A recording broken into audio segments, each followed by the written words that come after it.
Bonjour. We're live and shall be joined by the Mana Leek shortly to begin doing the thing. There's a lot of cards to look at, and there's basically a novel written on them now. That's a lot of cards to read.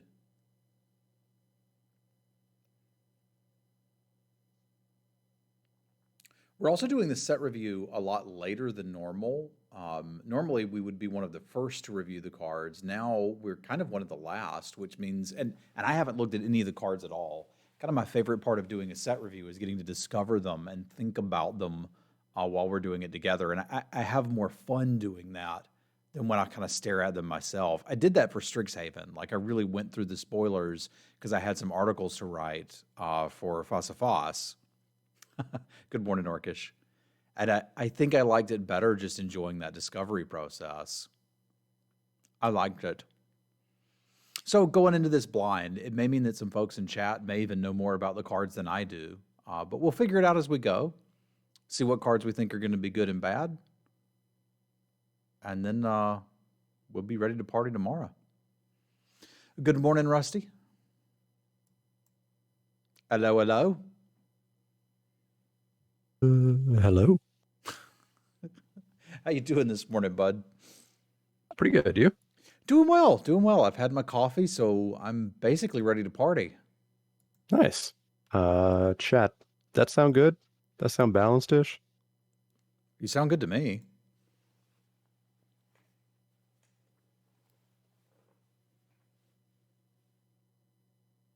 Chat. My chat says you sound good. Sounds decent. All right, there we go. Yeah, I believe I am virtually good to go. Senpai Yeats, thanks for the 23 months. Yeah, so I think we can do like the standard multicolored into Wooburg. Okay, sounds good. And I'm happy to start. Okay. Before you do, let's take a minute and explain the rating system we're going to be using because it's very different than your standard LR one. Yep. So the basic idea with this is rather than us rating the cards on a scale of 1 through 10 or A, B, C, D, E, F or S tier or anything like that, what we're going to do is say where in the pack we would be happy to pick the card. So something that we would want to first pick means that we think it's a very good card. Something that we would want to 7th pick or maybe see on the wheel means that we think it's a playable card, and something that we would say we just don't really want to play or maybe we take it last pick is something we would consider a bad card. This kind of helps us in a situation where we would spend 10 minutes arguing about which mythic rare is better because it doesn't matter. You're never going to be faced with a choice between those, and it still gives you a way to kind of rank what cards we think are good versus what cards we think are bad. So after John reads these initial cards, I'm going to say where I would want to pick them, and that's the rating we'll be using rather than putting them on a tier list or anything like that, yes. Yeah, and especially with this set, I don't have it in front of me, but the pack is wonky. There will be one rare. So your flip card might be the rare, and if it is, there is no normal rare. They have collated that in such a way that you're going to get one rare. Hey, that sounds actually pretty good to me. Yeah, barring foils for paper, but paper. Yeah, who cares about paper? Do you ever see paper? As a quick note for my grades, I keep F because I like F. F has use for me in being hyperbolic mostly. You just want to say F it now and then, eh? Yeah, absolutely. Okay, fair. All right, you good to go? Yep, let's party. All right, so up first, we've got Angel Fire Ignition. Angel Fire Ignition is 1 red-white for a sorcery at rare. Put 2 +1/+1 counters on target creature. It gains Vigilance, Trample, Lifelink, Indestructible, and Haste until end of turn. Flashback for 2 red-white. If you're not familiar with Flashback, it's returning from... It wasn't introduced in Innistrad, was it? That was a returning mechanic then, I think. Correct. I played with Flashback 20 years ago. Yeah. So flashback is just you can cast the card for the flashback cost, and then you exile it after doing so. Yes, and then it's gone. You can cast it from your graveyard. This reminds me of travel preparations, but a little bit, and that's not the last time you're going to say that either. Okay, so we're going to see some more of these. Fair. This is a very powerful effect. Like the lifelink can certainly turn this around. It's 2 counters on target creature, and then we can do it again later. I'm not excited to first pick this, man. Are you? I'm excited that there's a number of rares that I'm not excited to first pick in this set. Okay. Yeah, Dave's here in chat saying this is expanded anatomy, and it kind of reminds me of that, but it's really hard to cast. And I mean, it's certainly got Yeah, upside with the vigilance and lifelink, indestructible. I mean, the haste is pseudo relevant. This is fine, but I'd probably be looking to get this sixth pick once I'm in red white. agreed. I'm not spending a super high pick on this. Unfortunately, it's rare, so you're not going to see it for a little while, at least until the format settles down. It is in a family of red cards that we're going to see that I think just sort of say, oops, I win the game sometimes. Notably, this doesn't give flying, right? Even though that creature is definitely on a flying mount. Yes. Yeah, okay. So it doesn't give flying, which I think would absolutely be ending the game out of the nowhere, left and right. I think it's a good card. I think I'm looking like fourth, fifth pick. I want to be in red, white, or I want to be in red or white before I think about picking this. So yeah, I'm in that range. It's good. You know, there's no denying that it's good, but I don't want to be spending a super duper high pick on it. So when you say there's no denying it's good, I mean, I think I could deny that it's good by saying sometimes you're going to be behind and not have much of a board, and this card's just not going to do anything. So that's part of my trepidation too. But yeah, I'll go sixth pick. I could see picking it earlier in pack 2 or 3, perhaps, if I know I'm in that turbo aggro red white deck. Yeah, my caveat would be it's good for combat tricks, not the right word, but buff spell. It's good. Okay, it's better than All right. equipment. I like that. Yeah, agreed. Up next is Arcane Infusion. Arcane Infusion is blue-red for an uncommon instant. Look at the top 4 cards of your library. You may reveal an instant or sorcery card from among them and put it into your hand. Put the rest on the bottom of your library in a random order. Flashback 3 blue-red. Do we have a blue-red spells deck? Boy, do we ever. Okay, then this should be pretty good in that. Assuming that you're able to find an instant or sorcery in your top 4 and then give you some value for once you flood it out later. If I can consistently cast this in my blue-red spells deck, I'm going to be pretty happy with it. It's another situation where I don't know that I'm going to pick it particularly highly initially. It doesn't look like the reason to get into blue-red spells, but once I'm there, I want these. So I think, again, I'm initially on probably that 5th or 6th pick. I like this card better than Angel Fire Ignition. Like, this is leading me towards wanting to do things that I think I'm interested in and excited about. But I'll call this one a 6th pick too. Yeah, I think I'm around 6th pick. This is the reward's not the right word, but this is not the reason to get into blue-red. It's just the very nice to have once you're in blue-red. And you're never splashing for this. It's a very much a blue-red card. Yeah, you got to make sure you're hitting that. The flashback is nice because that does mean this is 2 spells to trigger your instants and sorceries on its own, even if you whiff, and assuming you don't whiff, you're going to be getting potentially up to 4 activations of your instant sorceries matter cards. So yeah, once you're in blue-red, you want these, but you're not spending a super high pick on it. Yeah.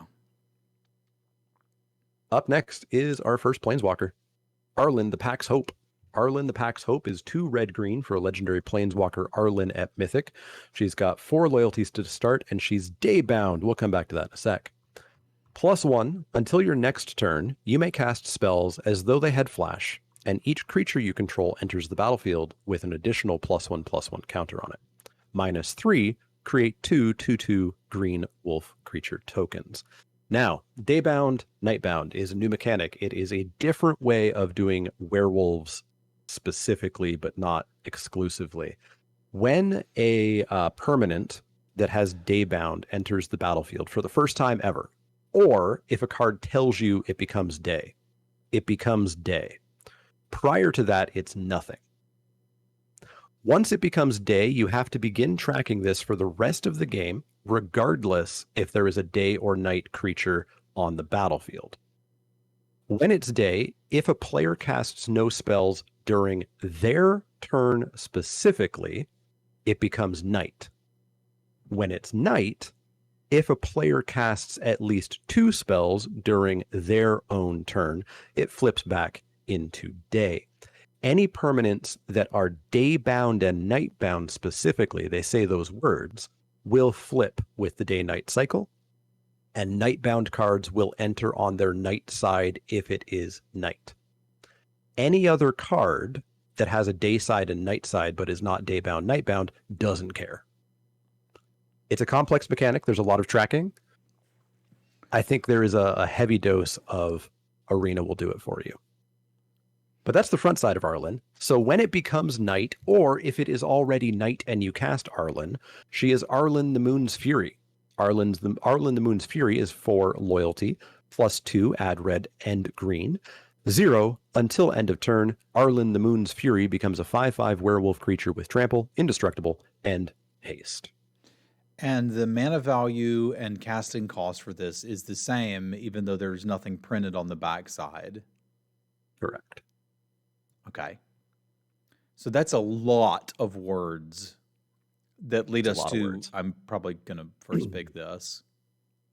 Yeah, loyalty, everything carries over when you flip a card. The card doesn't go anywhere. It just simply changes state. All counters, all aura, all everything stays attached to it. Okay, and when does the flipping happen? I see somebody in your chat saying the flipping of day-night happens before untap the following turn. Is that correct? Yeah, it's on your opponent's turn at the beginning of their turn before anything happens. Okay, so I can't really respond to that or do anything, and I can't stop it from switching to night if you want to, the way we could in the old Innistrad with an instant. Correct. If somebody wants it to become night, it's going to become night. Okay. Yeah, we're first picking this. If we've got an empty board, we can make wolf tokens if it's day. If it's night, we can just smack somebody for 5. Like, I think the day side is what you'd want to start on, but conveniently, that's generally what it would start on. Yeah, this card's a snap first pick. It's a great example of why I like our grading system that we have here. I don't care if this is an A+ or an A or whatever. It's a first pick. You're picking it out of every single pack. Yeah, we're just going to immediately first pick this and be happy. Yeah, easy splash too. Up next is Blade Stitched Scab. Blade Stitched Scab is blue-black for a creature zombie soldier at uncommon. It's a 2/3. Other zombies you control get +1/+0. This one's nice and easy to understand. I like that. Yeah. It's also a 2-mana 2/3, which is just traditionally a very good stat line. And I assume there's going to be plenty of zombies in blue-black for us, as that's been a mechanic in every time we've visited Innistrad. Mm-hmm. So this one seems like one I'd pick slightly higher than the other two, just because I know that this body is going to be solid if I can get into those, and something I'd probably be happier to see, again, pack 2 and 3. I like that all of these multicolored cards we're seeing so far seem like once I'm into the color pair, I can get past these instead of I jam them early.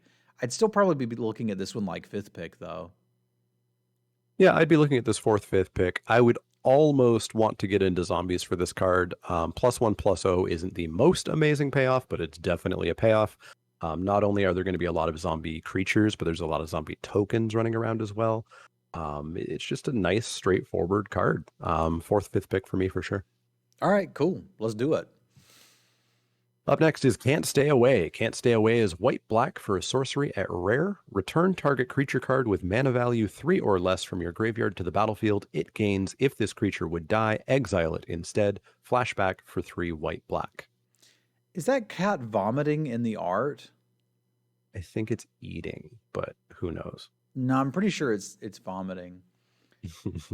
I don't typically like cards like this, right? Because it's like 2 mana later to get back a mana value 3 or less card. Like, yeah. I could just play, this could just be another 3 cost and I could play it. Like, Flashback is sort of saving it because I can do it twice. But if I've got one really good 3-drop in my deck, I can't even get it back twice with this. I kind of don't want this, dude. Maybe if it wheels and I'm in white-black and I've got mostly small stuff, let's talk. But this looks like more of shenanigans for Constructed than what I really want to be doing in most limited sets. Yeah, I'm wheeling towards not wanting to play this at all. So somewhere between wheel and F for me. I tend to get a little bit pie in the sky about graveyard to battlefield, but not when it's mana value 3 or less. Like, I don't care about those creatures generally. And like you said, you can't get the bomb 3-drop back twice. You can only get it back once. So I'm unlikely to ever play this because somebody else is going to. Yeah, fair enough. Can we bump Semulin up a touch? Sure. Bump, bump. He should be bumped up a bit now. Excellent. All right. Up next, we got Corpse Cobble. Corpse Cobble is blue-black for an instant at uncommon. As an additional cost to cast this spell, sacrifice any number of creatures. Create an XX blue and black zombie creature token with Menace, where X is the total power of the sacrificed creatures. Flashback for 3 blue-black. Okay, so this is probably going to go with those tokens that kind of suck. Yeah, so we've got, we'll talk about this more later, but we've got Decayed Zombie tokens where it's a 2/2 that can't block, and after it attacks, you sacrifice it. But there would be a moment that you could sacrifice them to something else. Okay, so if we've got enough Decayed Fuel, this would be cool. It's also kind of neat if they try to kill one of my own creatures. I know that there's a blue-based enchantment removal. I don't know if there's white-based enchantment removal, but if there is, this would be particularly good against something like that. The Menace is nice. I like this significantly better than Can't Stay Away, but I'm not in love with this. But I think once I'm in with blue-black, this seems to be working with the mechanics of that color pair. So I could go as high as 4th or 5th pick for this one. So you're saying pacifism is bad because Corpse Cobble exists, right? Absolutely. Okay. Yeah, this is your sort of standard insurance policy I like, where your opponent's going to kill something, so you get a chance to trade that creature in for something. In this case, it trades it in for probably an exact copy of that creature minus the rules text. Plus Menace. Plus Menace. Yeah, I like this card, but again, I want to be in blue-black and get this passed to me. So I'm on like 5th, 6th pick, pack 2, pack 3. It's going to go up. Okay. Yeah, I like it a little bit more than you, but that's fair. Up next, we've got Croaking Counterpart. Croaking Counterpart is 1 green-blue for a sorcery at rare. Create a token that's a copy of target non-frog creature, except it's a 1/1 green frog. Flashback for 3 green-blue. This is fun because it's like Cackling Counterpart, but it's Croaking Counterpart. You get it? You see what they did? I do see that. Why do I want to spend 3 mana to make a 1/1 in limited? Heck if I know. Yeah, this looks like something for Constructed, where like if there's or Commander where there's a particularly good ETB, I get to copy it. I like that I can do it twice, but I don't think I'm into this. I'm pretty sure this is just somebody made a joke at the design table and they said, okay, let's print it. Well, I could see things you could do with this card, just not generally in limited. If you end up with one of these and you're in blue-green and you have, I don't know, 4 good ETBs and maybe your opponent has 2 or 3, let's talk. But other than that, I'm not particularly interested in this. So I'll wheel this. If I'm in blue-green and I have some ETBs, I might play it. Or pack 3, if I've got a bunch of good ETBs, I might pick it like very early. But generally speaking, I don't think I like this card. Yeah, I'll keep an eye out for a place to play it, but I'm not spending a real pick on it. So wheel at best. This is an example of what I like to give an F because I think you'll win more by not picking this card. Well, I think if you had enough ETBs, it could start to get interesting. But yeah, you're probably more right in this case. Yeah, it's a case of there's a corner case for every card, right? Fair enough. There's a deck for everything these days, just not many for this card. Okay, there you go. Up next is Donhart Wardens. Donhart Wardens is 1 green-white for a creature human warlock at uncommon. It's a 3/3 with vigilance. It's got Coven, which is a new keyword reminder ability. At the beginning of combat on your turn, and here's the Coven text, if you control 3 or more creatures with different powers. That's an awkward thing. You might ask, what the heck is a power? A power is like a toughness. It makes sense once you understand what that word actually means. For some reason, it breaks everyone's brain the first time they read it. So if you have an 0/1 and a 1/1 and a 2/1, you have Coven. So if you have Coven at the beginning of combat on your turn, all creatures you control get +1/+0. I can dig this. Like, this is presumably what green-white wants to be doing, is playing creatures with different powers and beating face. It's hard to say anything bad about a 3-mana 3/3. I don't know that I'm going to go nuts about, oh my god, I got to play green-white when I see this, but if I'm in green-white, I definitely want it. So that puts this like a 6 pick for me, but certainly not a bad one. Yeah, I'm on like 6th, 7th, 5th, 6th pick, I guess, because 3/3 vigilance for 3 is fine. Green-white is looking to go a little bit wide with Coven. There are more than a few cards that have cute little ways of trying to ensure that you get Coven. Coven's interesting because I don't think I'm going to attempt to stretch my deck to make sure I have Coven. Like, I'm not going to start counting my 3 power creatures and my 2 power creatures and then pick a 1 power creature instead of a 3 power creature. I think I'm generally going to hope it turns on. Yeah. Rather than go out of my way to build it. And luckily, most of the Coven cards seem fine, even if you don't have Coven on 100% of the time. Then I'd say it was well designed at that point, because like if I need to be picking, you know, a 1/5 to make this mechanic turn on, it's not going to be very good. Yeah. But yeah, luckily the floor is a 3/3 vigilance for 3, and then when it does turn on, cool. Yeah, I'm happy with that. Up next, we've got Dennick, Pious Apprentice. Dennick is white-blue for a legendary creature human soldier at rare. It's a 2/3 with lifelink. Cards in graveyards can't be the targets of spells or abilities. It has Disturb for 2 white-blue. Disturb is like Flashback for creatures. So if this is in your graveyard, you can cast it for the Disturb cost, and it comes in transformed on its backside, which is Dennick Pious Apparition, a legendary creature spirit soldier. It's a 3/2 with flying. Whenever one or more creature cards are put into graveyards from anywhere, investigate. This ability triggers only once each turn. Investigate is a returning mechanic from Shadows over Innistrad, which gives you an artifact token that says pay 2 and sack this token to draw a card. If Dennick Pious Apparition would be put into a graveyard from anywhere, exile it instead. That is a common clause to all Disturb creatures. As a note, this is what I'm talking about. This card has a day side and a night side. It doesn't care about day or night. So if it's night, it still comes in on the day side if you're not disturbing it. Okay, and that's what we're talking about with that little sun in the top left that is a moon in the top left when we look at the other side. Yeah, they are technically called the day side and the night side, which is annoying that they don't care about the new day and night mechanic. Yeah, a little bit, but I'm just going to think of this as a flip card rather than that. So on its surface, this is a 2/3 lifelink for 2. Cards in graveyards can't be the targets of spells or abilities, which doesn't seem particularly useful in limited. But a 2/3 lifelink that I can trade off for a 3/2 flyer that when other things trade off, like this at least dies into a clue, right? No, it wouldn't, because it doesn't go to the graveyard. Yeah. Okay. So something else has to die, but I could potentially get a clue out of it. Like, this is a efficient package. 2 mana, 2/3, 4 mana Snapping Drake. I get lifelink and potentially some card draw off of it. I would first pick this. I don't think I'd be thrilled about it. Meh, I kind of would actually. This is good. This is really good. I think I'm stuck between first and second pick. I think I might want... I don't know if I'd want hyper efficient good removal over this. It's a lot on one card. That's a lot of words, dude. That's like a whole magazine article.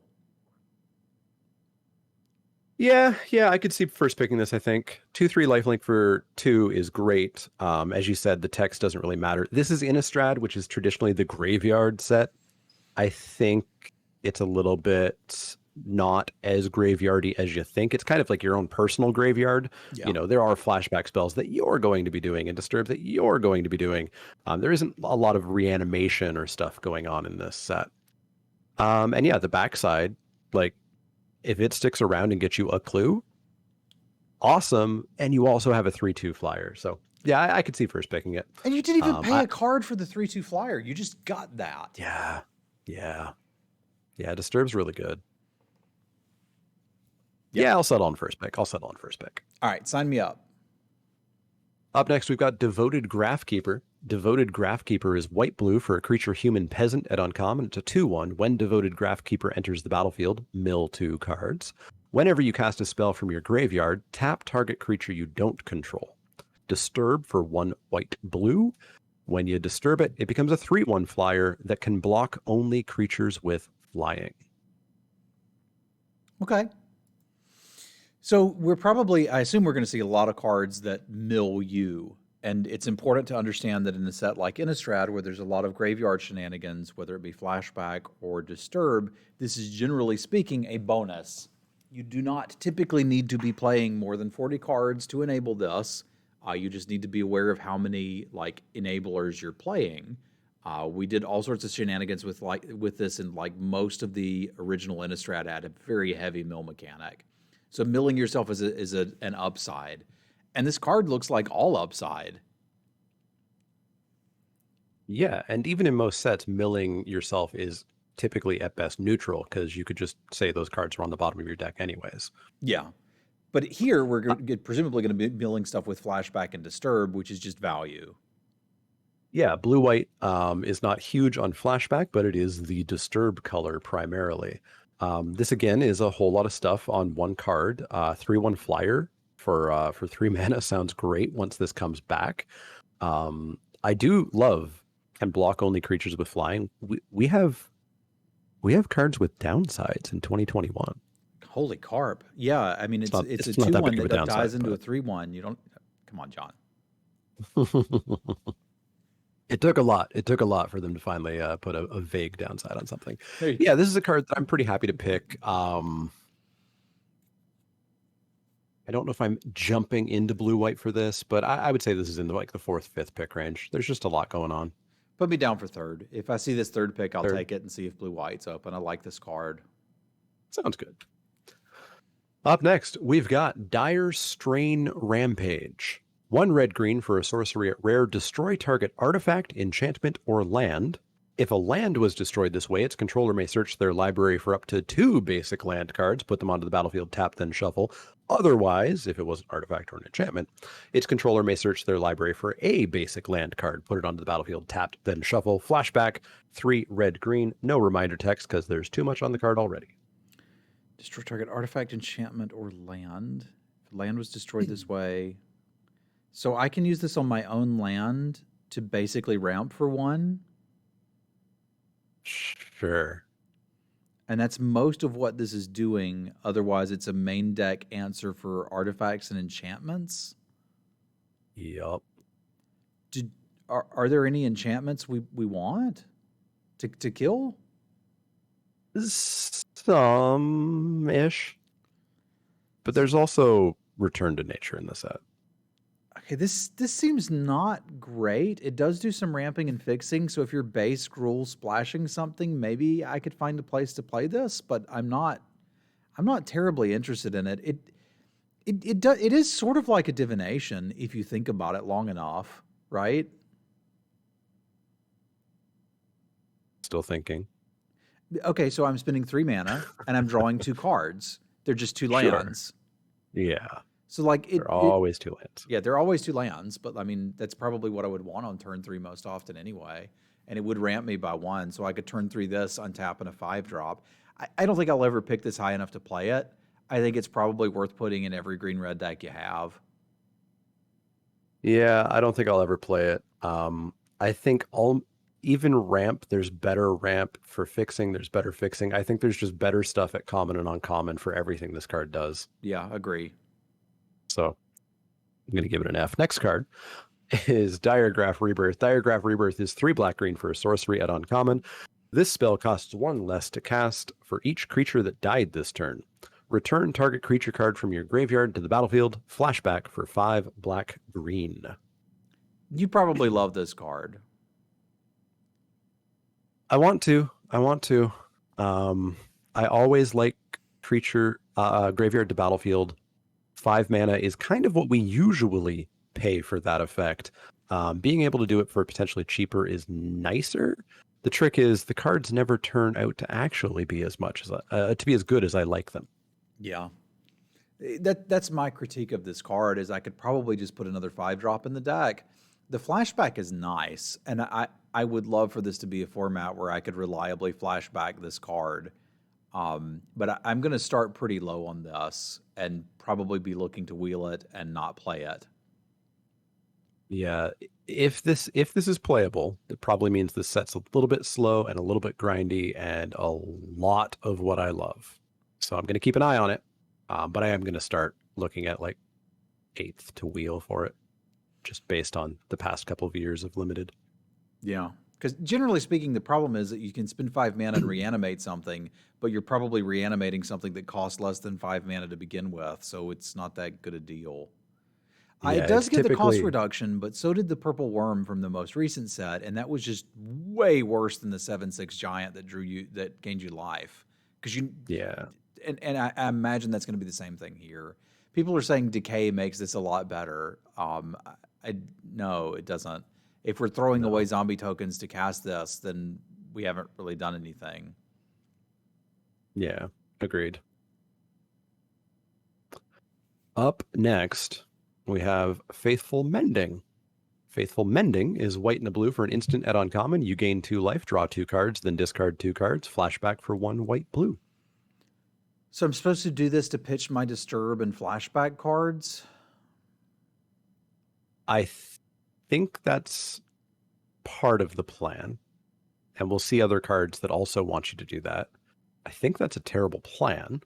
Yeah, I don't want to do this. You could cast those cards first. Yeah, I could just cast them. Now that said, I did find a deck that Thrilling Discovery was quite good in, which a lot of people thought was going to be garbage. So there might be a deck for this, but this is another card that I'm looking to wheel if I play currently. I don't think I want this. Yeah, it's Faithless Looting, right? That's the joke here. Yeah.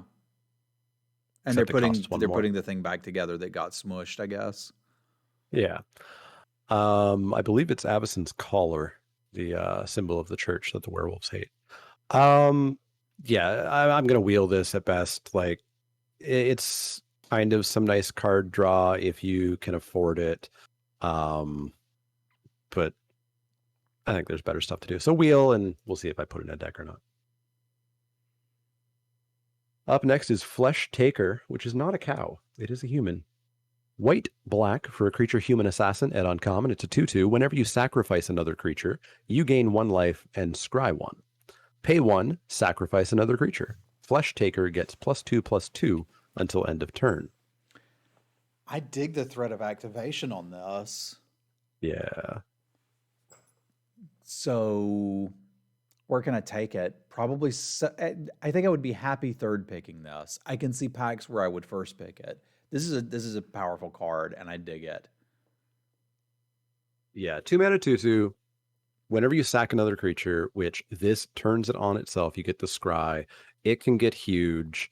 As a note, your decayed zombies sacrifice themselves. They're not destroyed at the end of combat. They do sacrifice themselves. So all of your zombies now become scry 1 on death. There's a lot going on with it. I could see first picking this out of some packs. I'm taking bombs and removal over it. So I think I'm on second pick officially. But yeah, it's very good. I kept waiting in that activated ability to be activate this ability only once per turn, and then it never happened. And I was like, oh my God. They've been doing that a lot lately. So I'm happy to not see that, to be honest. It's just got big Thallid Omnivore energy, which was a card I liked quite a bit. Agreed. Up next, we've got Florian, Voldaren Scion. Florian is 1 black red for a legendary creature vampire noble at rare. It's a 3/3 with first strike. At the beginning of your post-combat main phase, look at the top X cards of your library, where X is the total amount of life your opponents lost this turn. Exile 1 of those cards and put the rest on the bottom of your library in a random order. You may play the exiled card this turn. Okay, cool. I'm going to first pick this. It's a 3/3 flyer with first strike, and after it chonks you, I get to draw cards? It doesn't fly. Why doesn't it fly? Because he's just in chair. Why did I think it flew? They're lifting him up on the chair, but that's not flying. That's kind of like flying. It's still really good. It would obviously be better if it could chonk. But I suppose even if it can't, it doesn't say damage that Florian dealt. It's just if they took damage, I get to draw cards, eh? Yeah, lost life, but yeah. Yeah, okay, so, fair enough. Opponents losing life is the sort of unstated vampire mechanic. They have sort of a spectacle-ish thing going on. Mm-hmm. So they are looking to do this as a black-red tribe. Okay. I mean, even if that's not what your tribe's about, this card's really good. I imagine I would first pick this rare out of a lot of packs. Yeah, pretty easy first pick here. Up next is Galvanic Iteration. Galvanic Iteration is blue-red for an instant at rare. When you cast your next instant or sorcery spell this turn, copy that spell. You may choose new targets for the copy. Flashback, 1 blue-red. It's garbage. I don't want to play it in limited. We literally just had this at common, right? Yeah. Minus the flashback. Yeah, and I think I played it in one deck, and it was bad in that deck. And I lost to it now and then. You're going to get got by this. So there's probably somebody looking at this thinking this card is really good, and it's worth me walking through why I don't think it is. For this to be really good, I need to be casting a removal spell or a huge card advantage card along with it, which means I'm tacking on 2 to the cost of it, and I have to choose to use it right then. So it's like a removal spell if I've drawn another one, and I have to use it now. I can't choose to save it to later for a better threat. And all of that adds up to way too conditional for this to work out often. Now, it does mean when it does work out, it's going to look amazing. But it's like there's a lot of times you'll kill someone when they had one card in hand and not know what it was, and it was Galvanic Iteration, and they just didn't draw another spell. So that's why I'm saying I don't want to play this. I'd rather just play a good removal spell and a bad removal spell than a good removal spell in this. Agreed. It doesn't work out quite the way you think. The 2 mana is a real addition to it. I love blue-red spells decks. They are my favorite archetype that has ever existed. I still give cards like this an F. Yeah. Up next is Ghoul-Caller's Harvest. Ghoul-Caller's Harvest is black-green for a sorcery at rare. Create X 2/2 black zombie creature tokens with Decayed, where X is half the number of creature cards in your graveyard rounded up. So Decayed, these are the zombies we've been talking about a little bit. I think this is only on 2/2 zombie tokens, but Decayed basically says that the creature A cannot block, and B, if it attacks, at the end of combat, you have to sacrifice it. This has flashback for 3 black-green. Okay, so they fixed spider spawning, made it rare. Okay, so what do I need to do to make this good? I need to mill the heck out of myself, right? Yeah, like you want at least 6. 6 creatures in your graveyard? You want 3 zombies at least? At least. 2 mana for 6/6 worth of power spread out that can't block. Ooh. Yeah. So I need to have a reason to be sacrificing a lot of things. Yeah. I don't think this is for me. I'm sure once every 20, 30, 70 drafts, you could do something really cool with this. Dave is telling me not to evaluate Decayed 2/2s as a creature, to evaluate them as a resource. Like an energy token or something, that we're going to be using that creature to fuel something else. So I don't like this initially. As the card reads, it's not good. Once we begin to see other things to do with these bodies, maybe I'll get more into it. But this card is asking a lot of work, even if we are using them as a resource, because I can't just cast this and get a bunch of that resource. I have to jump through the hoops of filling up my graveyard first. Then I can cast this to get the resource. Then I have to have something else to utilize the resource. And that's just too many for me, which means I'm probably not interested in this. Yeah, like this is the turn 10 play to finally get to do what you want to do. Yeah. Like I want to win the game with this. No, this could be like a turn 5 play after I've milled myself for a little while, and then turn 6 I untap and cast the thing that sacrifices all the zombies to do the other thing. Like this is part of building a machine. It's just how well is this machine going to hold up to, 2-drop, 3-drop, 4-drop travel preparations? You're dead. Yeah, exactly. That's why I'm a little hesitant about thinking of the Decayed Zombies exactly as an energy resource of sorts. Because as much as your game plan might be cool and sound awesome and be like an awesome engine, your opponent is also playing the game with you, and they may be playing a game that just kills you. Yeah. So we'll see what the rest of the cards look like. I think I'm treating them as 2/2 creatures most of the time, and that can be good. Flooding the board with a bunch of 2/2s and hitting them in the face is a thing that exists. But I do think this is a card where they said, hey, spider spawning, people like that card. Let's do something like that. And also make it so it's not incredibly oppressive, because a Yeah, good spider spawning deck was not fun to play against. no, agreed. So where Up do we next put is, this? I'm oh, we didn't, yeah. I'm supposed to I'm go on like, first. I'm going to call this a pack 2 or 3 rare.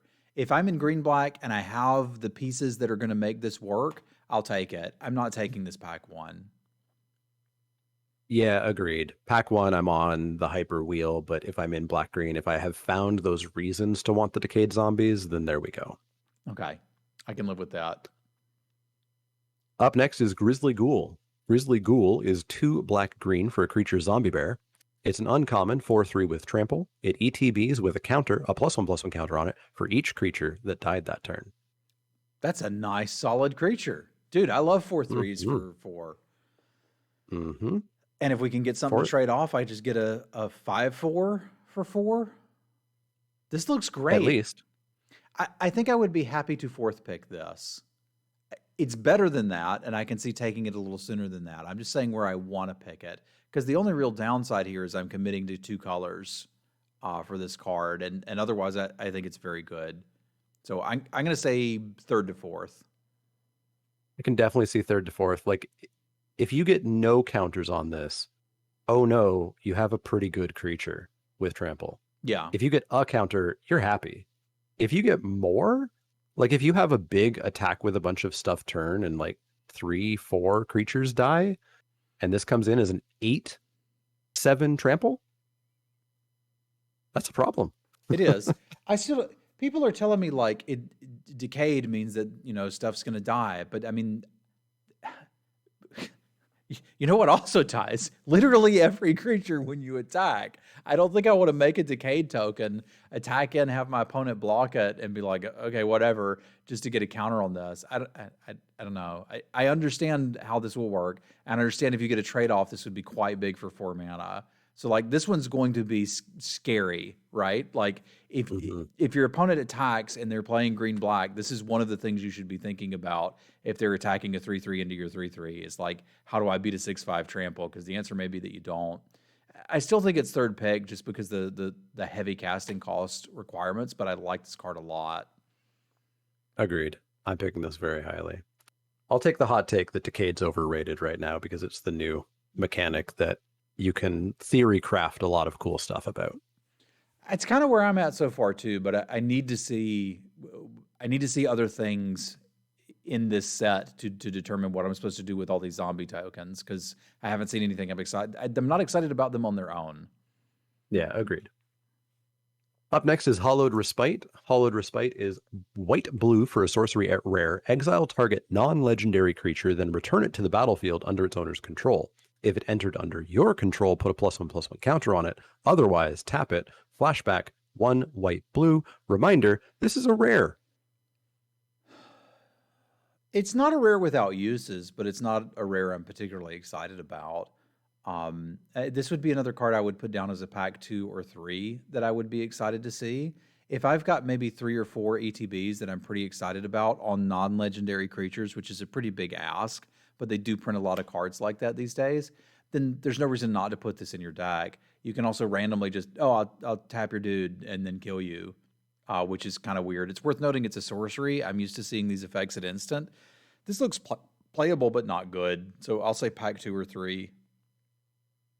Yeah, I'm going to wheel it. I think even in pack 2, pack 3, I'll look to wheel it.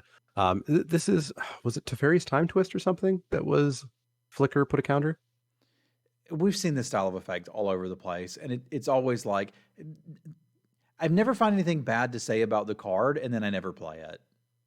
Yeah, I think sorcery does hurt this because it doesn't, it's not the insurance card, right? You don't protect your creature from removal. So yeah, I'm going to wheel this every pack. I'll play it if I happen to have it. Yeah, you're right. I'm not going to play this because I say that about all of those Blink ones at instant, and then I never play them because they're just not great. And this is that minus the instant. So this is just trash. Never mind. Agreed.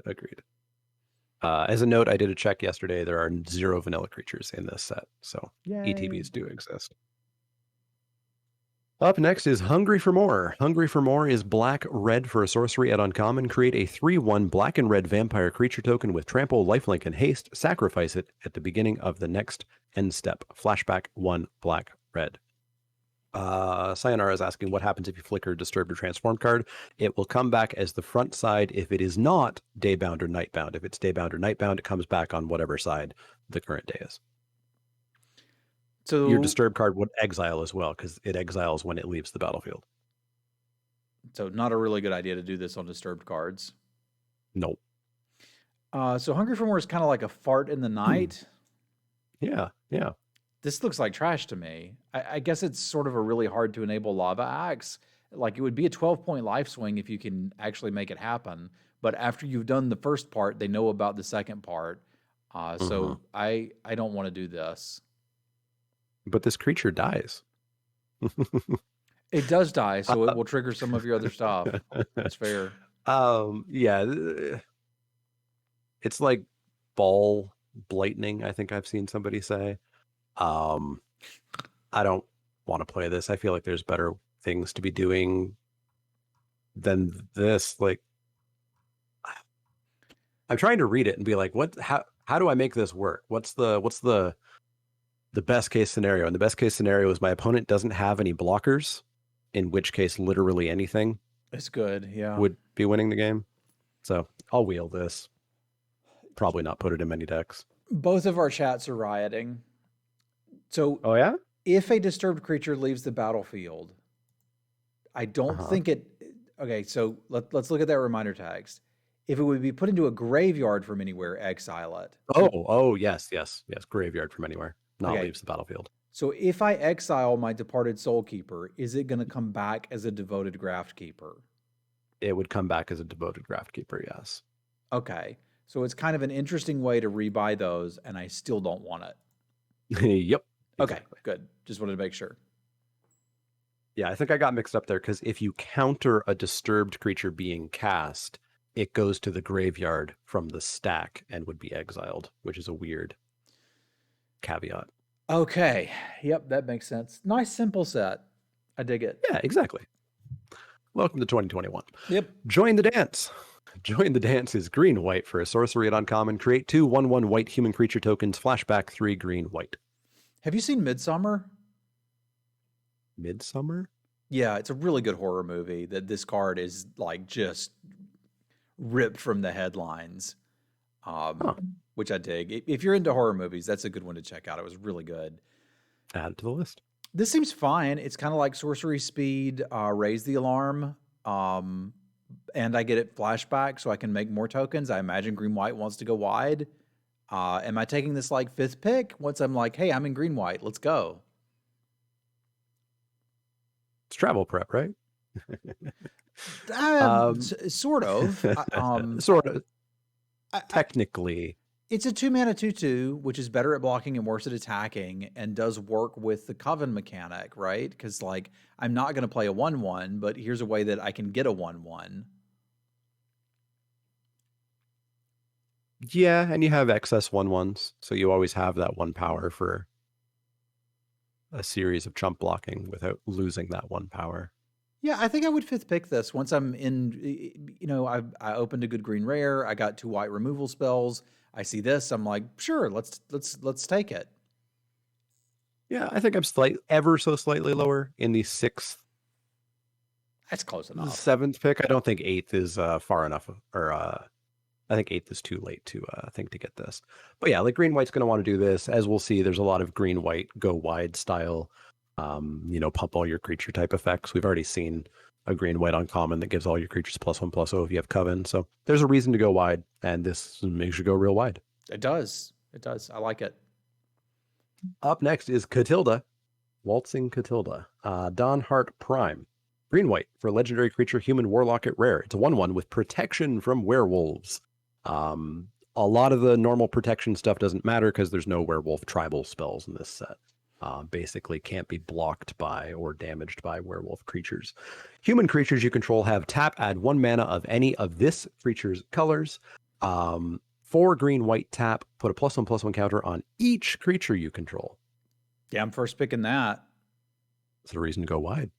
Yeah, well, it's a reason to, have forests and plains in your deck. One thing we haven't seen a lot of so far is mana sinks. I'm a sucker for mana sinks. I love mana Hmm. sinks. I'm going to be on the lookout for more. Now, Flashback and Disturbed is sort of like a mana sink because it gives you something to do with your mana later, but you're not necessarily guaranteed to have a ton of them. So that like that can be an issue. This I like. This is a wonderful mana sink. I will play a 2 mana 1/1 for this ability. And the fact that it has pro werewolves does mean that it can block some things and still be relevant, even with a 1/1 body, which I dig. Yeah, the card's great. It's an easy first pick for me. It takes a lot for me to play a 1/1, but there's a lot on this card. Yep. So easy, easy, easy first pick. And there are a number of mana sinks in this format, which excites me. Huzzah. Up next is Kessig Naturalist. Kessig Naturalist is red-green for a creature human werewolf at uncommon. It's a 2/2. Whenever Kessig Naturalist attacks, add red or green. Until end of turn, you don't lose this mana as steps and phases end. It's day-bound, which means it's set to day if it is not day or night yet. If it becomes night, because you or your opponent didn't cast spells on your respective turns, it will become Lord of the Ulvenwald, which is a 3/3. Other wolves and werewolves you control get +1/+1. And whenever it attacks, you add red or green, and you don't lose that mana as phases end. As a reminder, if it's night, it just instantly comes in on this side. Yeah, I was going to say this is not that impressive on the day side, and then you flip it over, and I'm like, oh crap, this is a werewolf lord. Mm-hmm. So that went from, this card's interesting, to this is pretty good. I could see second picking this and speculating because I imagine green red is the werewolf color. It typically is. And if I can get 10 werewolves, this thing's going to be absurd.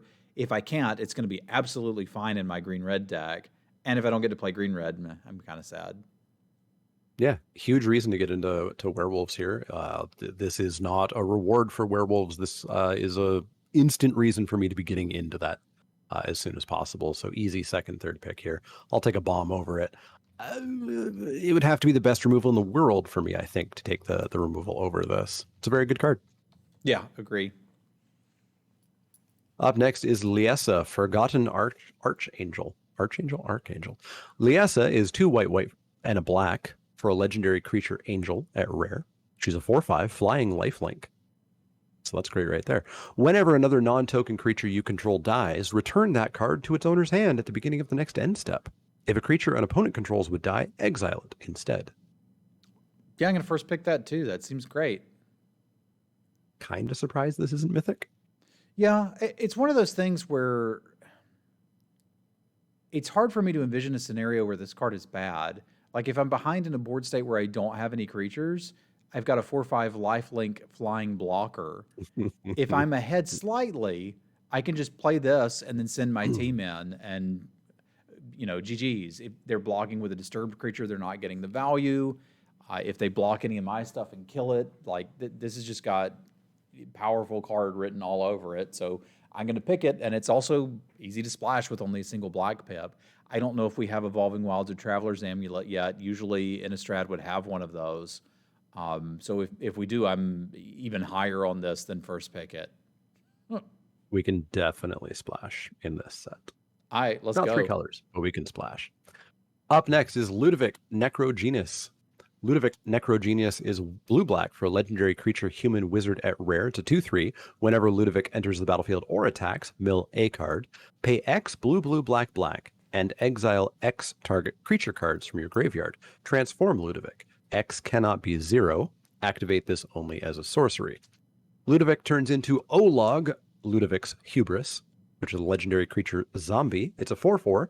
As this creature transforms into Olog, it becomes a copy of a creature card exiled with it, except its name is Olog. It's a 4/4. It's a legendary blue-black zombie, in addition to its other creature types, and I think it also enjoys long walks on the beach. Put a number of +1/+1 counters on Olog equal to the number of creature cards exiled with it. All right, so Does it walk? Maybe it slithers. Long slithers on the beach. Yeah. I mean, it's got kind of like angry paperclip legs. Yeah, kind of. Okay, so this is a 2 mana 2/3 that's going to mill me for 1. I'm probably interested in that anyway. Repeatable mill. Yeah, it is repeatable mill, which is kind of neat. I could conceivably attack with it and get a couple mills going, which I would probably like. So I think what I'm digging about this card is this is a 2-drop that's good on turn 2, and later is going to be even better. Because I can copy something else and get its abilities in text, but it'll be a 4/4, which is nice. So this looks pretty good. I think I would be happy to second pick this, but would probably first pick it over a lot of other things too. Like a 2-drop that's good on turn 2 and still relevant late game is a card I like very much, and that's what this is. It kind of reminds me of like a Saraform hybrid from the Ravnica set. Yeah, kind of. It sort of gives Eternalize to a creature in your graveyard. Sort of. Plus counters. Yeah. Yeah, I like it. I'll first pick it. Because I really want to play it. Blue-black is my second favorite combo to play in older sets, at least, after blue-red. I suspect it's likely a little bit closer to second, third. I think there could be just, efficient single color removal that's going to be better than this. So realistically, I'll go second, third. Yeah, I like it. ATBs don't trigger when a card transforms because it is not entering the battlefield. It is just changing state. Yeah, if you're an older player who played Origins, it might confuse you because Flipwalkers do exile when they transform and then re-enter the battlefield. That's because they would have no loyalty counters if they didn't do that. Yeah. Or they could have just changed it when this card transformed. Anyway. Yeah. Up next is Old Stick Fingers. Old Stick Fingers is X black-green for a legendary creature horror at rare. It's a star. When you cast this spell, reveal cards from the top of your library until you reveal X creature cards. Put all creature cards revealed this way into your graveyard, then put the rest on the bottom of your library in a random order. Old Stick Fingers' power and toughness are each equal to the number of creature cards in your graveyard. So here you go. You just drafted this rare with the other rare for spider spawning, and you've done it. I mean, you ever get both of them, I'll do it, man. I'm game. So Sticky Fingers is a 2-mana XX where X is the number of creatures in your graveyard.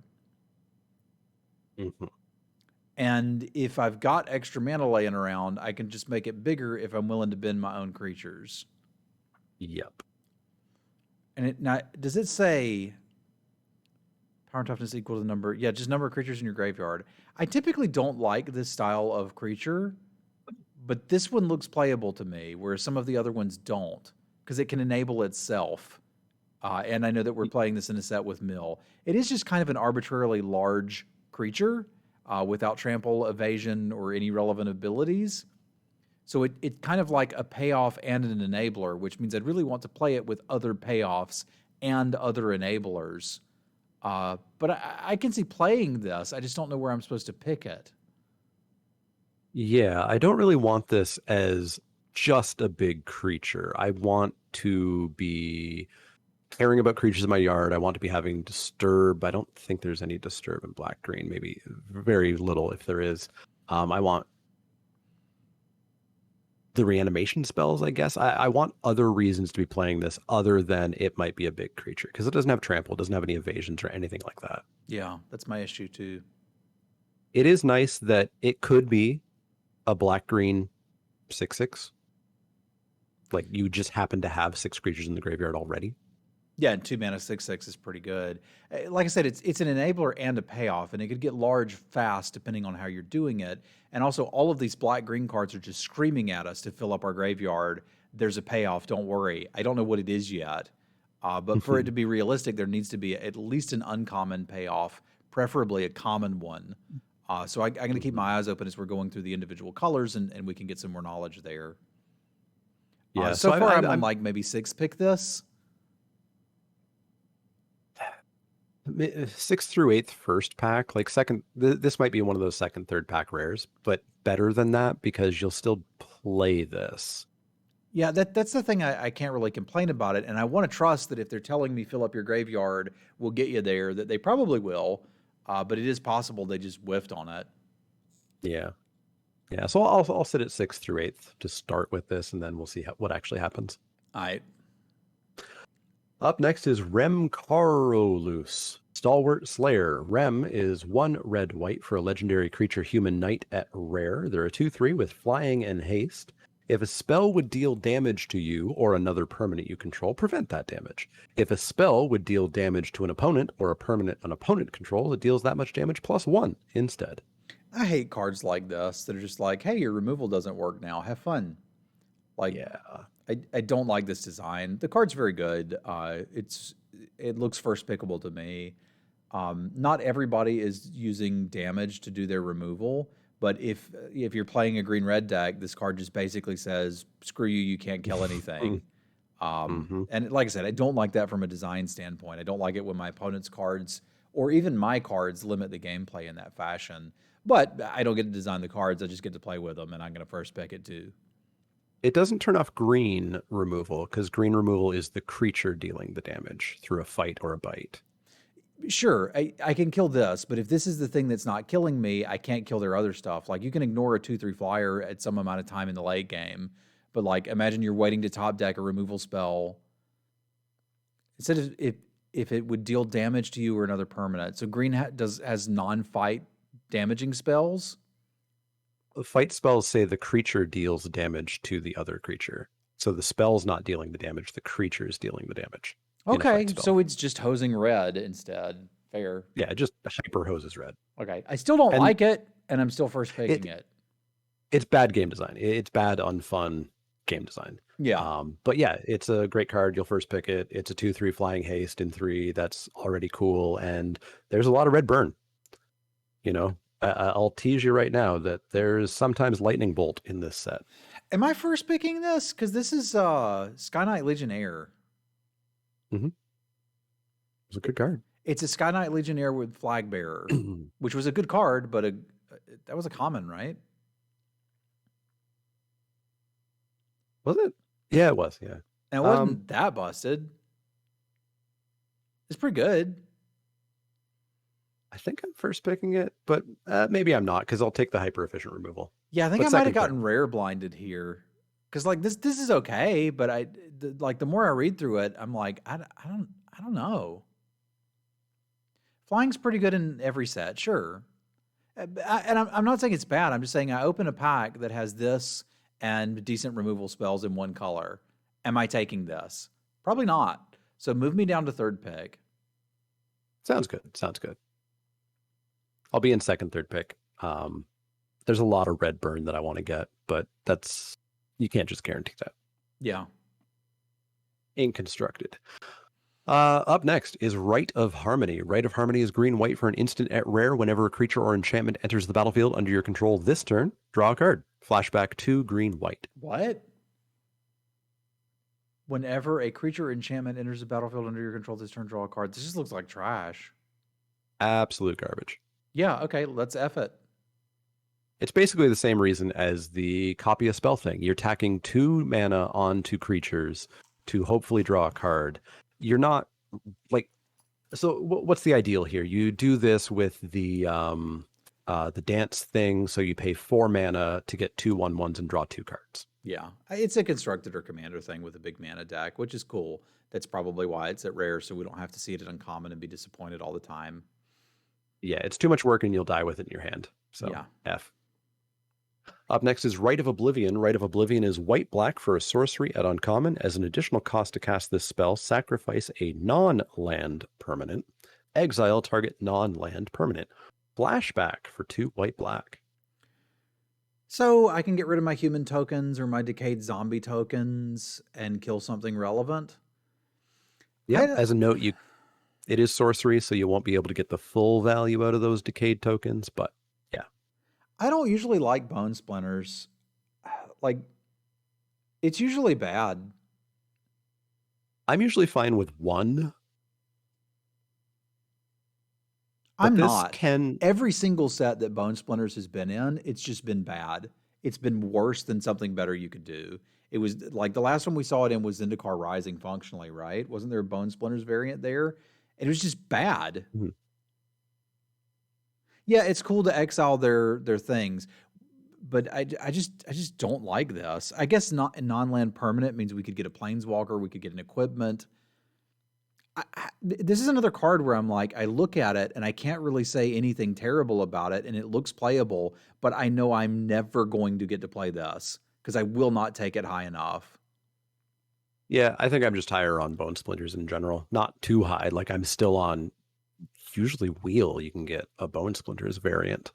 Um, this is cute. If investigate actually existed in this set, it would be cute to like sack a token or Yeah. like a clue token. But investigate doesn't exist in this set. There's Almost just two a couple of babies. cards that happen to say it, really. So I'm on the wheel. All right, well, I'll go with you there. Wheel it. That means I'll Sounds never good. get to play with this card. Yeah, for sure. Up next is Root Coil Creeper. Root Coil Creeper is green-blue for a creature plant horror at uncommon. It's a 2/2. Tap to add 1 mana of any color. Tap to add 2 mana of any one color. Spend this mana only to cast spells from your graveyard. Green-blue tap, exile Root Coil Creeper. Return target card with flashback you own from exile to your hand. Pardon me. This card looks really good. Uh-huh. That's infinite value and the mana sink I sought. I'm going to first pick this card. I probably shouldn't.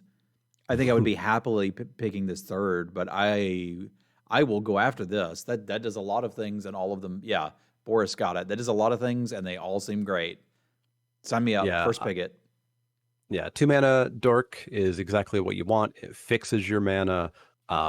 Double mana if you are flashbacking or disturbing. I think this enables your potential 3-color decks. It certainly enables your 1-card splashes.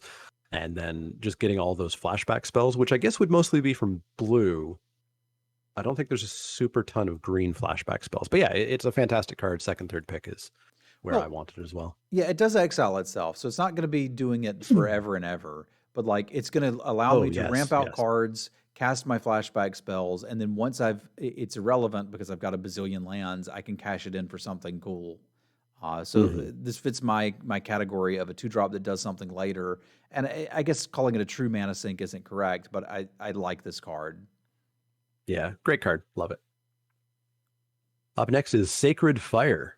Sacred Fire is red-white for an instant at uncommon. Sacred Fire deals 2 damage to any target, and you gain 2 life. Flashback for red-white. We know how much stuff this kills? There is a graph going around. I don't know offhand. My guess would be this is going to kill 2-drops and not really interact with much else. The flashback's nice. It going face is nice.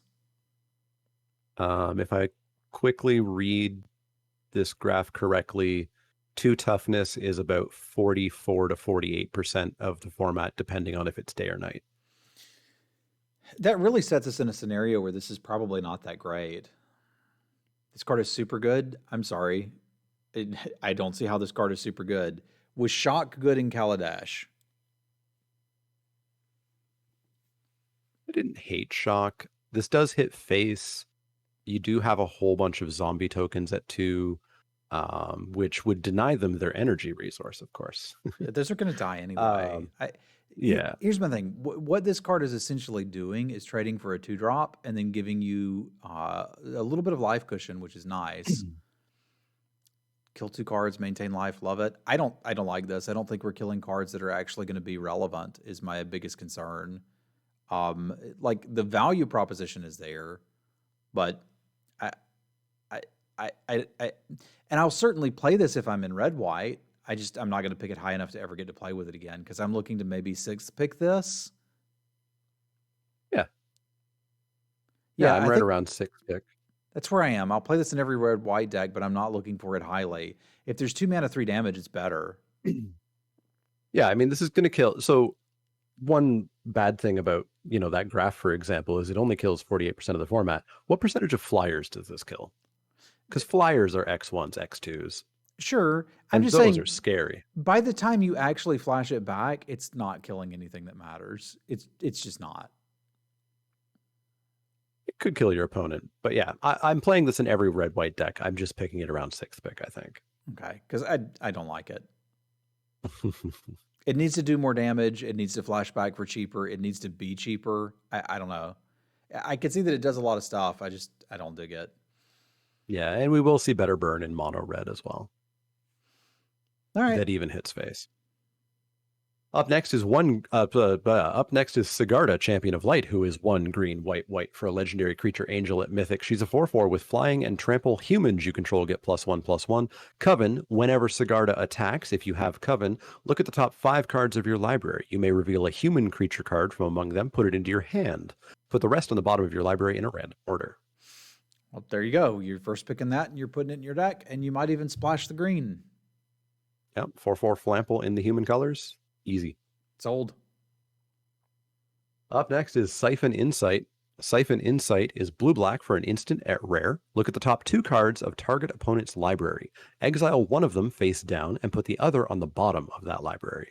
You may look at and play the exiled card for as long as it remains exiled, and you may spend mana as though it were mana of any color to cast that spell. Flashback 1 blue-black. I saw somebody on Twitter asking how this card could possibly be good, and Alex Hain, who I adore, responded with, "You might want to think twice about that." And I was like, this guy gets it. He gets it. Yeah. I like what this card is offering. I don't know that I'm quite ready to first pick it, but what it's offering you is all of the flexibility of think twice. You're going to have to look at your opponent's deck instead of your own, but turn 2 cycling this essentially to look for a land drop that you need or an early play that you could have. It's nice. Flashing it back later at instant speed lets you leave up mana for counter spells or other mana sinks that you may have. This is a card I'll quite happily play. This is significantly better than Prisoners from AFR because you get to do it twice and flash it back. If this looks worse than Prisoners, which, by the way, Prisoners is probably my favorite card from AFR, but if this looks worse than Prisoners, it may be because you haven't played with Flashback before, because this is significantly better than Prisoners. Well, Prisoners wasn't even as long as it remains exiled, was it? No, it wasn't. You had to do it right then. Yeah, I think anybody who's giving this an F is missing that. As soon as you cast this, you have drawn that card, and that card exists in your fake 4th hand, I guess, at this point in Magic. You have that card for the rest of the game. Cast it whenever you want. You have drawn that card. Yeah, this is just good. Like, you could happily turn 2 this and then turn 3 it. Like, and it says play, not cast, right? Yeah, so you can play the land. Yeah, so you can get lands if you need them. This is really good. Agreed. Probably still on like 3rd or 4th pick, unless it's pack 2 or 3 and I'm already in blue-black, at which point I want this. This is doing all of the things I would have wanted Sacred Fire to do, because this is going to do relevant things for me. Whereas I think Sacred Fire is just going to, if I have it on turn 2, I can kill a 2-drop with it, and then when I flash it back, it probably doesn't matter. Yeah. I'm going to pick this very highly when I'm in blue-black in pack 2 and pack 3, and in pack 1, I'm very happy with like 4th, I think. Yeah, same. Yeah, it's a super good card. I suspect it's only a rare because rare is typically the world of looking at your opponent's stuff and taking your opponent's stuff.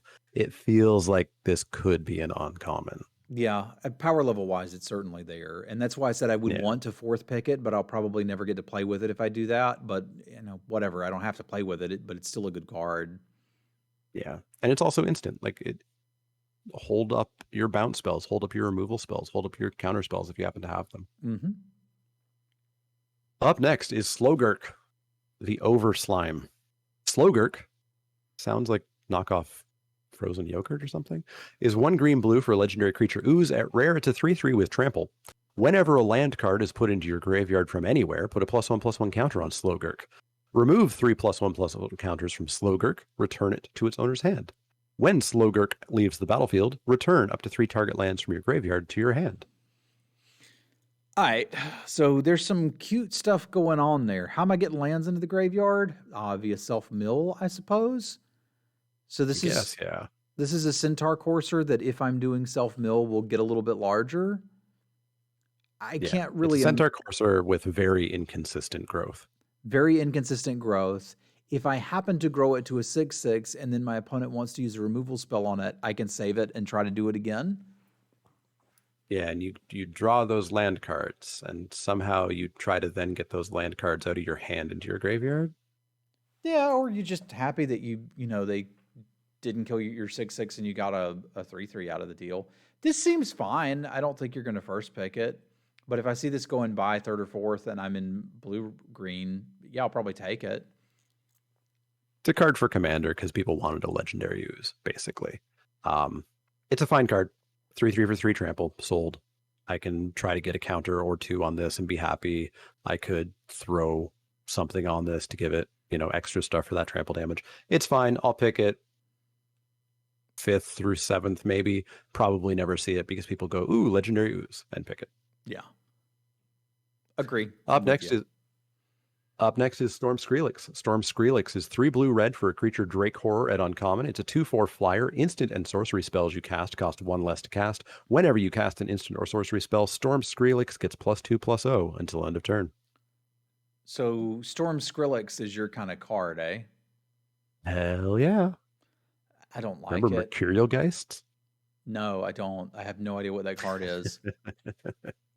I'm serious. I don't remember Mercurial Guys. It was Eldritch Moon. It was +2/+0 when you cast a spell, I think. I'm looking it up. +3/+0. Oh yeah, that card was terrible. That was amazing. Okay, yeah. I knocked this card down to a 4-mana card, and I think I'm kind of interested in it. This looks too expensive to me. It is a little expensive. I think you're paying for that instant sorcery discount, which is at turn 5 and later, not that huge, unfortunately. But this is the payoff that I'm looking for the blue-red spells decks.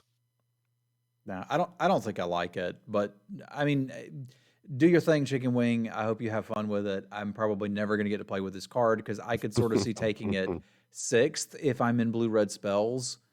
And I hope that we're in a format where I can cast understated 5-drops, but that hasn't been a thing you could do in Magic in the past 15 years. That's fair. But I'm taking the second, third pick and getting the blue-red. Yeah, I know you're going to do it anyway. I can't stop you, and I don't want to stop you. Have fun, but... yeah, people are asking, flashback is a cast, yes. So all your flashback blue-red spells are double triggering this. I do hope that 5 mana is not too much. There's definitely been entire archetypes that are supported in the card text that have been ruined by draft formats just being too fast or whatever. So yeah, I'll hope that's not the case here. Up next is Sunrise Cavalier. Sunrise Cavalier is 1 red-white for a creature human knight at uncommon. It's a 3/3 with trample and haste.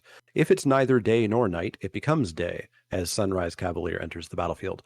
Whenever day becomes night or night becomes day, put a +1/+1 counter on target creature you control. Okay, that's interesting. I think I would be happy to second or third pick this. There seem to be a lot of Centaur Courser variants here. And this one seems not bad to me. You'd probably have some werewolves in your red deck too, so maybe that's good. It does appear that... I mean, I'm just saying, everybody gets a 3-mana 3/3, and you're thinking you can play a 5-mana 2/4. But okay, we'll let that go. But this thing seems pretty good. Does it trigger on its own and it's a 4/4 when you play it? No, because whenever day becomes night or night becomes day, if it's nothing, that's then nothing becoming day. Okay. So it's a Centaur Courser that might eventually throw you a counter somewhere. Seems fine, third pickable. Like, this is infinitely better than the ooze, right? Yeah. Yeah. Which I think I said I might take 5th-ish. I think so, yeah. So I'm on second, third pick here. I could see first picking this out of some packs. This is super good. Yeah, seems okay. Up next is Teferi, who slows the sunset. Teferi is 2 white-blue for a legendary Planeswalker Teferi at Mythic with 4 loyalty counters, +1.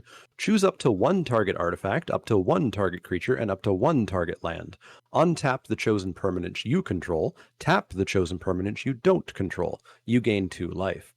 -2, look at the top 3 cards of your library. Put 1 of them into your hand and the rest on the bottom of your library in any order. -7, you get an emblem with... Untap all permanents you control during each opponent's untap step, and you draw a card during each opponent's draw step.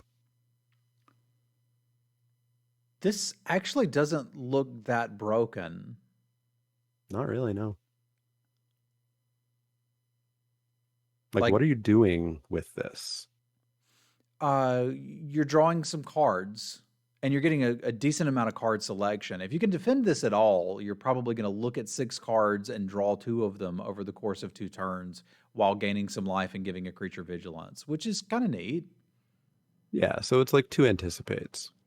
Yeah, and then your opponent is going to need to like interact with it and attack it and gain you some life, so it's functionally gaining some life there. Like I'm probably going to first pick this, but it's worth noting that if you like play this on turn 4 but don't really have any way to defend it, you're not building your board and your opponent's probably going to be able to kill it. So if this is the way the planeswalkers are in this set, I think I'll be very happy. I don't Well, even you think this compare is this really to good. Arlen. I think this is just fine. You compare this to Arlen, who comes down and makes 2 2/2s. Yeah, that's pretty good. Defending itself. Yeah. But yeah, it is still Planeswalker. It is still first pick. They have to interact with you, or you're going to be gaining 2 life a bunch. You're going to be, on tapping stuff. You're going to be getting that card selection every few turns, plus the first turn it comes down. I don't think you're ever desperately trying to get this to the -7, but if you do, cool. It's more card draw and guaranteed card draw even if they do then deal with Teferi. But yeah, this is what I want for limited Planeswalkers. It's a good first pickable mythic card. Yeah. It's not ending the game the second you play it. Yeah, I could see scenarios where somebody plays a Teferi and you still win the game. Yeah, easily. That doesn't mean I'm not first picking it. I will. I guess it means I'll be more willing to abandon it than I would some the Battle for Zendikar Gideon. Like just like, oh, okay, cool, I'm white now. Whereas this is like, hey, it'd be cool if we're blue-white, but it's also cool if we're not. Yeah, agreed. Up next is Tovolar, Dire Overlord. Tovolar is 1 red-green for a legendary creature human werewolf at rare. It's a 3/3. Whenever a wolf or werewolf you control deals combat damage to a player, draw a card. At the beginning of your upkeep, if you control 3 or more wolves and/or werewolves, it becomes night. Then transform any number of human werewolves you control. That clause is just so that this flips the old werewolves as well. Okay. On the backside, we've got Tovolar, the Midnight Scourge, which is a 4/4 werewolf. Whenever a wolf or werewolf you control deals combat damage to a player, draw a card, same as the front. And it's got X red-green. Target wolf or werewolf you control gets +X/+0 and gains trample until end of turn. It's got its own Kessig Wolf Run on the back. Yeah, okay. I'm first picking this too. This seems pretty good. Yeah, great card. If you somehow don't end up in werewolves, it's a great card. And if you do, cool. I don't know how you could not end up in werewolves in green-red. That seems like it would be disappointing to me. But, I mean, whatever. This card looks good. There's other rares I'd rather open. But sure, let's go. Yeah, easy first pick. Up next is Unnatural Moonrise. Unnatural Moonrise is red-green for a sorcery at uncommon. It becomes night. Until end of turn, target creature gets +1/+0 and gains trample, and whenever this creature deals combat damage to a player, draw a card. Flashback to red-green. There was functionally a card in the original Innistrad set that flipped all your werewolves, and it wasn't good. Yeah, Moonmist. I don't think this is going to be good either. Agreed. Because I'm putting a bad card in my deck to make it night, but I could just not play any cards, and it would be night, right? Yeah, you could just not play any cards and be night. If it is already night, this is just +1/+0 and trample and hope I can cycle it, but I might not be able to. This is garbage. I'm never playing this. This is why we have I'm on an F on this. Yeah, I don't want to play it at all. You got to jump through some hoops to replace this, my dude or dudette. This does not replace itself, and it doesn't do anything. So I'm out on this one. This is just trash. Yeah. As a fun note, Moonmist doesn't flip the new werewolves. Neat. Because it'll try to flip them, and then they go, hey, no, it's still day. And then they stay on the day side. Yeah. Up next is Vadrik Astral Archmage. Vadrik Astral Archmage is 1 blue-red for a legendary creature human wizard at rare. It's a 1/2. If it's neither day nor night, it becomes day, as Vadrik ETBs. Instant and sorcery spells you cast cost X less to cast, where X is Vadrik's power, so it starts at 1. Whenever day becomes night or night becomes day, put a +1/+1 counter on Vadrik. Okay, chat's still arguing with me about this other one. And if your opponent can consistently make day, that means they're casting 2 spells every turn. And you can make it night, but just not doing anything. It makes it night before combat. Sure, but Again, your opponent can't stop you from making it night every turn. This is not worth a card. If this was on, let's say that it said deal 3 damage to target creature, it becomes night.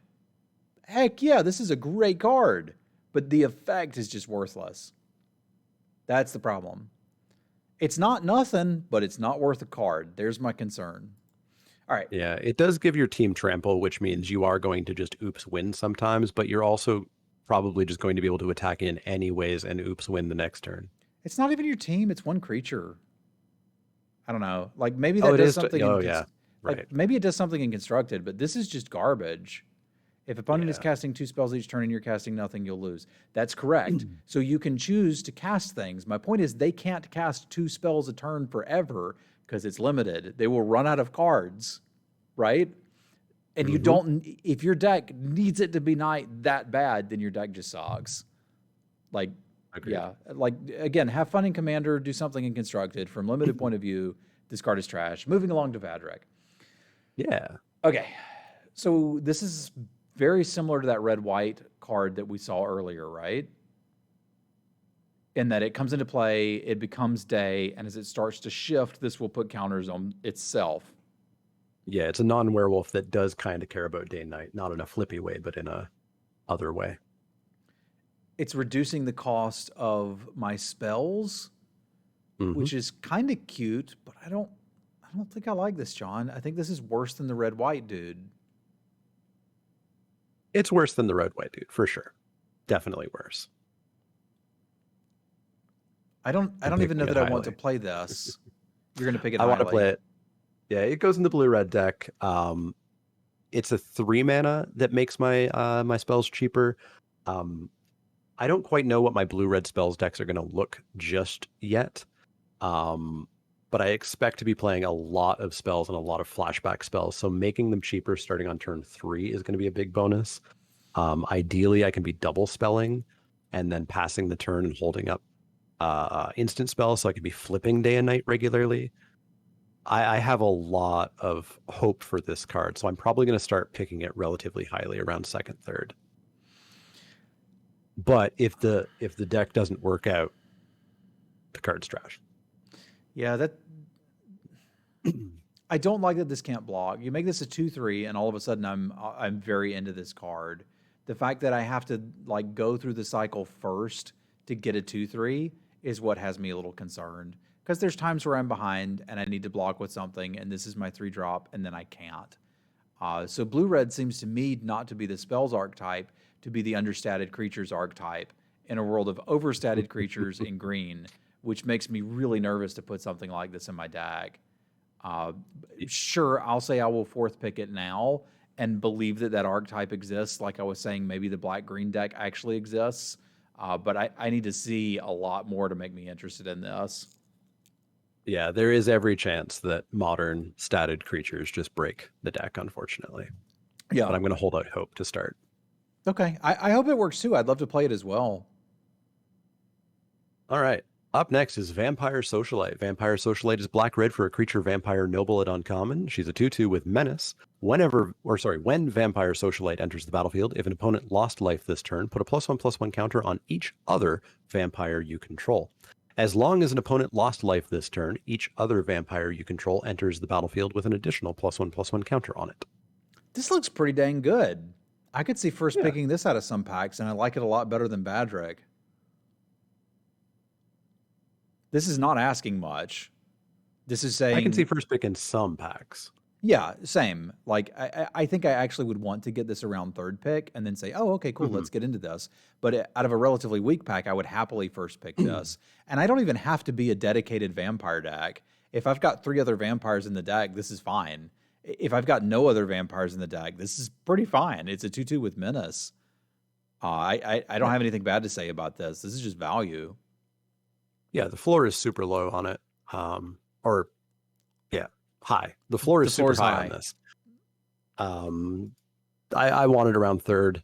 I'm taking removal over this. I'm taking bombs over this. So I'll go 3rd and try to get into vampires, and if I whiff, it's still totally fine. Yeah, that's where I'm at too. Up next is Wake to Slaughter. Wake to Slaughter is 3 black red for a sorcery at rare. Choose up to 2 target creature cards in your graveyard. An opponent chooses one of them. Return that card to your hand.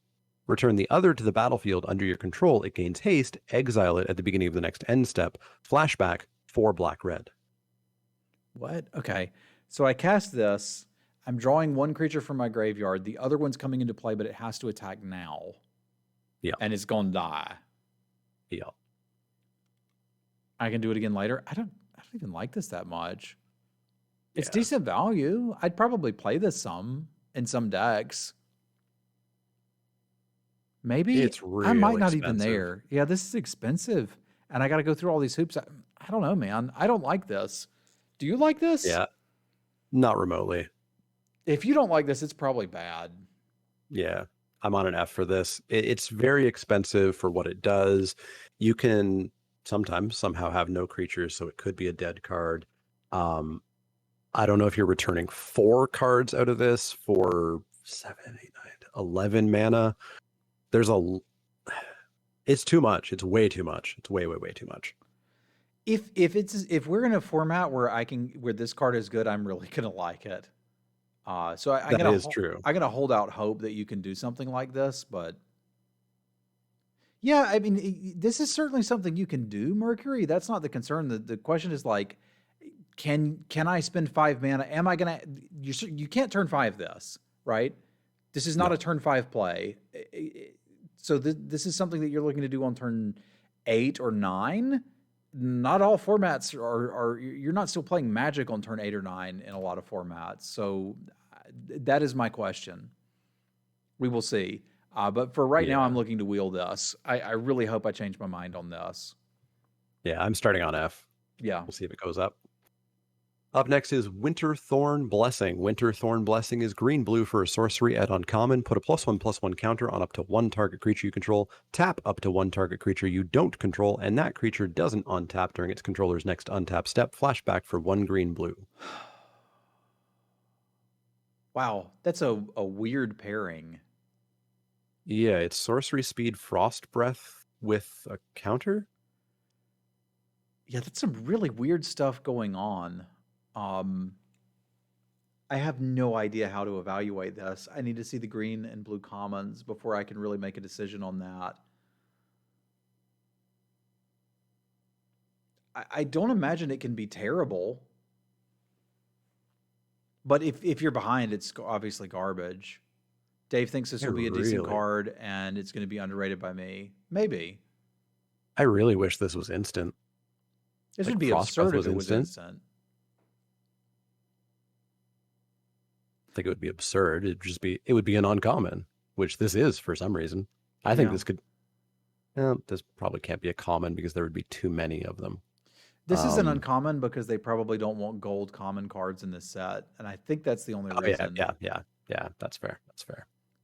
Travel trap. It's certainly not their own power level. Yeah, there's board states where you can steal a win with a fog too, but you're not main decking a fog, Dave. I'm excited to do another set review with Dave in the future. But yeah, I don't want this.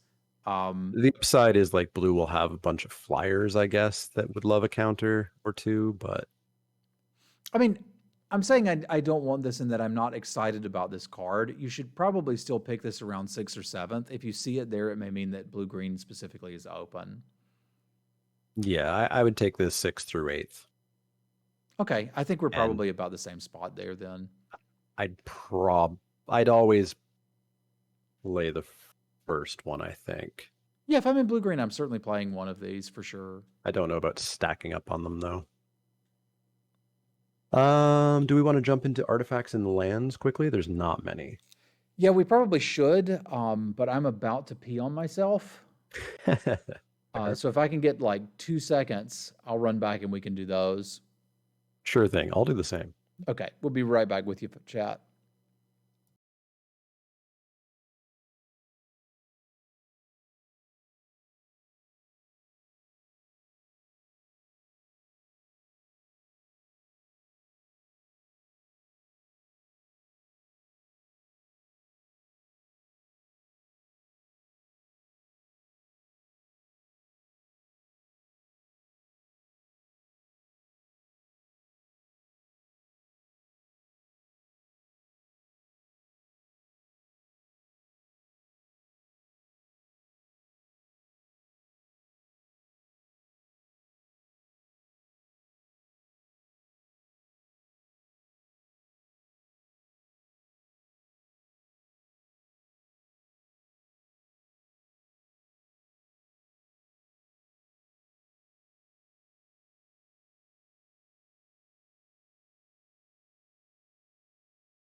Yeah, you have not missed much. We've just barely gotten started. We're an hour and a half in. We've gotten through gold cards.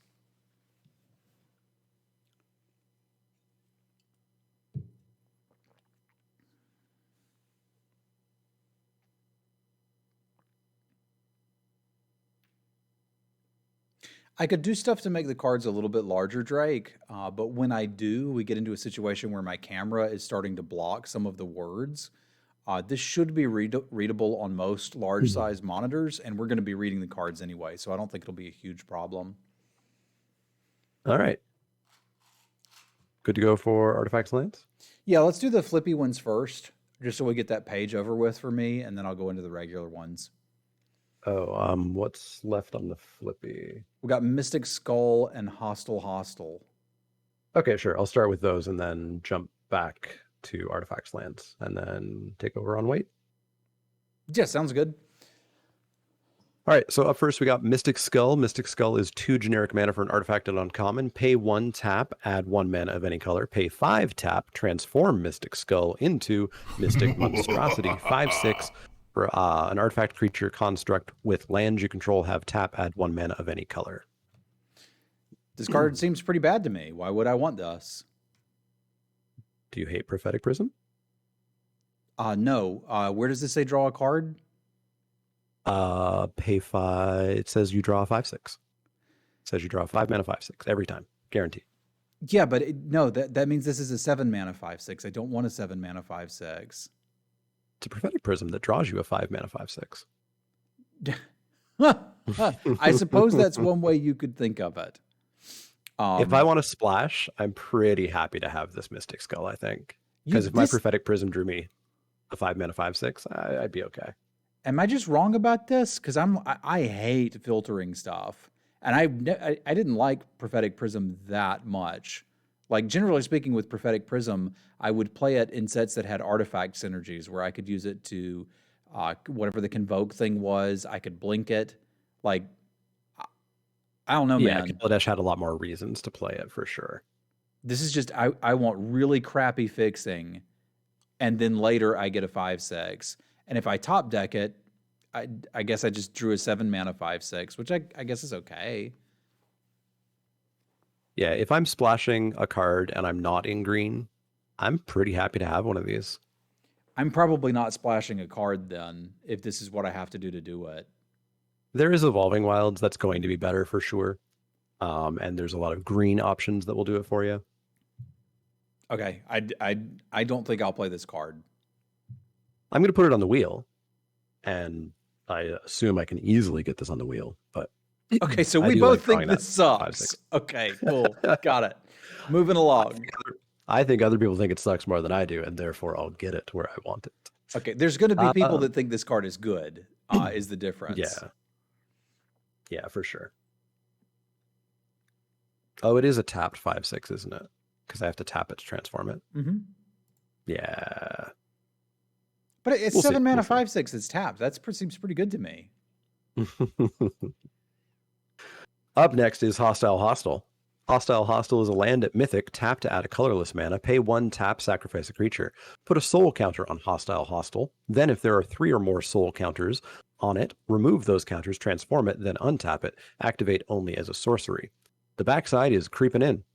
Creeping In is an artifact creature horror construct. It's a 3/7. Whenever Creeping In attacks, you may exile a creature card from your graveyard. If you do, each opponent loses X life and you gain X life, where X is the number of creature cards exiled with Creeping In. Pay 4. Creeping In phases out. The card name is fantastic. The card name is obviously first pickable. Hostile, and Creeping In. Like, that is wonderful. Now, what am I supposed to do with this? I guess I want a bunch of them zombie tokens.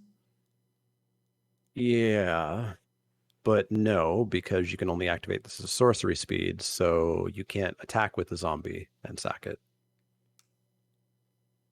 You have to just sack it casually in your main phase. I just have to be like, whatever, I'm going to throw away 3 cards to transform this. Yep. I mean, we're going to have some fodder randomly, sure. I don't know that this makes me crazy excited. I need to see how many decay tokens I'm going to have, because this looks like some wacky constructed deck. Like, it is turning into a 3/7 that's functionally very difficult to kill if I keep 4 mana up for the rest of the game. Yeah, Intangible's asking attack with zombie sack in second main. No, the zombies sacrifice at the end of combat, so you'd never get a chance. Yeah. So I can disturb creatures you aren't down a card. There's some sack synergies. All right, you show me the deck, because I don't think I want to play a colorless land for this effect currently. Yeah, I'm there as well. I think this is too much work to get a 3/7 that you exile a creature card from your graveyard, so you can't even grab your opponent's graveyard. I think it's too much work for me. I think it is too. That said, you could take this early and try to build around it, and then. But I always get worried about building around one card. But if there is a huge sacrifice synergy where there's tons of fodder and tons of things to sacrifice it to, sure, obviously this is going to be good in it, but it's really difficult to evaluate this card without having seen the entire set. So my initial run on it is like, this card by itself, if slotted into any other format, would be trash. So there really need to be a lot of random zombies laying around. If so, then yeah, this is going to be pretty good. Yeah, agreed. If the deck exists, sure. I just don't know that I'm seeing it just yet. That's where I'm at. All right, so let's go back to the start of the artifacts. Okay. Up first, we've got the Celestus. The Celestus is 3 generic mana for a legendary artifact at rare. If it's neither day nor night, it becomes day as the Celestus ETBs. Tap to add 1 mana of any color, so it's a manalith. Pay 3 tap. If it's night, it becomes day, otherwise it becomes night. Activate only as a sorcery. Whenever day becomes night or night becomes day, you gain a life. You may draw a card. If you do, discard a card. This looks great. I'll first pick this. Why would I not take this and put it in literally every deck and be happy about it? So it's 3 mana, gain a life, draw a card, or gain a life, loot. 3 mana and fix me for literally any color. And yeah, manalith. Yeah, so it's a manalith that lets me loot later. I love looting, so there's that, and it lets me fiddle with night and day if I have anything that cares about that. But again, you can do that by just playing or not playing spells. But I like this. Well, the reason I'm saying it might be a first pick is just because it's colorless. I can throw this in literally any deck and be happy with it. It would only be particularly bad in like very aggressive decks. Yeah, that's fair. It is colorless, which does up the pick order quite a bit. I'm hesitant on 3 mana to loot. That's a little bit costly, but it is colorless. So yeah, I could see a format. I could see a format speed where this is definitely not first pickable, but I really hope it's not Innistrad. Well, sure, you have something like Merfolk Looter, which you can use early to find your land drops, right? And that's not what this is offering you. This is offering you, okay, you hit your 6th land, your deck doesn't have anything to do with more lands, so we're going to pitch extra lands to get card draw. And that is still something that I consider valuable. Yeah, and it does still loot without you having to activate it, because it could just become day or night. Yeah, and you just get free loots. Yeah, I'll go second, third pick to start. Okay, I'm first picking it. I like this one. But it does encourage you to build around as well to get those things that care about day and night. Flipping a lot. Up next is Crossroads Candleguide. Crossroads Candleguide is 4 generic mana for an artifact creature Scarecrow at common. It's a 3/4. When Crossroads Candleguide enters the battlefield, exile up to 1 target card from a graveyard. Pay 2, add 1 mana of any color. I mean, here's another thing that makes a 5 mana 2/4 flyer just look, it's 2 colors to cast. Looks so bad. Like, this could have been a Pillarfield Ox and it would have been still mostly garbage, right? But they made it a 3/4. It didn't need to be a 3/4. I doubt that you'll play this card, but again, stat-wise, it doesn't look terrible. If you're wheeling this and need a 4-drop, it's a fine one. 3/4s are okay. Yeah, I can't imagine a set in current year where you don't have enough playables and have to play this. Yeah. So I'm going to F it, but that stat line's not bad. Yeah, it's just not bad. Up next is Jack-O-Lantern. Jack-o'-lantern is 1 generic mana for an artifact at common. Pay 1, tap, sacrifice Jack-o'-lantern, exile up to 1 target card from a graveyard, draw a card. Pay 1, exile Jack-o'-lantern from your graveyard, add 1 mana of any color. Is there Delirium in this set too, randomly? There's a Tarmogoyf. I don't know. But that's about it. This doesn't look particularly good to me. I don't think we would like to play this. I'm going to call this one a sideboard card, ? But probably just unplayable. Yeah, I don't want to play 1 mana, 1 extra mana to draw a card and then maybe fix once. Yeah. There's better ways of doing it. Yeah, I hope so. Easy wheel. And sideboard, I guess, if I have a reason.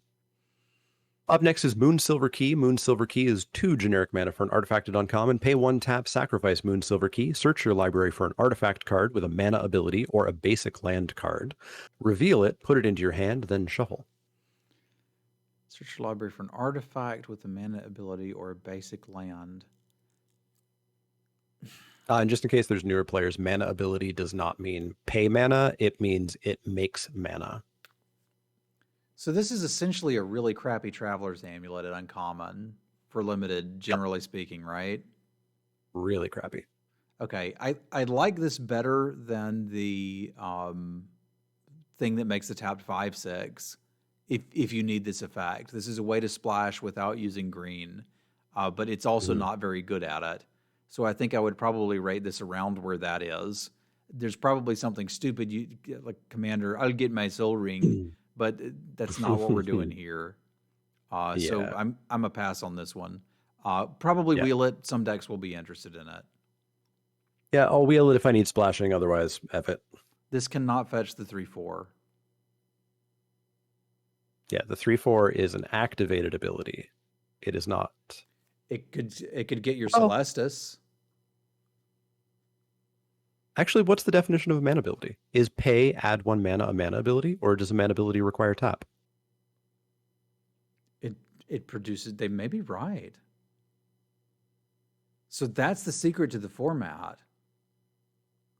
You need to get Moonsilver Key and as many Crossroads Candle Guides as you can, and then you've got it. Do a quick check.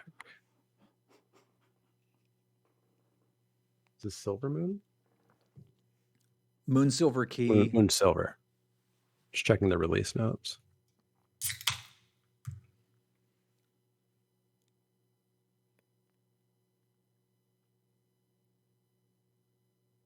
Yeah, the Crossroad Guides is a mana ability. Okay, then this is infinitely better than we thought if you can get your Crossroads Candle Guide. Yeah, we just have to play Crossroads Candle Guide. I don't like this card. It might be interesting now with that there could be something else you could get, but I don't think this is something for limited. Agreed. Up next is Pithing Needle. Pithing Needle is 1 generic mana for an artifact at rare. As Pithing Needle enters the battlefield, choose a card name. Activated abilities and sources of the chosen name can't be activated unless they're mana abilities. This is generally not something you'd want in limited, and generally a sign of, I think, scared designers when they have to print something like this and be like, oh, maybe there's something that's OP, so we'll just let people have Pithing Needle to beat it. But you generally don't want this in limited. Just F, you're not going to play it. Yeah, absolute F. It's not playable. You're not spending a real pick on this. Like, oh, it'll turn off a Planeswalker, but that's going to be 1 in like 20 drafts. Yeah. So, F. Up next is Silverbolt. Silverbolt is 1 generic mana for an artifact at common. Pay 3, tap, sacrifice Silverbolt. It deals 3 damage to target creature. If a werewolf is dealt damage this way, destroy it. This is 4 mana for 3 damage anyway. That's not the worst raid. I've played worse removal spells than that. This looks like a high-value sideboard card to destroy biggest werewolves. That's not that embarrassing to main deck. I'd probably be looking to grab this. It's a common, so I don't have to go nuts about it. But if I can get this 8th pick to wheel, I think I'm pretty happy to have one of these in the sideboard. And I'm kind of embarrassed to be main decking one, but not that embarrassed. Yep, I'm on 8th pick through wheel. This is literally Scalding Cauldron from Eldraine, except it also randomly kills a werewolf. Yeah. I'm super happy to main deck one of these. I'm not even remotely embarrassed. I think I'm a I little won't do two. embarrassed. Like, I didn't want to main deck a spiked pit trap. I was a little embarrassed when I did, but it was okay. Yeah. As chat's saying, it kills 78% of the creatures in the set because it kills every X3 and every werewolf. Sure, but a 6-mana removal spell kills, 90% of the creatures in the set, but you don't really play those. Sure, but I found a removal spell in a parking lot once. Oh, okay. I can't just get those. Fair enough. I can get a silver bolt. Up next is Stuffed Bear. Stuffed Bear is 2 generic mana for an artifact at common. Pay 2, Stuffed Bear becomes a 4/4 green bear artifact creature until end of turn. I don't care for this.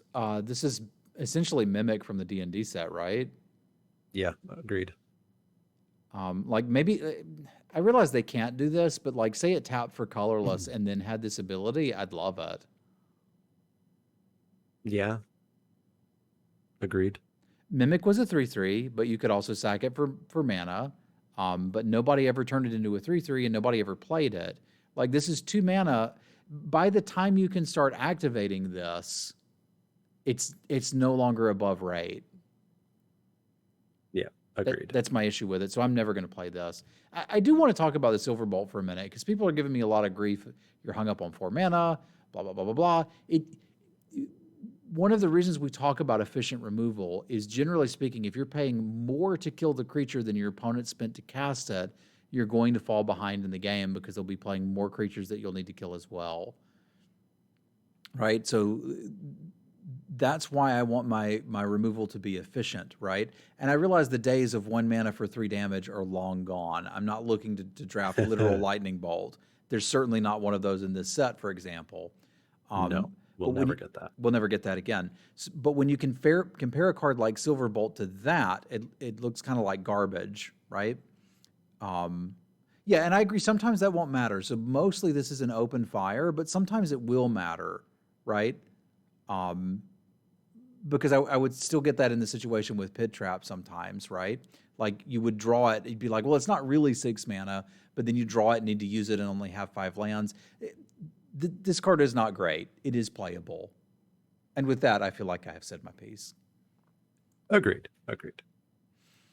So this takes us into the lands, which is going to be super quick. We've got the Tango lands back because it takes 2 to tango. So Deserted Beach, Haunted Ridge, Overgrown Farmland, Rockfall Vale, and Shipwreck Marsh. They all come in tapped unless you control 2 or more lands already. And they tap for 1 of 2 colors. Those are all better than medium playables. Yeah. You'll take them like as early as 5th for me. If I'm in if I've got like a really good card in one of the colors, I can even see second picking some of these. Like say I open up a really good card that has 1 white in the casting cost and get past a Deserted Beach, I might just take it with the idea of I could be blue and splash this. Yeah, there's some packs where I would go that high, but for me, they're really more in the 5th through 7th range. We've got an Evolving Wilds, we'll see, but these are just totally fine. Yeah, like this is the fixing that we get. This is fine. Yeah. Speaking of which, we have Evolving Wilds, a land at common, tap, sack it, go and find a basic land to put it into the battlefield tapped. I'm pretty consistently third picking Evolving Wilds in most formats that have it. And so far, I've already seen gold cards that I would want to splash, so I don't think that will change here. Yeah, I think there's a lot of powerful splashy cards. So Evolving Wilds is like 3rd through 5th. Okay. Up next is Field of Ruin. Field of Ruin is a landed uncommon. Tap to add a colorless. Pay 2, tap, sacrifice Field of Ruin. Destroy target non-basic land an opponent controls. Each player searches their library for a basic land card, puts it in the battlefield, then shuffles. You don't want this in limited? Nope, absolutely not a limited card. In this set, you are killing their Field of Ruin, their Evolving Wilds, one of their dual lands, or I guess the hostile hostile, but you're not playing this limited. That's dreaming. Yeah, it's not happening. Absolute F. Is this the actual land art? That looks really cool. Oh, the basics? Yeah. They're Heck yeah. horrible to actually quickly identify what color they are, because they all look like they give you black. Yeah, But they are very pretty. they're pretty. I like them. All right, you want to jump into white? Yeah, let's go. We're going to do white, and then I'm going to demand a lunch break. Sounds good. Have at it. Because we'll do that while you're reading the next one. So I'm going to go through these. We'll just do the regular white ones, and then we'll do the double-faced ones, because it doesn't really matter what order we do them in. So first, it mildly matters for me, just because I have them through an image in set number, but I should be able to. well, one of us going to have to jump around. It's going to be you when I'm reading them, and it's going to be me when you read them. I'm okay with that. Sure, sounds good. Sounds good. Okay. All right, first we got Adeline Resplendent Cather, 1 white for a star 4 legendary human knight with vigilance. Its power is equal to the number of creatures you control. Whenever you attack for each opponent, create a 1/1 human creature token that's tapped and attacking that player or a planeswalker they control. So it's always a 3 mana 1/4 with vigilance, and it'll attack as a 2/4 at least. Making the 1/1 white human on attack is nice. It's probably just going to run into something and die, but maybe it doesn't and gets through for a damage. And of course, if you are playing green-white and going wide, this could be a 4/4, a 6/4. Who knows how big it could be. It's lacking a slight thing. I don't know whether it's flying or trample or some sort of evasion attached to it, but it's still very good. I think I'm easily first picking this in every pack. Maybe unconditional removal over it, but yeah, first-ish pack, I would say. First-ish pick. Yeah, I'll first pick this. It does all of the things that you said and is a good blocker and just solid stat line. The double white's a little concerning, but I can live with it. Yeah, agreed. Blessed Defiance is white for an instant. Target creature you control gets +2/+0 and gains lifelink until end of turn. When that creature dies, create a 1/1 white spirit creature token with flying. It's a combat trick. No, it isn't. It does not keep your creature alive. It'll gain you a little bit of life, maybe build you up to a trade, and you get a 1/1 spirit token afterwards. Like, you're heavily wheeling this, and I'm struggling to find an actual spot to play it. Don't play this card. In Modern Magic anyways. Do not play this card. You are actively making your deck bad by playing this card. Do not play this card. If you play this card, you are living on borrowed time. Yeah, it's certainly not a feign death. Yeah, not good. Borrowed Time is 2 white for an enchantment. When it enters the battlefield, exile target non-land permanent an opponent controls until it leaves the battlefield. It's Oblivion Ring. Yeah. But I know it's not Oblivion Ring because blah, blah, blah, blah, blah. Well, actually, Oblivion... Yeah. Yeah, it's Oblivion Ring. It's a first pick. It's a very good card. There you go. There is enchantment hate, but that doesn't make this bad. Correct. Kendall Grove Witch is 1 white for a 2/2 human warlock with Coven. Gains flying until end of turn. It's kind of like a Gustwalker?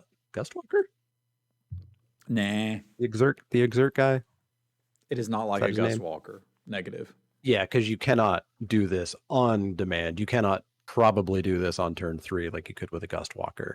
I think it's still fine filler, but I think you could wheel this.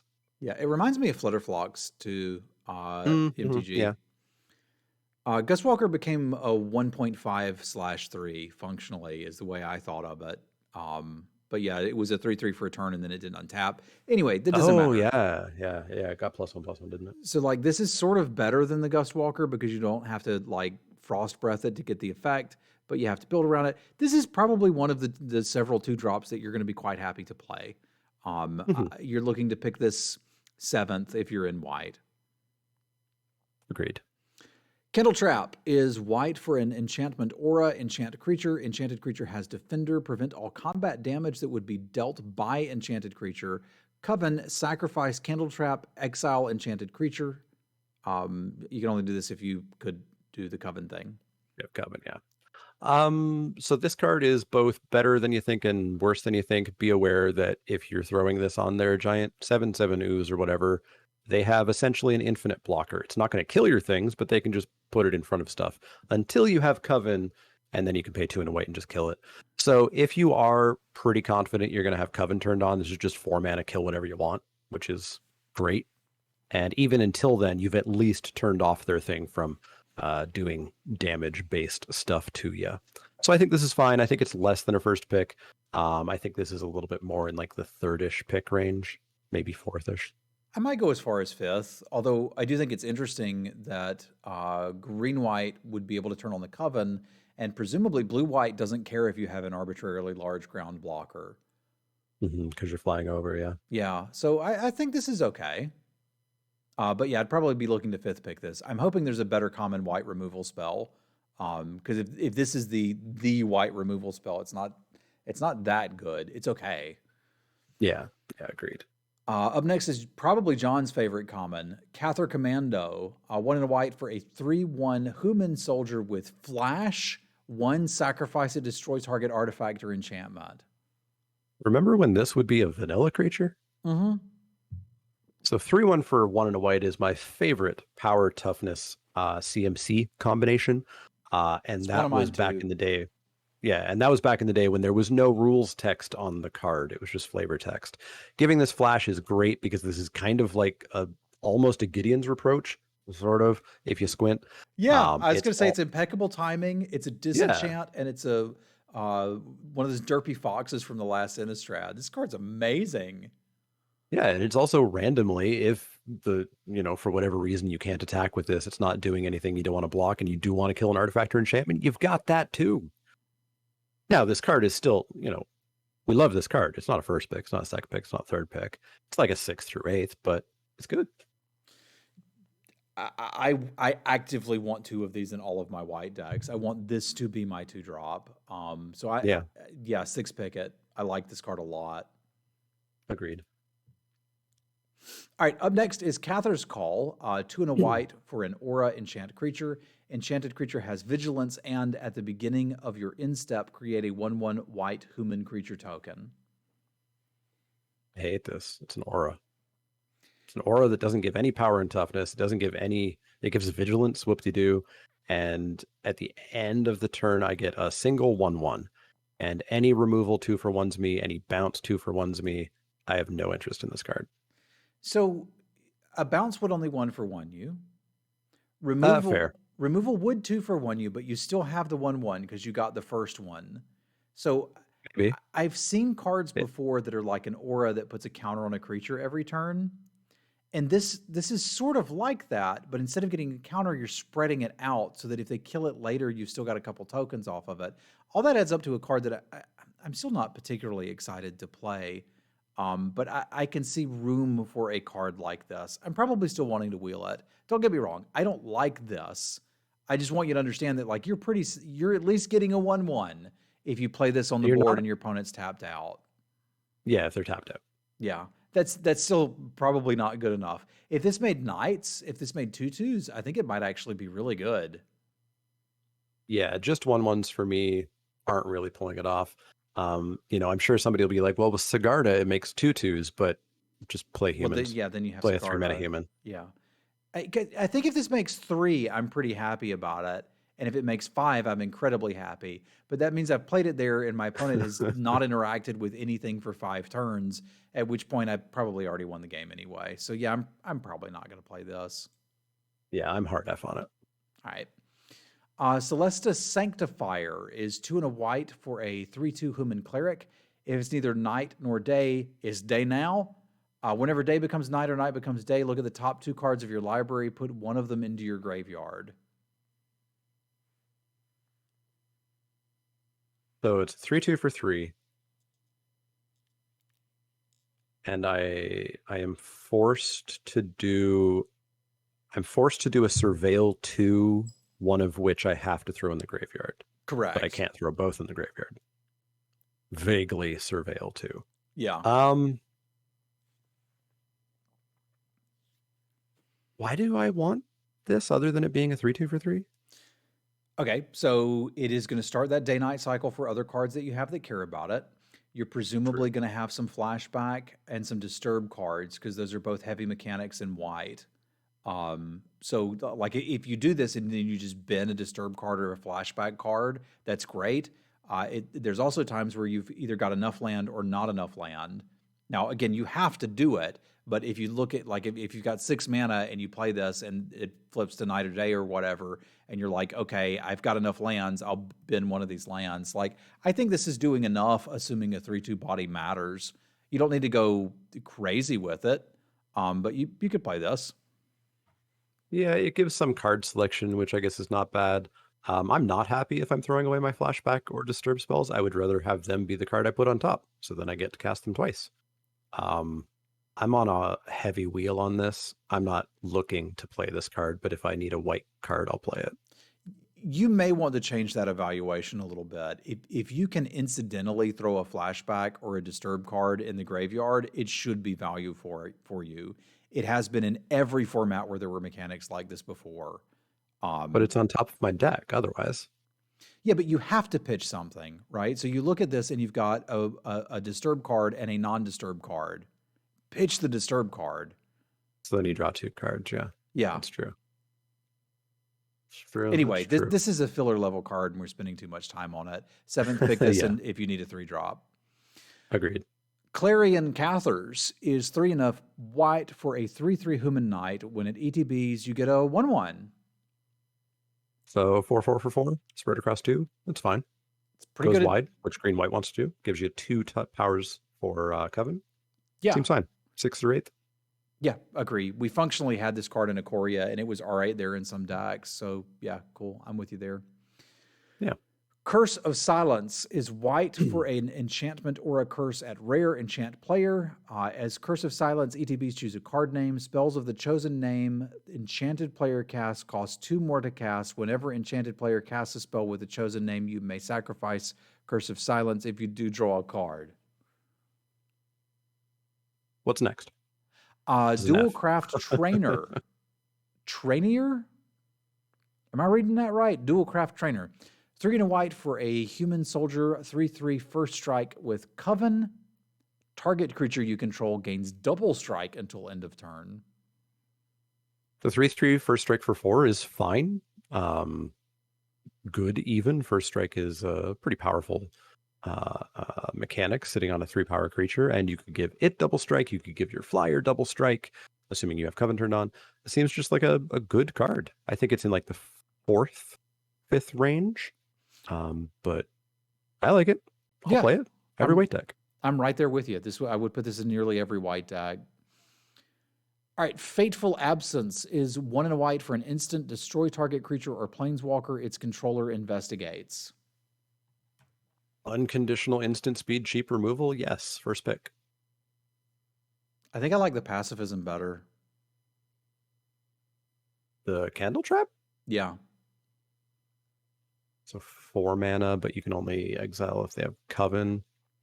Okay, so why does the mana cost of this matter at all functionally? I guess because it's easy to leave up, and this gives you the opportunity to get them if they have like a combat trick or something. But I don't want to just hand my opponent a card when I kill something. Yeah, I hear you. It's instant speed and it's unconditional removal. But generally speaking, I'm using removal spells on things that are going to kill me, not using removal spells so that I can force through damage, which means I don't care if they get a good blocker for a couple turns. I do care if they get a card. Yeah, I don't know if I care too much about them getting a card because they still have to pay 2 for it, which is not a huge cost, but I'm a big fan of the instant speed effects. Just because it allows you to not double spell on your turn, but double spell in your turn, the whole turn cycle. You can cast your, 3-drop or whatever, hold up 2, kill whatever big thing came in. I don't know. I tend to think of worst case scenario, and maybe that's my problem or my superpower. Because like Thangarth is saying, kill their bomb, they get a blind draw. Absolutely. But what if they play a 3/1 and you're stuck on mana, and then they play another 3/1? You're just killing a 3/1 with this, and then they're going to get a free card. Like, I don't think I want that. So you wouldn't play this? No, I would certainly play this. Everybody's like, oh my God, slam it, first pick, easy. And I'm like, nah, I don't want to first pick this. I think there's a lot of I can see first picking this, but I don't want to first pick this. I think I'd like to get this probably fifth, about the same place as the other white removal spell.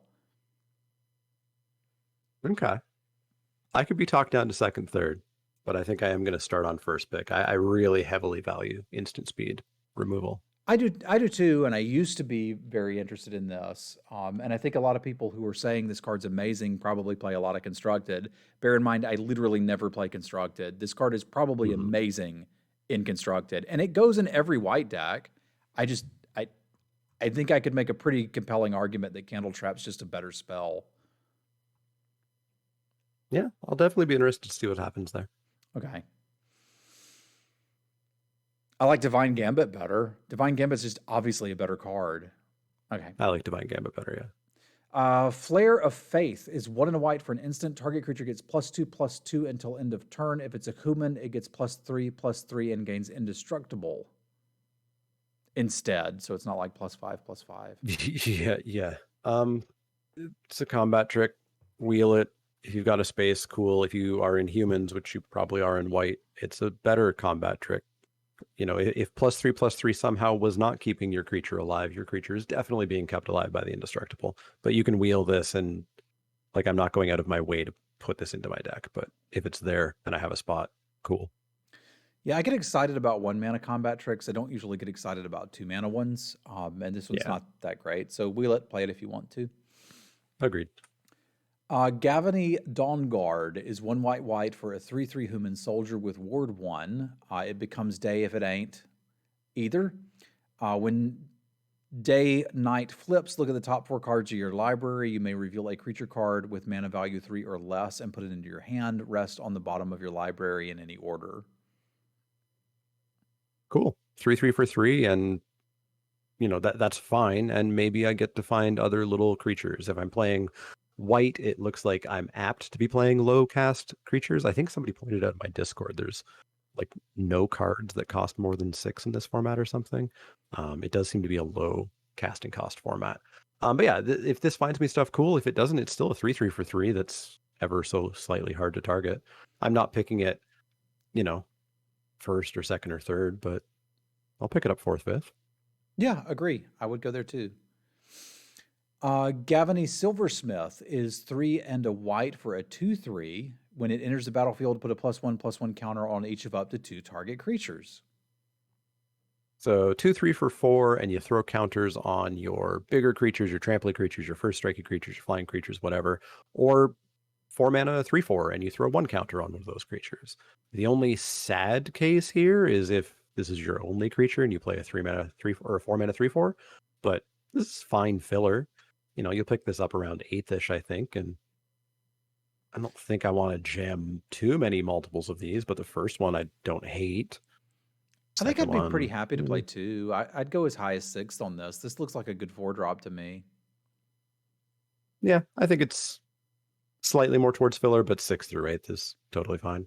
It really helps you get Coven going because you can choose where those counters go and make sure that you've hit it if you need it.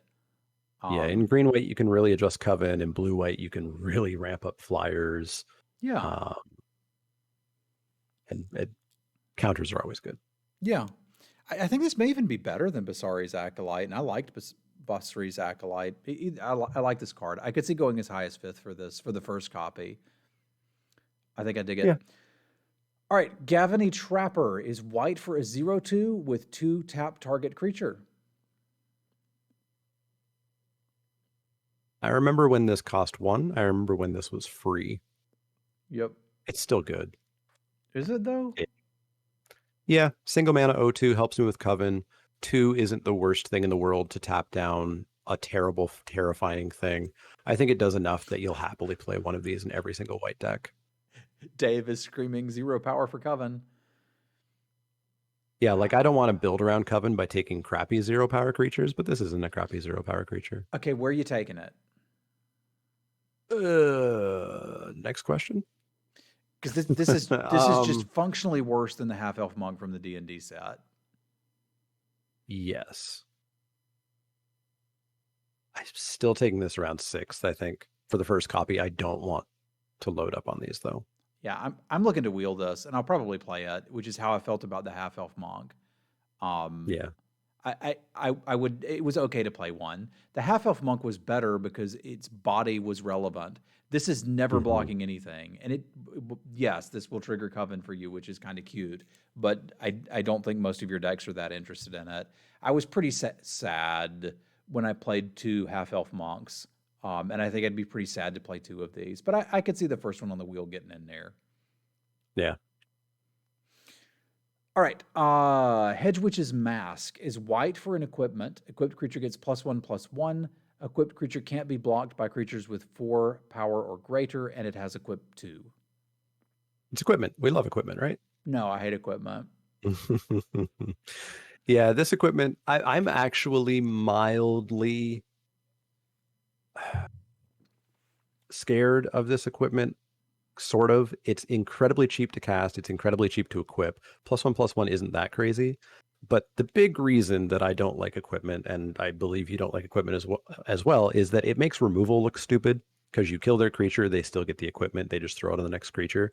One way around that is by having a big creature to just stand in the way. This turns that off too. You have to explicitly have probably multiple smaller creatures to actually deal with this.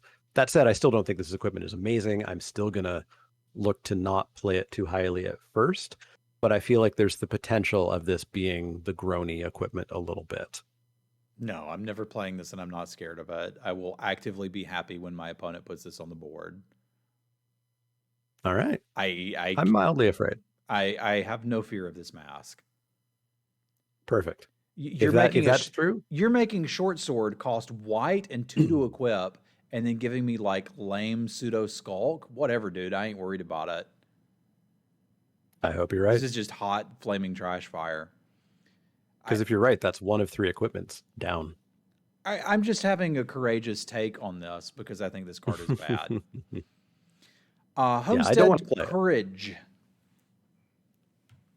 is up next. For white, for a sorcery, put a +1/+1 counter on target creature you control. It gains vigilance until end of turn. Flashback for white. It's travel prep, except they're not traveling. They're staying at home. This is way worse than travel prep. Significantly worse. It's a single white mana for 1 counter. That's not worth a card. Travel prep was 2 mana for 2 counters. Spread, that's much more worth a card. Vigilance, whatever. Flashback in white, I'm not caring about. I want my flashback blue-red spells for blue-red.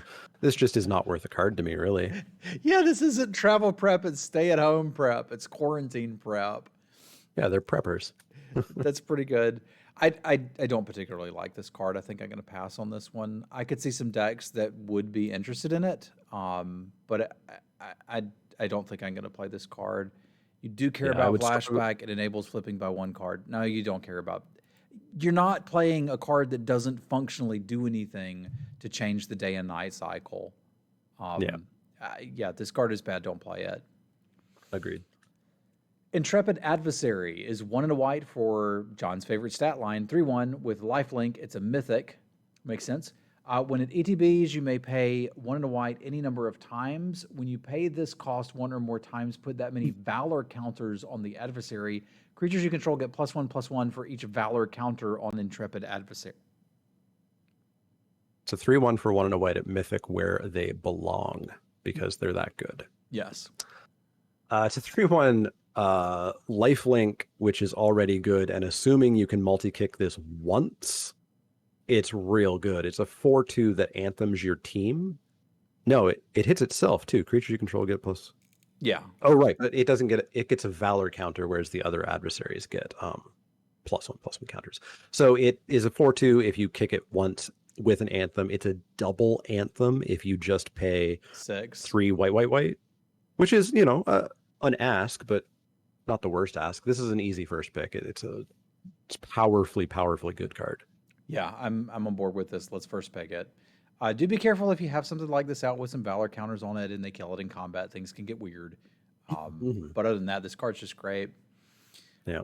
Loyal Griff is 2 and a white for a 2/2 flash flyer. When it enters the battlefield, you may return another creature you control to its owner's hand. So flash flying Windrake, and it's not a downside because you may return another creature. This is fine. Windrake's somewhat lost its day in the sun lately. It used to be a fantastic card, and now it's not as much. It's still probably fine in this set. You can get, again, there's ways to get counters on this. If you want to retrigger an ETB effect, the choice of being able to do that is solid. You could get this out from underneath, something out from underneath a Candle Trap or a blue tap down spell or something. So I think this is a totally fine card, but I do think it's around 5th, 6th, maybe. I don't even think I want to play this. No? It does a lot of things that seem like they would be good, and it's just understated. From everything I've seen so far, like this is a format where there's going to be a bunch of 3/3s running around, a bunch of 3/1s. Like you're just going to flash this in and block a 3/2 with it. It's really all it's going to do. So you're that out on Windrakes? Yeah, people are telling me that this is an awful take. This is a wild take. All I can do is give you my opinions on the cards. My opinion on the cards is that 3 mana for a 2/2 flyer is not good enough.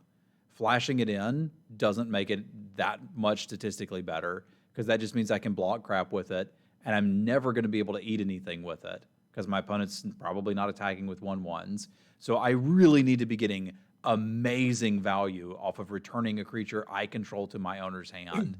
And that's really only happening if somebody's trying to kill something. Like, I'm supposed to sit there and hold this up for the entire game, hoping that my opponent tries to kill one of my creatures and then I play this. Like, we had functionally this card in the D&D set for 1 white. You had a 3/2 that could make one of your dudes phase out, right? I mean, sure, it's a negate, but it's a negate that so the thing about negate is you have to get the value out of it, right? But the right thing to do if you have this on turn 3 is just play the dang thing out. I see what you're saying. Play it in response to removal, you get this and the Windrake. But the problem is I don't ever want the Windrake, which means this is just a weird negate, and you could probably just play a counterspell if you wanted one. This is not good. 2/2 flyers for 3 are... 10 years ago, they were great. It's just not 10 years ago anymore. Yeah, I agree. You should never be holding on to this in the hope of getting the value out of it. It's a 2/2 flyer. It's going to be correct to play it whenever you draw it most of the time. I'm higher on this, but that might be just me holding on to desperately wanting Windrakes to be okay again. Yeah, I just don't think they are. Sure, I hear everything that you guys are saying. You pick the best option of whether you want Negate, which none of you are putting in your deck anyway, or a Windrake, which none of you are putting in your deck anyway. So if I staple Windrake and Negate together, do I want to put them in my deck? No, I still don't. So I'll optimistically keep this at 6th or 8th, but I'll say if it wheels, maybe I'll put it in my... I love this out of the sideboard. If I'm playing against a blue-white deck that's using a bunch of enchantment-based removal, I definitely want these. But I don't want to pick this early and probably don't want it in my main deck. Cool. It'd be an interesting one to keep an eye on. Audric's Outrider is 3 and a white for a 2/4. Whenever Audric's Outrider or another creature you control dies, put a +1/+1 counter on target creature you control. So 4 mana 2/4. Stuff's gonna die. Yeah. Seems fine. Seems okay. It's a Pillarfield Ox, and when things start to die, I get value. Yeah, maybe you have decayed tokens, attack in with them. They die anyways, regardless of if they trade or get chumped or just get sacked. Seems fine. Decent value. I'm on like 3rd, 4th. It's better than Unruly Mob because I can put the counters wherever I want. Oh, yeah. Far better. So, like, meaning I can start spreading them out, and then my opponent's like, well, do I kill the other thing that they've made big? Because that's just going to put a counter somewhere else. They almost have to kill this. So, yeah, I could see 4th picking this. Yeah, blocks right out of the gate too, whereas Unruly Mob takes a long while to block well. All right, Ritual Guardian is 2 and a white And I'm happy to discuss the Loyal Griff at length with any of you on my stream at a later date. We're going to be here forever if I tell you all of the reasons why I hate this card and think it's terrible. But I'll go deep and would love to be proven wrong. I hope that we're living in a world where Windrakes are playable, but we haven't been for the past 5 years. So if we want to talk about that more, let's talk about it more on my stream and not make John sit here for it. Ritual Guardian is 2 and a white for a 3/2 human soldier with Coven. It gains lifelink. Decent filler. It's like the other 3/2. Yeah, I think so. I think this one 8th-ish wheel could be a little better. I think lifelink is arguably a pretty good thing to enable. But yeah, this is probably just filler.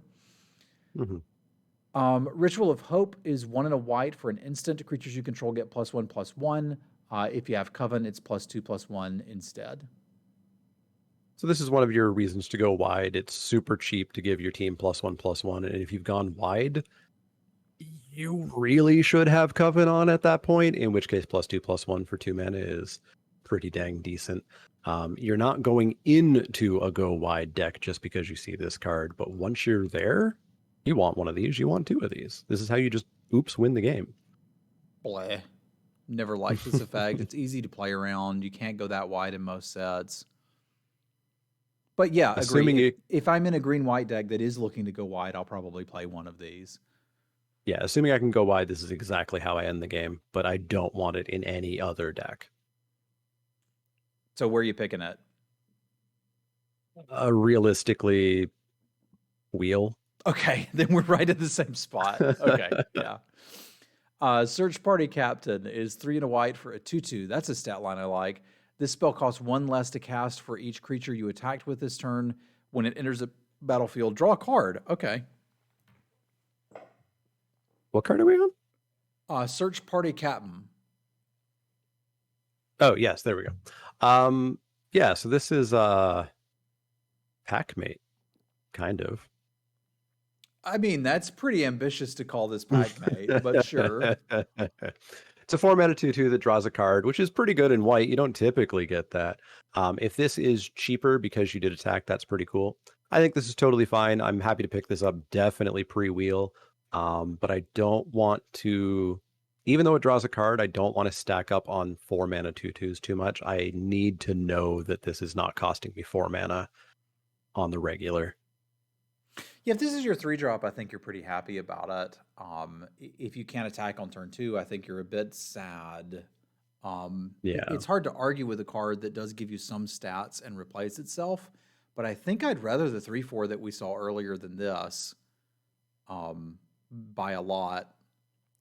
I don't know. Saying pre-wheel's a little bit much for me. Wasn't there a 3/4 that starts farting counters about a Silversmith or something? Yeah. I guess I'm seeing that as a 3/4 that puts a counter on something else. My brain can't unsee that. Sure, it's a 2/3. I think I'd rather that than this. But I could be wrong, and I certainly am not sad to play one of these. But I think I would be looking to wheel these and then be like, okay, sure, I'll play one of these. Yeah, I think I want the first one 7th, 8th-ish, just like slightly pre-wheel. What does wheel mean? Wheel means post 8th pick, so you're getting back a pack you've already seen. So pick 9 through 15. Yeah, basically it means we would be happy. I would be happy if everyone else looked at this in the first go through and didn't want it, and it came back to me. I think I'd be happy to play it at that point. All right, Sigarda's Splendor is 2 white for an enchantment. As it enters the battlefield, note your life total. At the beginning of your upkeep, draw a card if your life total is greater than or equal to the last noted life total for Sigarda's Splendor. Then note your life total. Whenever you cast a wide spell, you gain 1 life. This card reeks of Arena will do it. Noted. So 4 mana for an enchantment that does literally nothing other than allow you to note your life total. But then next turn, if you gained life by this being, I don't remember what the lucky charm was for white, but if you gained a life somehow, you might get to draw a card. And then you get to note your life total again. I mean, I don't know about you, but I can note my life total anytime I want. I don't need this card to note my life total. That's cheating. Okay, so this is functionally a card that if my opponent is not attacking me and I'm going to cast more white spells, I could start to draw cards. I hope there's better Yeah. ways to get card advantage than this because I don't want to play this. Yeah, I don't want to touch this. Yeah, let's flush it. Yep. Yeah, I'm with Andy here because I know Andy's going to play this and then he's going to hate it because it's pretty bad. Yeah. All right, Sigarden Savior, 3 white for a 3/3 angel, flying. When it ETBs, if you cast it, return up to 2 target creature cards with mana value 2 or less from your graveyard to the battlefield. Pretty great. Because this is, like, assuming your 2-drops are bears, this is a 5 mana 7/7. Yeah, I'm looking at this as a 5 mana 3/3 flyer that's probably bringing back a 2/1. Why stop at a 2/1? Because Get I two see 2/1s. everything in its worst case scenario and think, how bad is that? Right? Well, then it's actually a 3/3 for 5, and that's it. But yeah, this card's great. Like, Yeah, I think I'm easy first I'm on pick. board with this. I will say I almost don't think it needs to be mythic. I think it's a mythic because this in constructed formats is probably bringing back busted 2-drops left and right. Yeah. Now, Chad is pointing out that this is really good value with the Griff. So the fact that there's a mythic in the set that you would really want to bounce means I might be wrong about a Windrake being trash.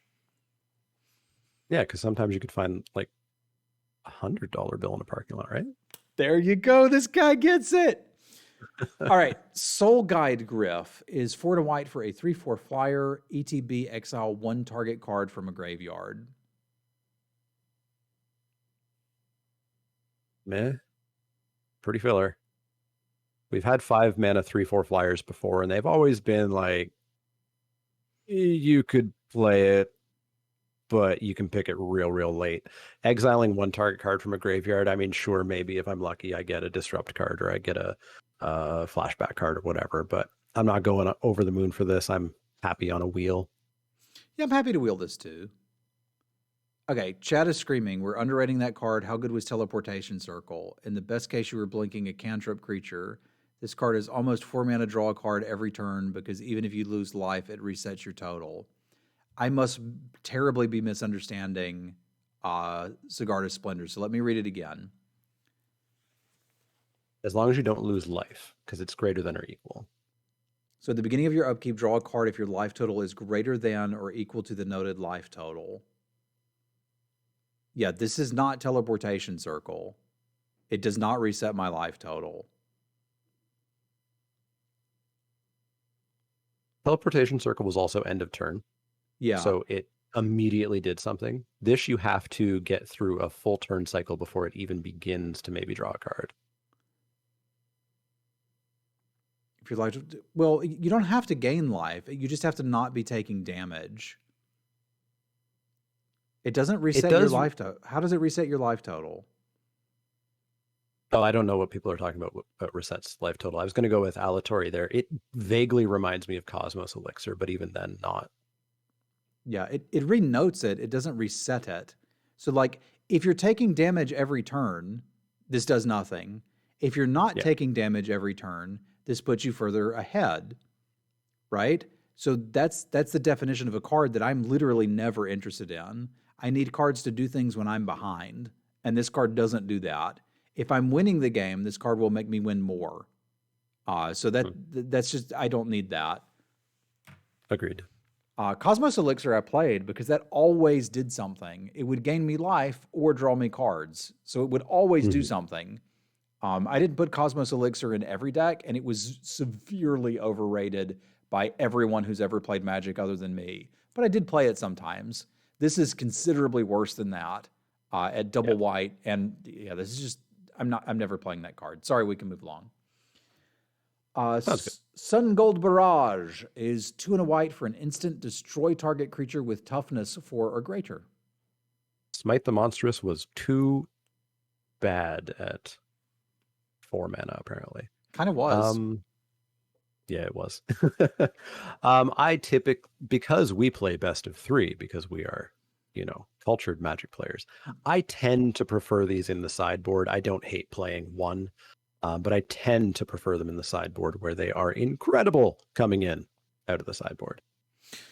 Yeah, and there's going to be stuff you can kill. I think this may actually be better than Smite the Monstrous because we've seen like, Oh, this is toughness, right? Not power. yeah, I think that matters. And I think that makes it slightly better. And I think it would be, you're going to look at the stats for this that people have data mined and not appreciate all the counters that are going to be going around. And this is going to kill more things Yeah. than you think. I think the first copy of this is probably okay to main deck, but I agree. I would rather have a lot of them in the sideboard, probably too. Yeah. It's a great example of what I dislike about stats of individual cards, because cards are not played individually. They're played in decks and they are played in formats and board states. And you can't get that through just pure stats. Agree. So I like this. Where are you taking it? I'm taking the first one around like 6-ish Okay. or so. Yeah. I'm not feeling sad about main decking one of these, but out of the sideboard, they probably feel incredible. Okay. That's about where I would say I'm at as well. All right. That takes us to Sun Gold Pretzel Sentinel. Sorry, Sun Gold just sounds like a brand of pretzels and I'm getting hungry. 1 and a white for a 3/2 human soldier. When it enters the battlefield or attacks, exile up to 1 target card from a graveyard. Coven 1 and a white, choose a color. It gains hexproof from that color and can't be blocked by creatures of that color. You have to have Coven to do this. So this is a 3/2 for 1 and a white. I hate it. Those are terrible stats for 1 and a white. Yeah, it's a 3/2 for 1 and a white, which is kind of just silly overstated. Like that costs 2 and a white usually. And then for 1 and a white, this thing is virtually impossible to kill. It's a good card. It's not a bomb that's like busting open the game, but it's just one of those very, very good creatures that will do the thing it needs to do. You first picking it?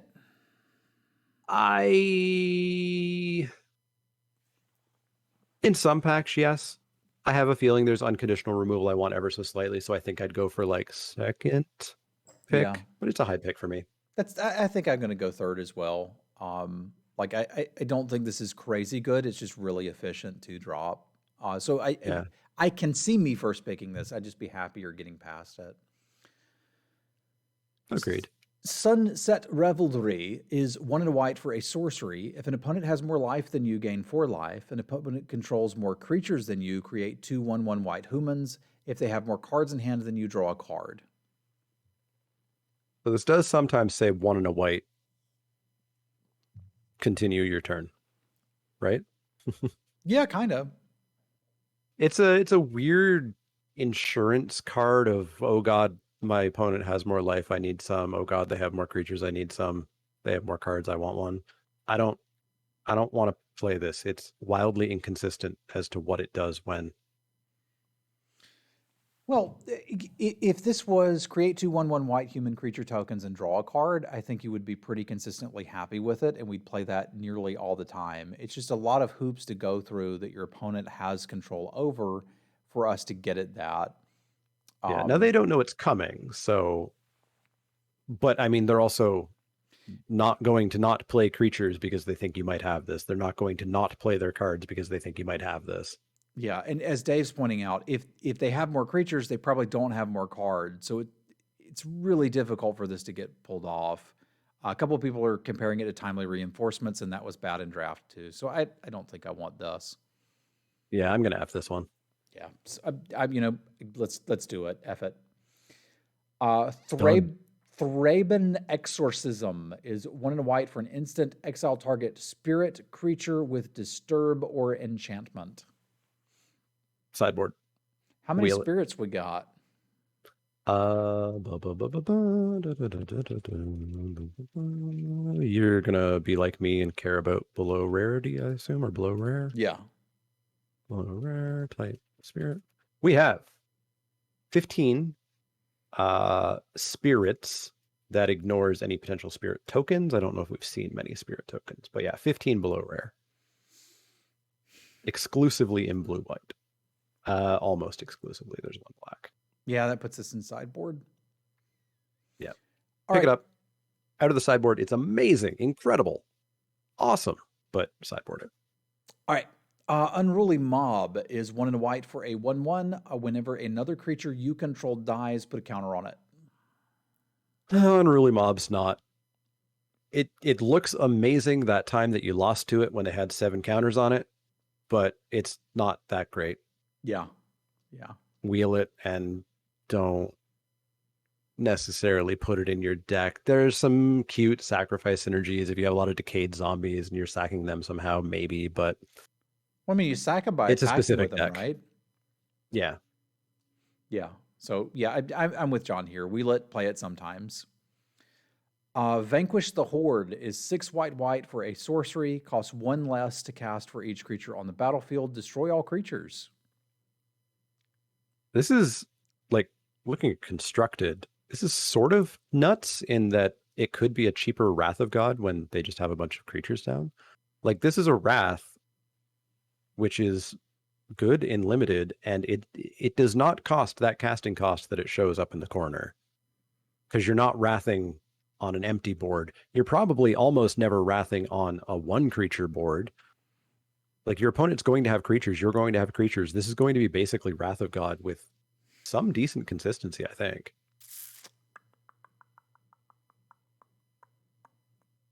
Yeah, I'm taking this. I'm playing this. I'm happy with this. It's not as good as Wrath of God.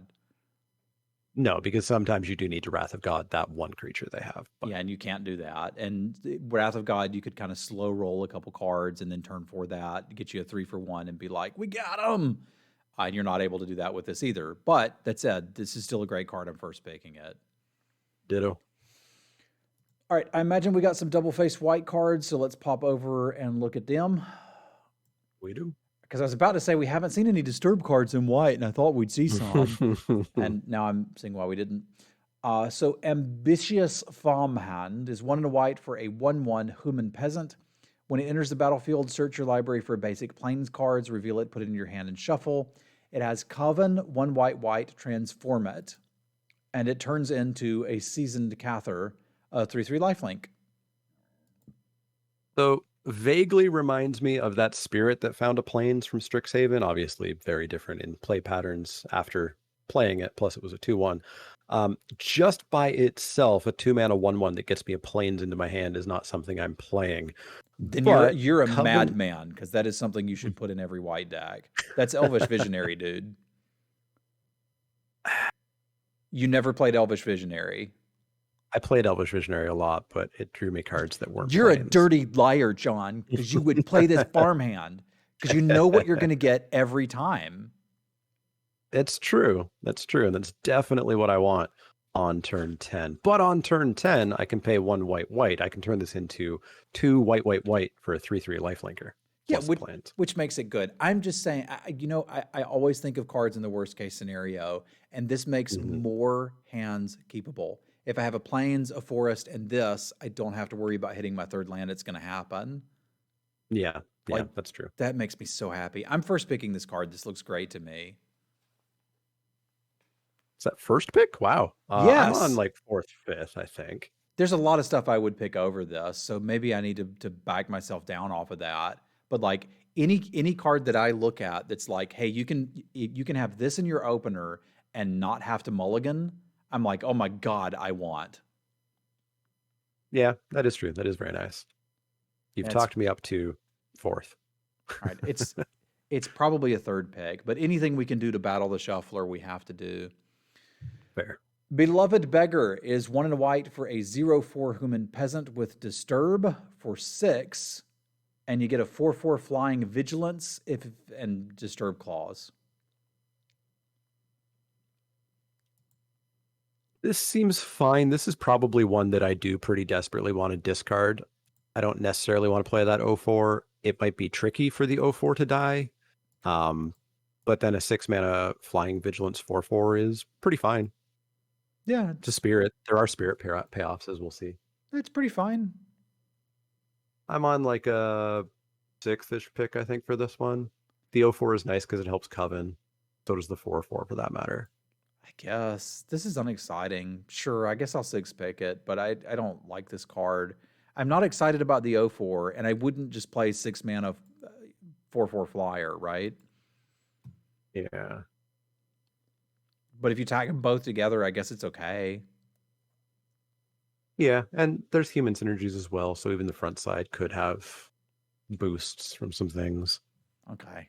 Yeah, I'll probably play it. It's just not blowing my mind. Yeah, Bereaved agreed. Survivor is 2 and a white for a 2/1. When another creature you control dies, transform the survivor. It becomes a 3/2 Dauntless Avenger. When it attacks, return target creature card with mana value 2 or less from your graveyard to the battlefield, tapped and attacking. Disturb is sorcery speed. Yeah, Disturb is just literally casting the creature. It's just coming out of your graveyard instead of your hand. 2/1 for 3 sucks. Yep. But becomes a 3/2 for 3. And then maybe you get back the 2 mana value thing. So we had a mythic, and it was a mythic because it brought back 2 CMC 2s. This is an uncommon that brings back CMC 2s by attacking. Sorry, I was reading something Dave said, and I should probably just start ignoring some of that.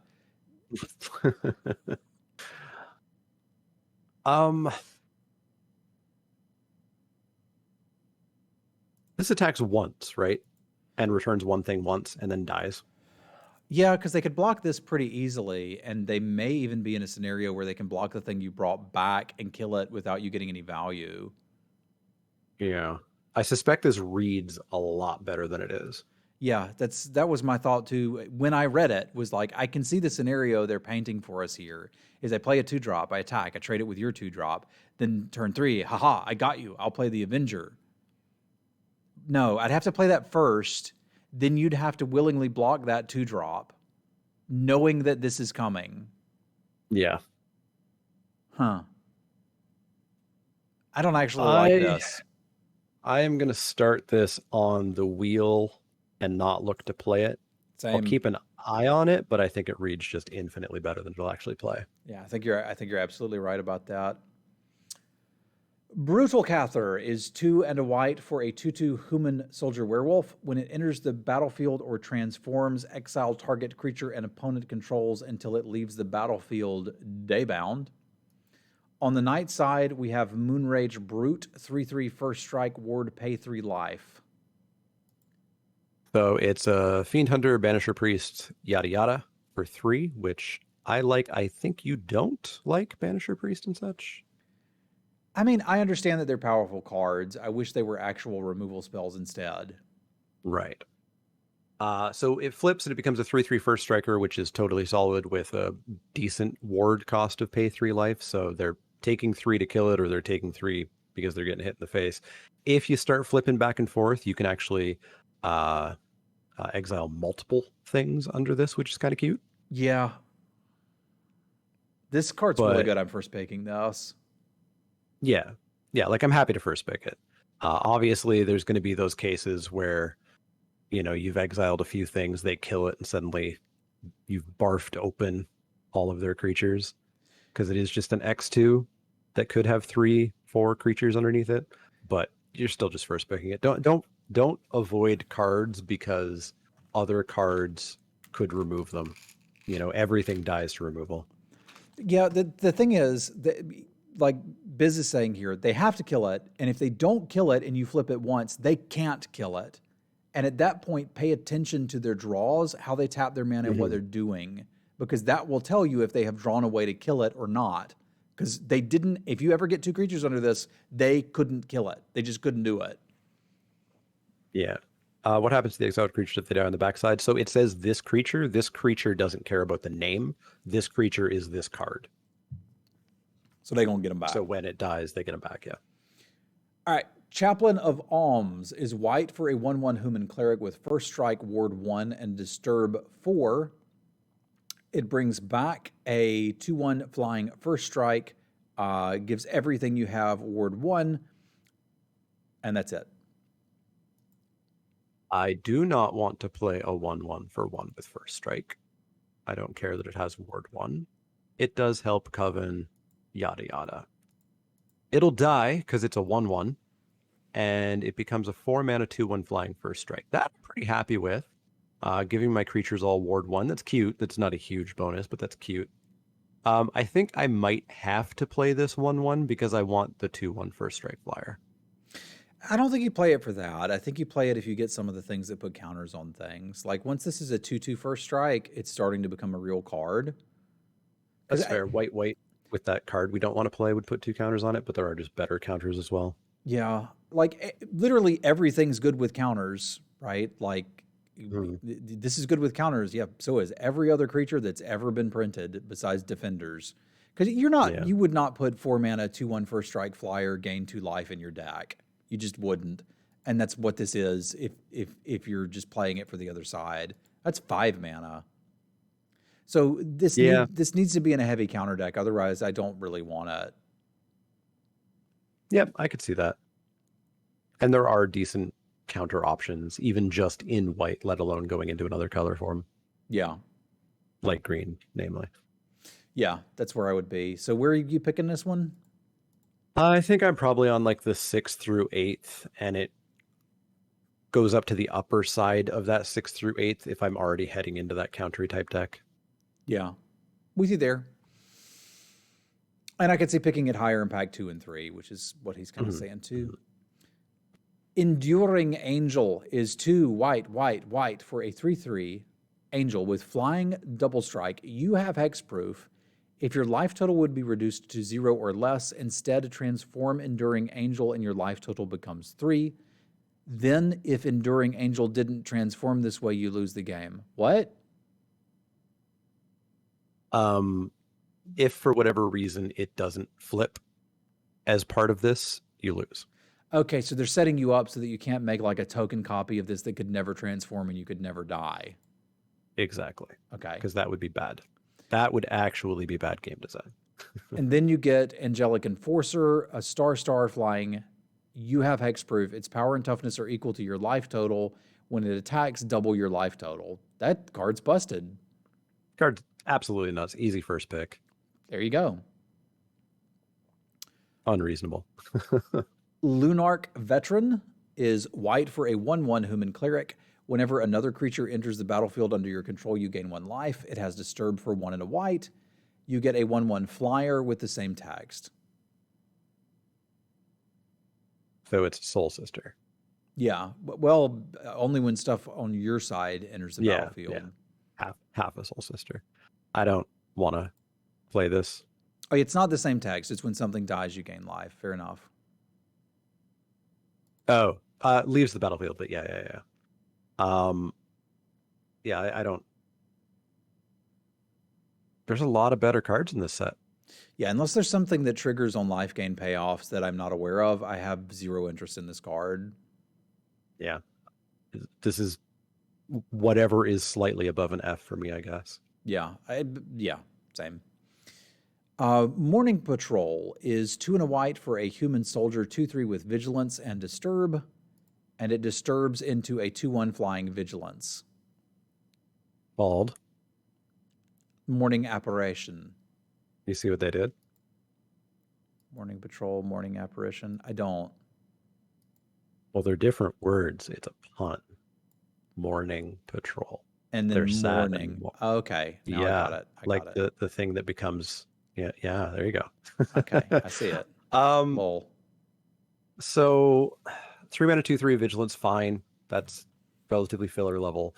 It dies and draws you a card that is also fine. 4 mana for a 2/1 flying Vigilance, a little bit overcosted, but it's a free card. So it seems fine. I'm happy to pick it 6th through 8th, put it in my decks.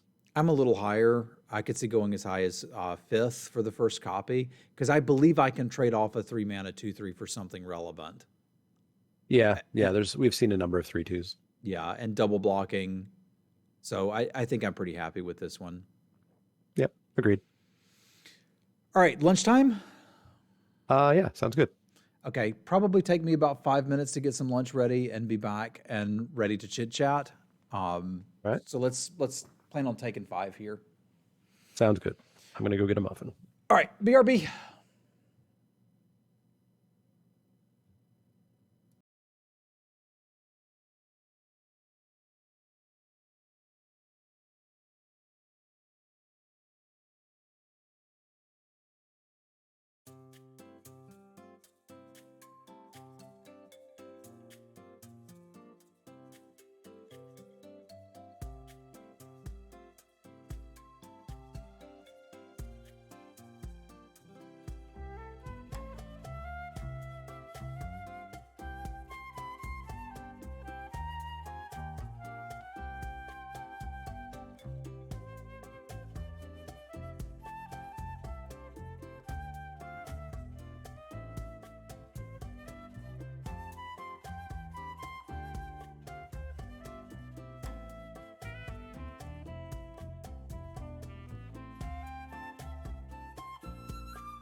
What are we arguing about? Oh, yeah, I read where Dave was like, this card is obviously the same as Wrath of God, and it's not, it's just worse. That still doesn't make it bad. It's perfectly playable.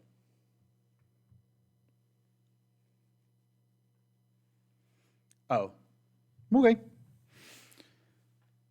I have certainly been guilty of misreading a card before, too.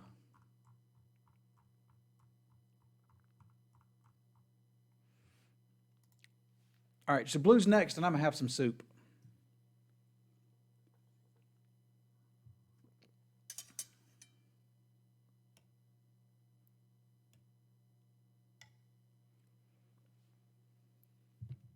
Yeah, I was wondering why you were so vehement with me. I was like, I don't understand. But now it all makes sense.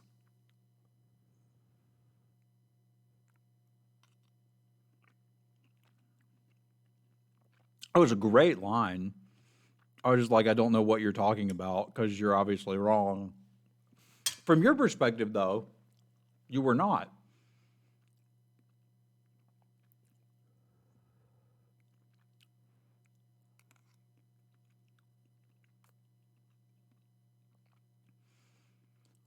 Well, the realistic best case scenario is you're behind on board and losing, but still have a stable life total of like 7 Hello. plus, and then you top deck it. Hey, what's up, John? Not much. Had a muffin. Okay, I've got a bowl of soup I'll be nomming on while we go through these. Nice. Okay. So ready to start with blue? Yes, sir. I'm very excited for when we get out of the year of double face cards because there's a lot of text. Yeah, I thought we were done with it with this set. Technically, these are not modal double-faced cards. These are just double-faced cards, but it'll be another set or so until we're finally out, I guess. Yeah, fair enough. All right, up first in blue, we've got Bait Hook Angler. Bait Hook Angler is 1 and a blue for a creature human peasant. It's a 2/1 at common. Disturb for 1 and a blue. On the back half, it's a 1/2 flyer. Yep, spirit. This looks great to me. Yeah. Like a piker is fine. You're not excited to play them, but a piker that dies into a 1/2 flyer, you're not excited about a 1/2 flyer either, but it's free, kind of. Yeah, I'm pretty happy with this card. I'm obviously not going insane with it, but probably, I don't know, 7th, right before the wheel once I know I'm in blue. Yeah, I'm right before the wheel on it. It's totally fine. I'll play multiples. Okay, yeah, I think I'd be happy with 2. Agreed. Up next is Component Collector. Component Collector is 2 and a blue for a creature homunculus at common. It's a 1/4. If it's neither day or night, it becomes day. Whenever day becomes night or night becomes day, you may tap or untap target non-land permanent. So those transitions happen at the beginning of the next turn. Yeah, before the untap step. So this doesn't actually do anything, does it?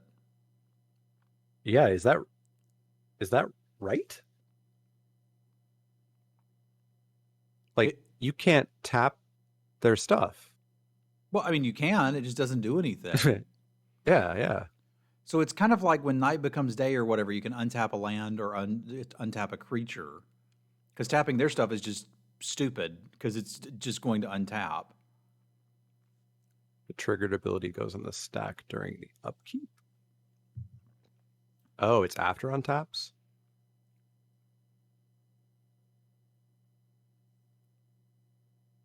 If the opponent makes day night, you can tap their stuff. It's only good with the night day trigger cards. I'm getting different feedback. Yeah, I need to know how this works. Like, Arena's going to take care of it, and the stat line looks like garbage, so I don't think I want to play it anyway. But Yeah, I'll check the release notes. I'm going to need to Imagine if cards did what they said they did. God,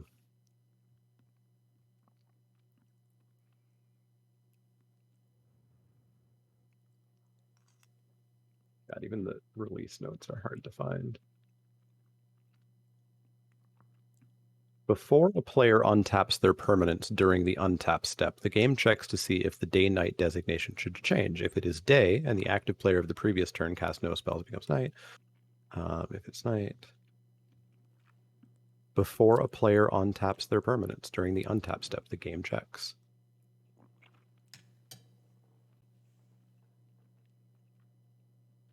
I mean, release notes appear to be saying that it's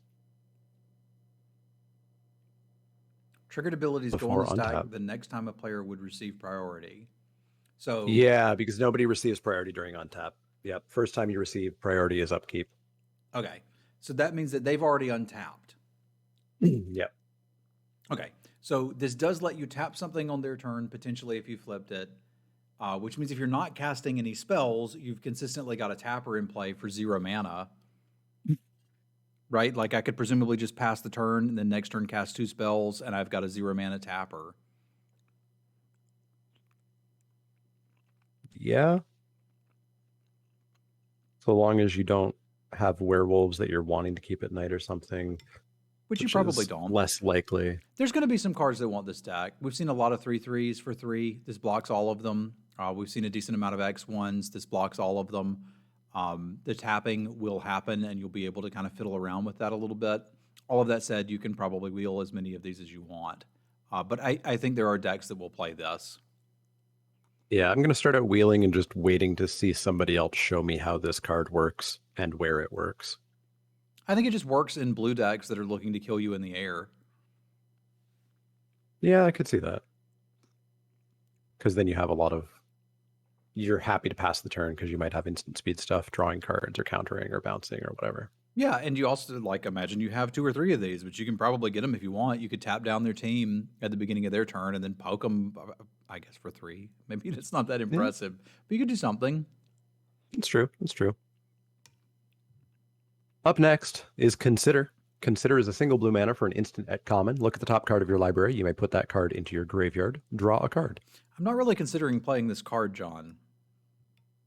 You love Opt. There was one format that it was actually quite good in, but I have not seen any indications that this is that format. I'm hopeful that you've got better ways to trigger your instant and sorcery shenanigans than this, because if you don't, then that deck's just going to suck. I'm all about playing this in my instant sorceries deck. I like Opt. I've generally played Opt. Interestingly, because it helps me keep sketchier hands. Obviously not as consistently as just grabbing a land. But I like this. I think I'll play this in my blue-red spells decks. I don't think I'm going out of my way, and I'm probably pretty happy to wheel it, but I will play this. You put your Disturbed flashback in the bin and then draw a land. That is a big dream, my friend. That is a big dream. Yeah, I don't like this card. I'm never playing it. If I have to do this to make blue-red spells work, I'll never get to play blue-red spells. That's fair. That's fair. Up next is Covetous Castaway. Covetous Castaway is 1 and a blue for a creature human. It's a 1/3. When Covetous Castaway dies, mill 3 cards. Disturb for 3 blue. It becomes a 3/4 flyer. When it ETBs, you may shuffle up to 3 target cards from your graveyard into your library. I like this dude. I think I'd like to maybe third pick this. 1/3 is a pretty good blocker in the early game. Milling you should be an advantage, generally speaking, when it dies that you're happy about. You don't have to worry about milling out because eventually you'll cast this Castigator and you can shuffle a couple cards back in if that's something that you're concerned about. Although generally speaking, the value, the ability on that flyer is not really something I'd value. But you could do it. But yeah, I think I could see picking this as early as third. I like the flying side a lot more than I like the front side. 1/3 is not that big.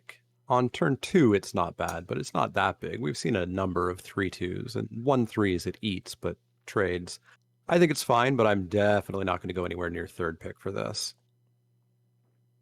I don't know. You're I'm crazy. not. You can double block a 3/2 with it.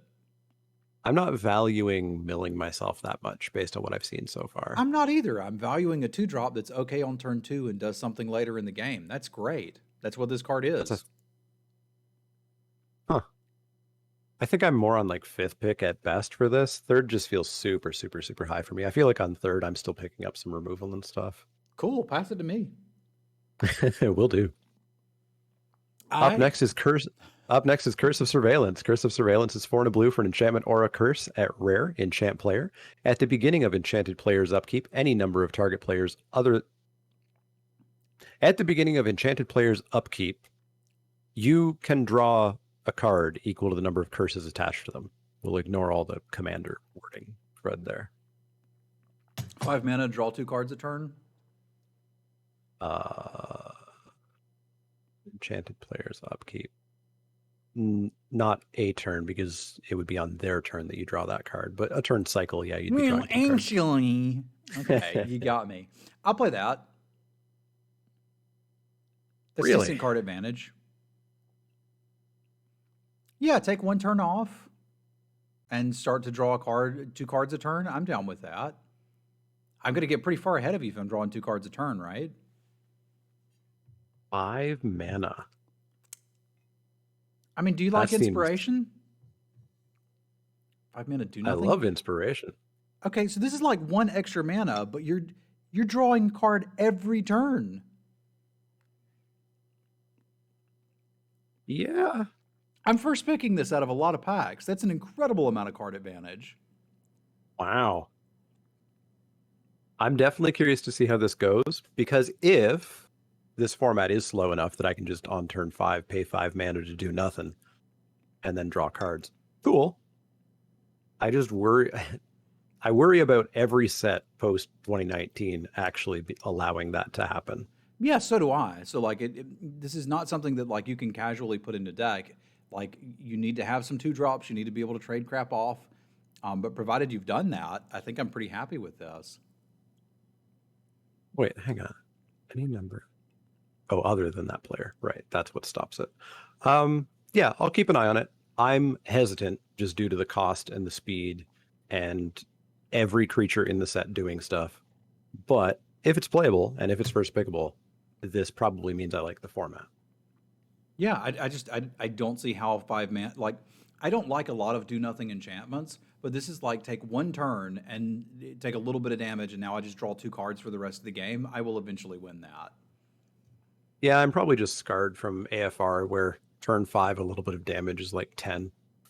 Yeah, even then, like, I was still like maintained a 65% win rate throughout that format, and I was playing the heck out of Bags of Holding. True. Maybe I'd have done better if I didn't play him. I don't know, but All right, I'll happily watch you first pick this. okay. I'm gonna start 6 through 8, then we'll see. It's splashable too, dude. But I hope I'm wrong. It is very splashable. That's true. Up next is Delver of Secrets. Delver of Secrets is a single blue mana for a creature, human, wizard at uncommon. It's a 1/1. At the beginning of your upkeep, look at the top card of your library. You may reveal that card. If an instant or sorcery card is revealed this way, transform Delver of Secrets into a 3/2 flying human insect. A lot of people say this is unplayable in Limited, and I don't think that it's technically unplayable. I think it's just generally not very good. A lot of people have memories of it being very good in constructed decks or legacy decks or whatever. And you can build a deck where you could reliably flip this. It's just, it takes a lot more work. And by the time you've done it, you've essentially built your own Snapping Drake, which is not really that impressive considering there's literally one right beside it here. So I'm not going to pick this or play it. But if you've got a spell heavy deck and you want to put one in and have a good time, go ahead. Yeah, I'm not going to look to play this one.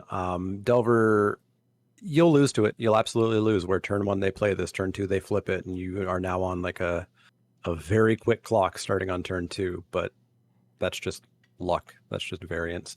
I'm psyched about playing blue-red spells decks, and I don't even necessarily want to be playing a Delver, but Yeah. I would put one in, I guess. There are ways you can manipulate the deck to make sure something goes on top, but just play better cards. Play consistent cards. Yeah. If you've got enough spells in your blue-red spell deck, I might put it in there too. I'm with Dave on that one. Yeah. But yeah, pick it late for sure. Up next is Devious Cover-Up. Devious Cover-Up is 2 blue for an instant at common, counter target spell. If that spell is countered this way, exile it instead of putting it into its owner's graveyard. You may shuffle up to 4 target cards from your graveyard into your library. We had this in a Ravnica set, and you could use it to mill people out slowly, gently, over a lot of time. Not only that, but 2 went infinite, right? Yeah, if You'd you had never two, lost. you would never be able to mill out. So normally I would immediately dismiss a card like this, but after having played with it some, you could get some work done. So I'm going to call this narrow and say that you probably want to wheel it. But there's a deck, there may be a deck that would be quite interested in this card.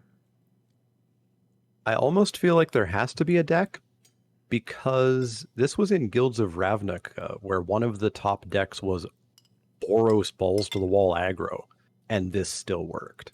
Yeah, fair enough. So I'm happy with Devious Cover Up. Again, it's a late pick, but if you can get a couple of these and they're commons, you can. Like, you just counter their spell and put the other cover up back in the deck. And then draw that card and counter the next spell. They have to double spell. They have to already be way ahead on board or something. This is a fine counter spell. It does work. It does a lot of work in very specific control decks. So don't just jam this in anything, but there are ways to make this work. Gangsta has a point here. That was back when the bots just wouldn't take Demir cards and we couldn't draft this with people. So. I did this in paper. Okay. It definitely exists. But everybody that plays paper is terrible. That's true. That's very true. I just got you to admit you're terrible. Ha ha ha. No, I think I'm with John here. I think it can do stuff. Yeah, so up next is Dissipate. Dissipate is 1 blue for an instant add-on common counter target spell. If that spell is countered this way, exile it instead of putting it into its owner's graveyard. This is generally not something I'm incredibly interested in, but you can play it. It first printed in Mirage. We saw it again in the original Innistrad. It's mostly just cancel, but it's kind of cute when you counter a flashback spell with it. I don't tend to value these any higher than I would a regular cancel, so I'm looking to wheel them. Yeah, easy wheel. Cancel's just not something that I'm super looking forward to in most decks. I sometimes play them, but I like 3-minute counter in AFR more than I do in most sets, so it might do something here. Yeah. But yeah, it should be an easy wheel. Up next is Drownyard Amalgam. Drownyard Amalgam is 4 and a blue for a creature zombie horror at common. It's a 3/6. When it ETBs, target player mills 3 cards. 2 and a blue, Drownyard Amalgam can't be blocked this turn. So here is your answer to that white equipment that you were worried about and your way to kill them. It's true. This card looks fine. I probably want one of these in literally every blue deck. I can probably wheel it because I don't imagine most people want a ton of them. But yeah, I want one of these. Yeah, it reminds me of Ashiok Skulker. It reminds me of Passwall Adept. It's a card that like a controlly blue deck loves to have. Or a mid-range blue deck, or an aggro blue deck, or yeah, it keeps you alive as a 3/6, and then just kills them as an unblockable 3/6. Yeah, I dig it, but I don't think you have to go after it early. It's just hey, I don't have a 5-drop yet. This is a pretty good one. Let's get it. Yeah, this is 6th through 8th, probably even wheel in pack 2 and pack 3. Yeah, that's what I would say. Not everybody's in blue at that point, and always mill yourself. There's no reason to mill an opponent here. Yeah, you're giving them upside if you mill them. Yeah. Up next is Fading Hope. Fading Hope is a single blue mana for an instant at uncommon. Return target creature to its owner's hand. If its mana value is 3 or less, scry 1. I'm usually pretty happy with the first bounce spell. There's going to be some tokens. There's going to be, they had a combat trick. There's going to be, they tried to kill my dude and I can bounce it. Asking me to leave up 1 mana is not that much. I'm probably still not going to like go crazy and pick this incredibly highly because this is mostly unsummon. But I could see taking one 6th through 8th. Yeah, I'm very happy to pick this 6th through 8th. It's unsummon with an upside where if you're killing a token or something with it, you're getting to scry 1. I have been the biggest proponent of bounce forever. Bounce has gotten significantly worse now that there are no vanilla creatures and everything does something on ETB, but you still play them. There's still tokens. There's still stuff to get them with. Yeah, it feels like you've done more than a 1-for-1, when they go to pacify your dude and you bounce it, but I still love that play pattern of gotcha. Agreed. Up next is Falcon Abomination. Falcon Abomination is 2 and a blue for a creature zombie bird at common. It's a 2/2 flyer. When it ETBs, create a 2/2 black zombie creature token with Decayed. I like this a lot better than the White Wind Drake. I I'm really going to have to figure out what we're supposed to do with these decayed things. But I've already seen cards that I would want to sacrifice them to. I've seen cards that would make them 3/2. Just throwing it in for 2 damage is not so bad. And this one leaves me over with a Windrake. So I think I like this quite a bit. This looks like a pretty good common for blue. I would probably rate this as a 6th-ish pick for me. I am picking up what this is putting down. Yeah, I'm on 6th through 8th for this. It's a Windrake, which, again, I'm hoping could be okay again someday. And that zombie is just nice to have. You know, some cases you're just going to kill your opponent having an extra 2/2. And if there is some sort of sacky stuff you can do, there you go. Yeah. And at common, you could get a pair of these. Easy. I do like the white one more. Anyone that has questions about why I don't like the Griff, come by my stream anytime after today, and I will explain to you why the white one is terrible and this one's pretty good. I will play both of them. I'm just saying that this is obviously better than the Griffin. Up next is Firmament Sage. Firmament Sage is 3 and a blue for a creature human wizard at uncommon. It's a 2/3. If it's not day or night, it becomes day. Whenever day becomes night or night becomes day, draw a card. I need to know how much you like this card. I love this card. Because this is a worse version of Curse of Surveillance. This blocks. No, it doesn't. It's a 2/3 for 4. What are you blocking with this? Blocks once. Yeah, if you like this and you don't like Curse of Surveillance, we got to talk, man. Like, I still like this. It's okay. I'll play it. It's a decent amount of card advantage. But I got to jump through a lot of hoops to draw an extra card, whereas Curse of Surveillance is like, dude, have an extra card every freaking turn. It's great. So this is just a worse version of Curse of Surveillance for me. Once I'm in blue, I'd play it, which puts it like 5th or 6th peg. I like this in my blue-red spells decks. The blue-red spells decks has a vague sub-theme of day and night with that Vadrik guy and whatnot. Because you're passing your turn with your instants up, you're double spelling on your turn if you want to, because you're drawing cards, holding cards back. You're going to be flipping day and night a lot, which means you're drawing more cards, which fuels flipping day and night some more. Yeah. And Curse of Surveillance does all of that too. Just saying. Fair enough. Fair enough. I'm picking this somewhere around 5th, 6th, I think. Okay, then we're in the same spot with it. Fair enough. Sounds good. Up next is Flip the Switch. Flip the Switch is 2 and a blue for an instant at common. Counter target spell unless its controller pays 4. Create a 2/2 black zombie creature token with Decayed. Possibility I'll play this because back in the day I would have just dismissed 3-mana counter spells, but I think they were actually pretty good in AFR, and I was usually happy to play 1, sometimes 2. That said, you never need to take them early. You can always wheel something like this. I still am not quite sure what I'm going to do with these zombie tokens, but I'm pretty sure I can find something. So I'll still say wheel it, but I would say let's probably not instantly dismiss this one. I'll wheel it, but I've always been a fan of Convolute, Spell Shrivel, etc. Getting a 2/2 attached to it, even if it only gets to attack once, I'm pretty happy with it. But easy wheel. Agree. Up next is Gale Drifter. Gale Drifter is 3 and a blue for a creature Hippogriff at common. It's a 3/2 flyer. Disturb for 4 and a blue. Turns into Whale Drifter, which is a Hippogriff Spirit. It's a 2/2 flyer. This seems wonderful to me. Yeah, it's a Snapping Drake. Yeah, I love Snapping Drakes. So much better than Windrakes. Oh my god. That 3 power really pushes them through because they can trade with more stuff on the ground, which sometimes you have to do. And they can force through more damage and close out the game faster. I like this card a lot. I could see picking this as highly as 5th. Yeah, and it just dies into a ever so slightly worse version of itself. It dies into a Windrake, which is like, I mean, obviously not great, but it's a free one. I didn't have to pick this one. Yeah, exactly.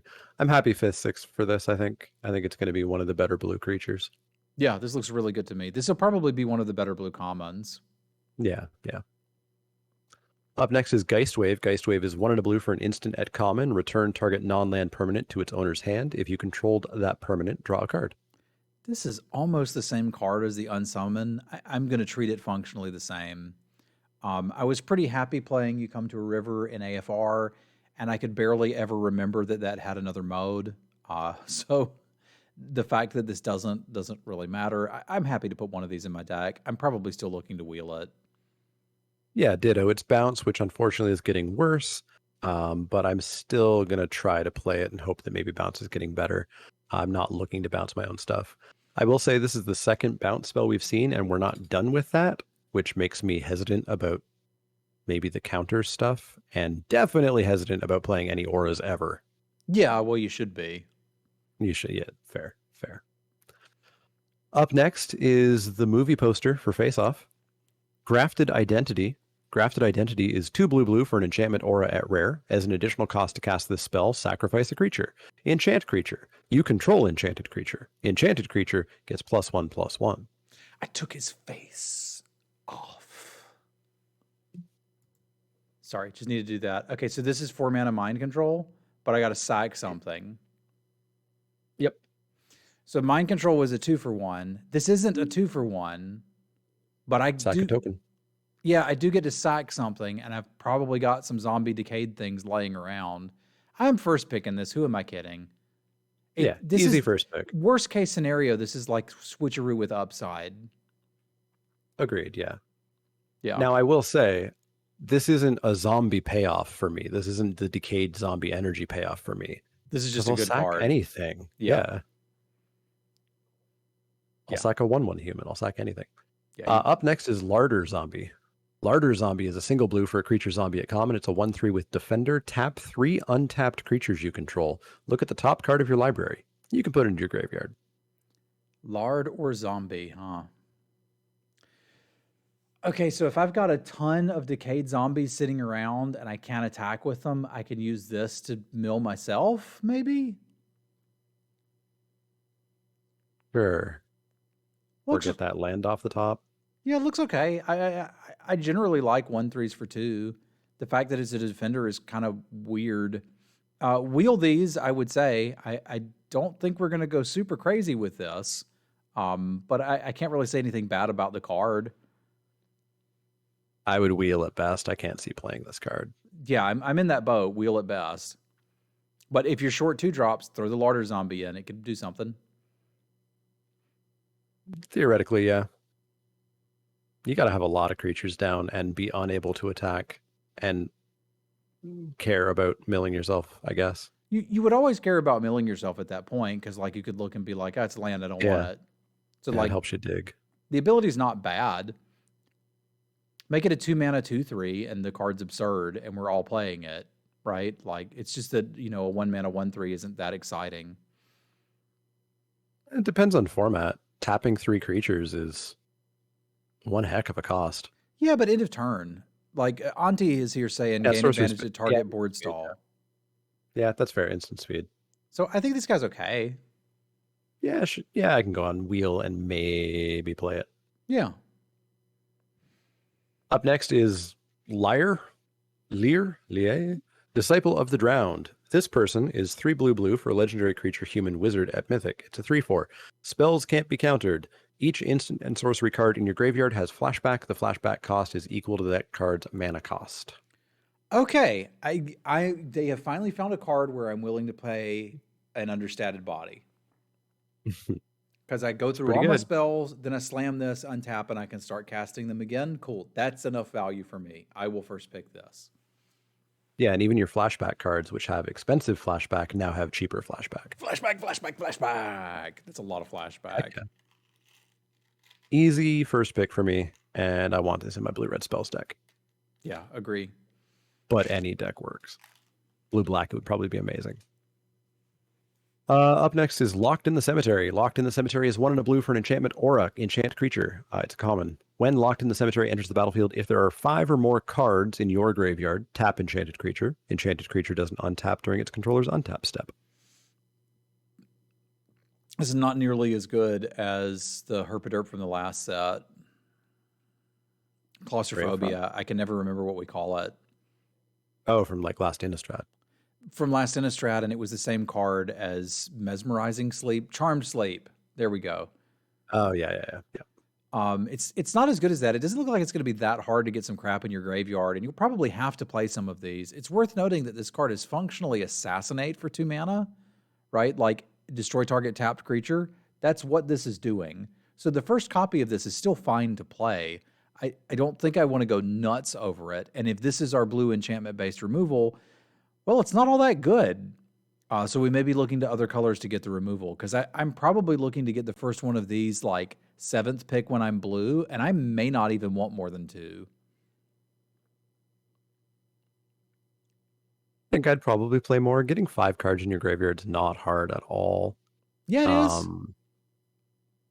How is that not hard at all? We're playing Larder Zombie and milling ourselves.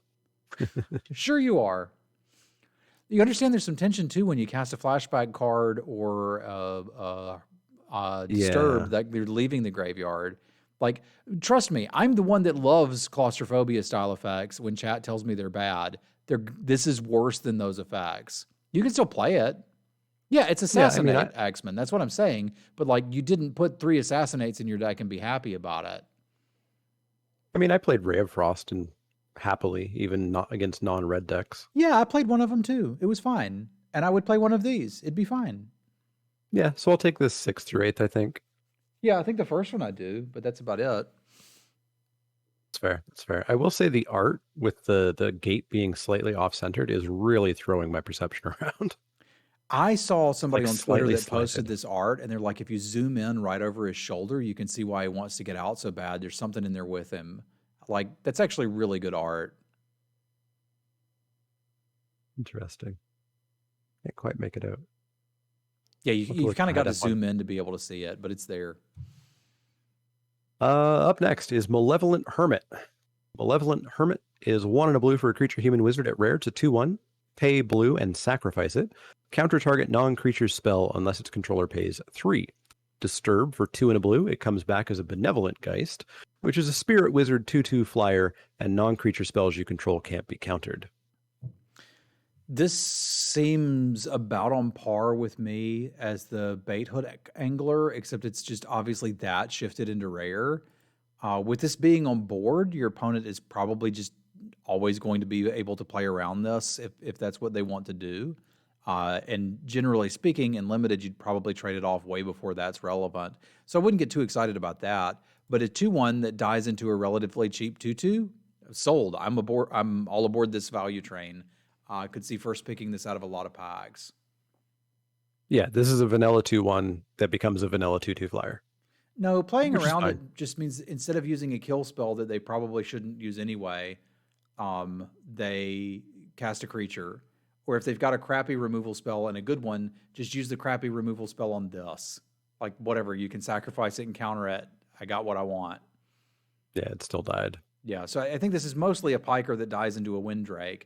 Staple those two things together, I'm very interested in them. Yeah, so it's around like 7th through 8th pick for me. I think I could go a little bit higher than that. I would say like 4th to 5th. Yeah? Yeah. It is 2 cards. That's true.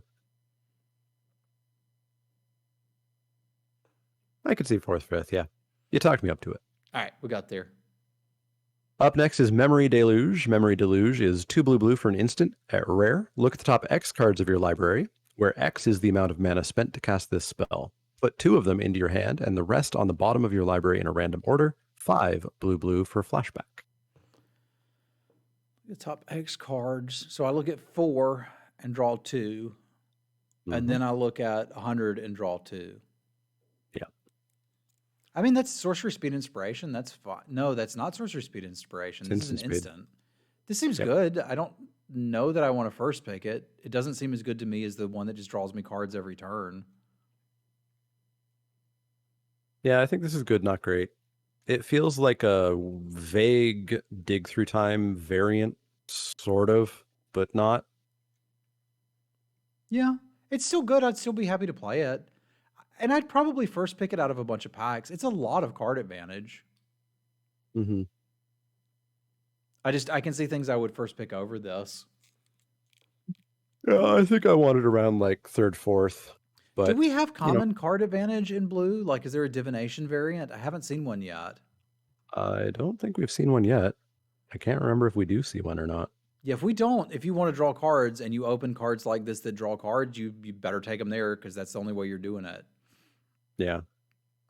Yeah, it's obviously pretty good. It's just a question of would I first pick it, which I guess I'm arguing about. But like, it's still obviously a very fine quality card.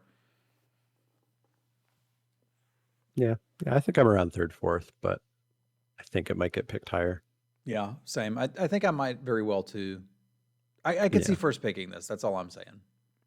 hmm Up next is Mysterious Tome. Mysterious Tome is 2 and a blue for an artifact at uncommon. Pay 2, tap, draw a card, transform Mysterious Tome.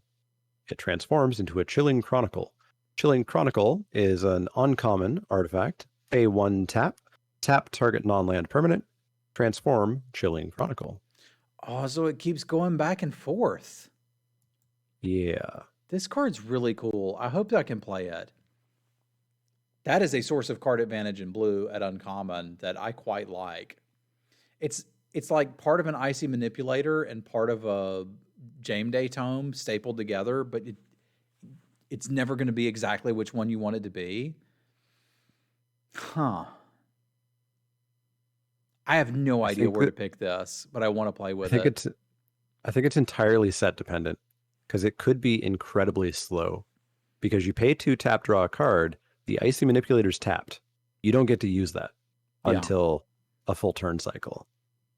And then you get to use your icy, I guess, on their turn, which means you get the home back on your turn, but then it's not another full turn cycle to get the icy back. Yep. You got to be living a long time to get your value. Yeah. Man, I hope this is good. I have no idea where to put it. I may be with Thangarth and that I'll first pick it and try it, and I'll do that for science. Yeah, I'll start pretty high because I like both sides of it, and this would be good in formats that I like.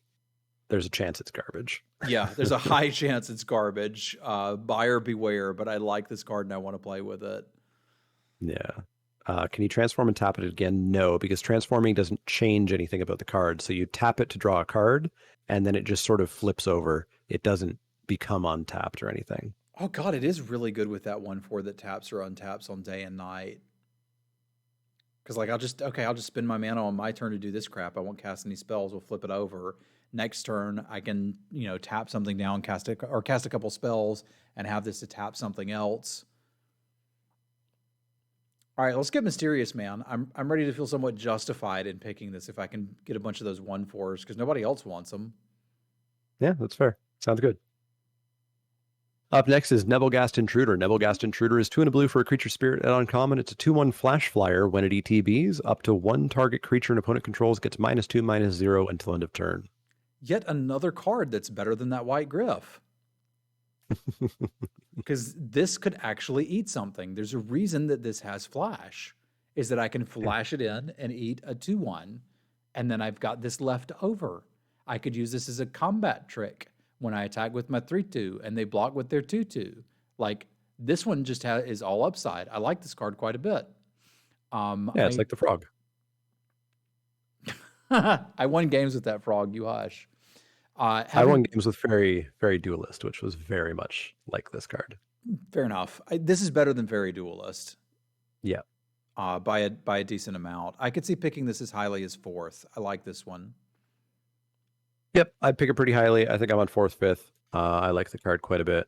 Even if it's not eating something, oops, 2/1 flash flyer is probably going to get in for a bunch of damage. Yeah. Up next is Ominous Roost. Ominous Roost is 2 and a blue for an enchantment at uncommon. When Ominous Roost enters the battlefield, or whenever you cast a spell from your graveyard, create a 1/1 blue bird creature token with flying, and this creature can block only creatures with flying. You got a blue bird. Yeah. Okay, so I cast it, I get a 1/1 flyer that can't block functionally. And then whenever I cast Flashback or Disturb, I get more. This kind of reminds me of like Burning Vengeance, but I could use Burning Vengeance as removal. For those of you that didn't play the original Innistrad, that was a build around for when you cast a flashback spell, you could do 2 damage to something. And this set seems like it has so many mechanics going on, whereas original Innistrad basically just had flashback and some tribal synergies, that there might not be enough flashback cards for you to be like, yeah, I got 15 flashback cards. Because if you can get 15 flashback cards, this would be pretty good. Yep. But you probably can't, and you can't use it as removal, which you could with Burning Vengeance, which kind of leaves me mostly out on this. But if you can ever pull it off, it'd be cool. Yeah, that's my take. I don't think you can get enough to make this do what you want to do. 2 damage to any target was really good with Burning Vengeance. 1/1/1 flying bird that can't block. That's not enough.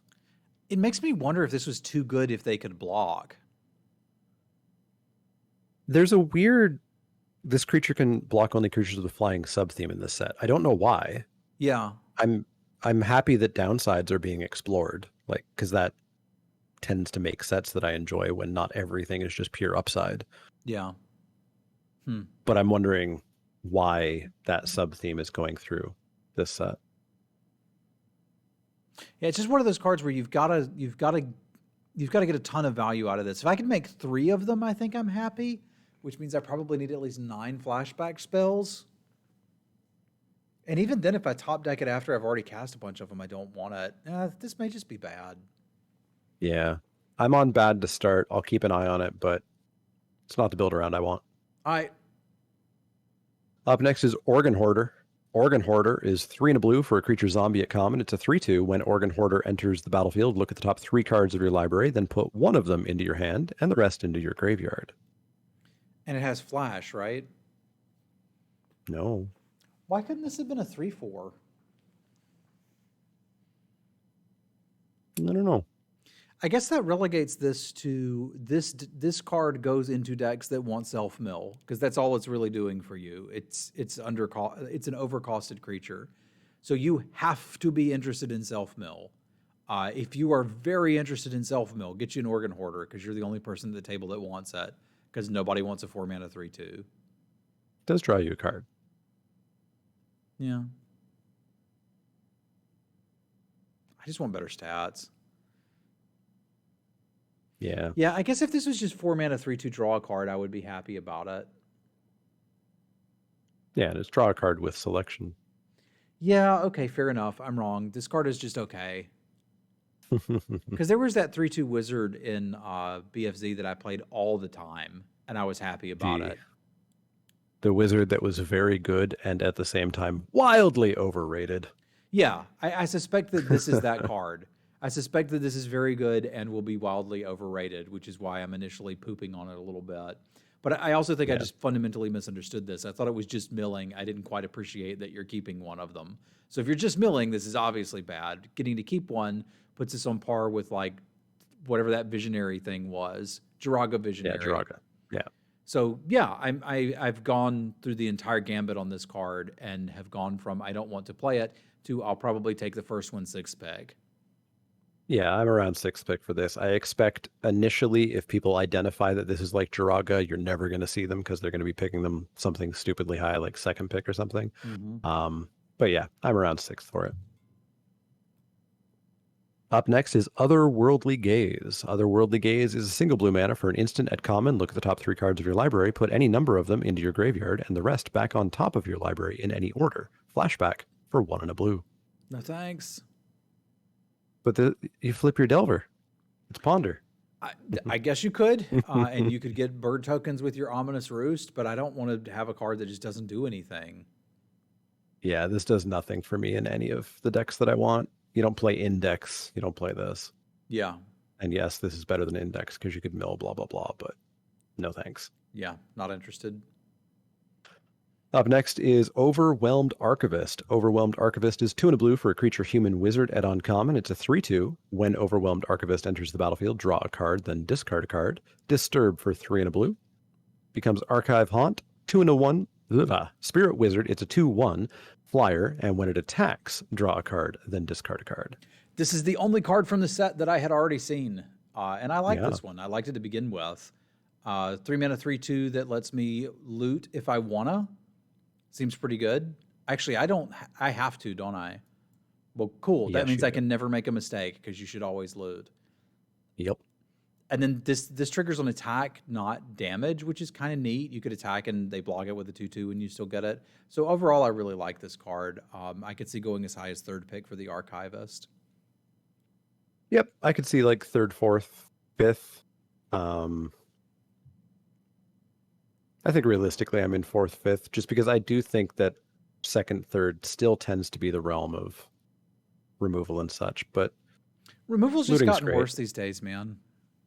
Yeah, I don't want to believe that though. Okay. And I was one of the hard ones for for Kaldheim where I actually just stopped drafting removal and it worked. Yeah.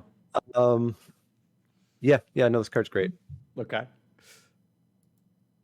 Up next is Patrician Geist. Patrician Geist is 2 and a blue for a creature spirit knight at rare. It's a 2/2 flyer. Other spirits you control get +1/+1. Spells you cast from your graveyard cost 1 less to cast. I'm down for this one. This is a Windrake I like because we're buffing the other spirits, and I'm not going to need that many other spirits to be very happy with that. It looks like every Disturb card we've seen so far dies into a spirit, which is pretty cool. And making there's a lot of... I was going to say this makes Disturb and Flashback cost less, which is pretty cool too. So I could see first picking this. Yeah, I'd be happy to first pick this and start to build around it a little bit. If I somehow whiff on spirits and Disturb, well, Disturb is spirits. If I somehow whiff on spirits and Flashback, blue wasn't open, and you don't have may to... or may not. Yeah. I made a mistake and probably should have stopped drafting blue at some point. Yeah. Easy first pick. Great card. Does everything that I think every blue deck wants to do, basically. It's still not a rare I want to open, so I may change it to second or No. third pick now that I think about it, because that's where I'd be happy to take it. Yeah. I could see that. I think I'm happy with the build around potential of the power, though, to just slam it.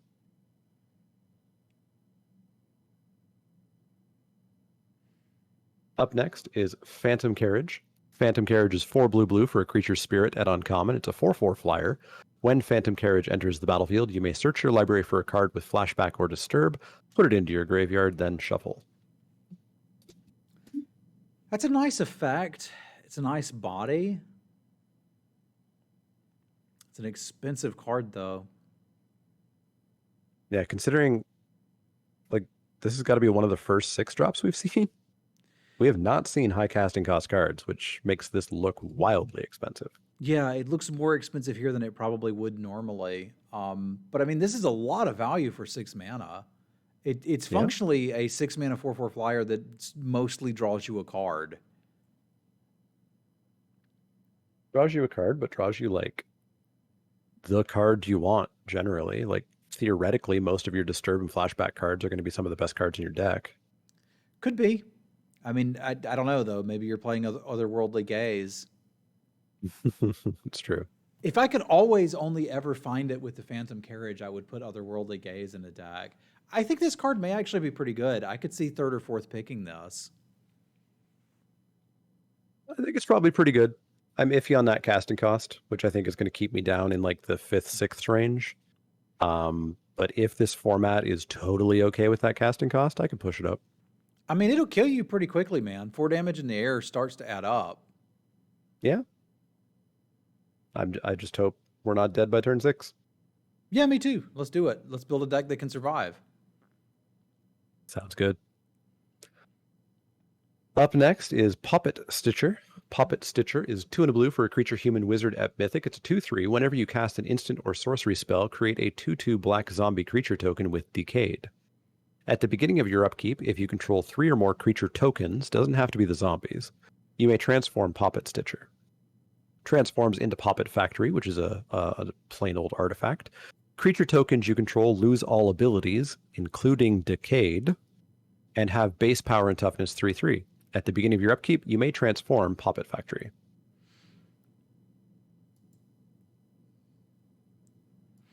Okay, so you can swap him back and forth if you want to. This is a spell's payoff I like, man. Yep. This thing's amazing. I'm first picking this. Let's have some fun. This looks great. Yeah, snap first pick, and I'm probably not flipping this back from the artifact unless I suddenly need to like start refilling on tokens, because all my tokens are 3/3s. Yeah, you build a bunch of tokens, you flip it, and then if they deal with your tokens, you flip it back and make some more. I dig it. Yeah, exactly. Up next is Revenge of the Drowned. Revenge of the Drowned is 3 and a blue for an instant at common. It is another bounce spell. Target creature's owner puts it on the top, or it's better than a bounce spell. On top or bottom of their library, you create a 2/2 black zombie creature token with Decayed. Yeah, this is great. Because so like a normal bounce spell, you've got to wait for something to happen to get value off of it, generally speaking, or you're just throwing away Mhm. a card to not really affect the board long term. This one, you're actually trading for a card because it's going on top or bottom of their library. So this is better than all of the other ones, and this is the removal spell in blue in this set. So Yeah. I'm going to bump this one up over the assassinate variant, where I had that one at like sixth. I probably want this one around fourth or fifth. Like I've got a couple good blue cards. All of a sudden, I want two of these. And instant Yeah. speed This is card's huge too. Like it's a lot of fun. Like let's say somebody they've got something they really want and they pop it Evolving Wilds. You can do this in response and be like, put it wherever you want, man. Doesn't matter. You ain't getting it back. Like you can have a lot of fun Yep. with cards like this. Yeah, grip tide's always great, and getting a zombie attached onto literal grip, well, not literal grip tide because they could bottom the card if they want, but basically literal grip tide is great. I'm all in on this card, love it. Agree. And we get a decayed zombie for when we find out where we want to actually use those. I mean, throw it in their face, take 2 damage. How many times can they do that? That's what I plan on doing with them. Yeah. Black had better have the payoffs because we're almost done blue. And we haven't seen many decayed payoffs other than attacking. Up next is Secrets of the Key. Secrets of the Key is a single blue mana for an instant, a common, Investigate. If this spell was cast from a graveyard, investigate twice instead. How do you cast it from a graveyard? Well, it has flashback for 3 and a blue. I don't think one of these would be terrible in a spells deck. I think it's the only place I play it. You could sort of fit it in as card draw. Like, this is our divination, dude. Yeah. We don't necessarily have to like it. Like, turn 1 this, turn 2 crack the clue, turn 3 play a 3-drop, turn 4 flash it back. Yeah, it's just 9 mana divination. Yeah, it's not good. It's not good. But I could see playing it. I'd probably say wheel it. Some blue decks will want one. Some blue decks will be going nuts on instants and sorceries and would probably play 2 or 3. But I'm not incredibly into this though.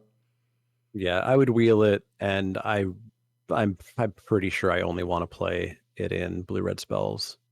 I think I could see playing it in some other decks. Like because of the installment plan, this isn't quite as bad as it looks, although divination would obviously be better.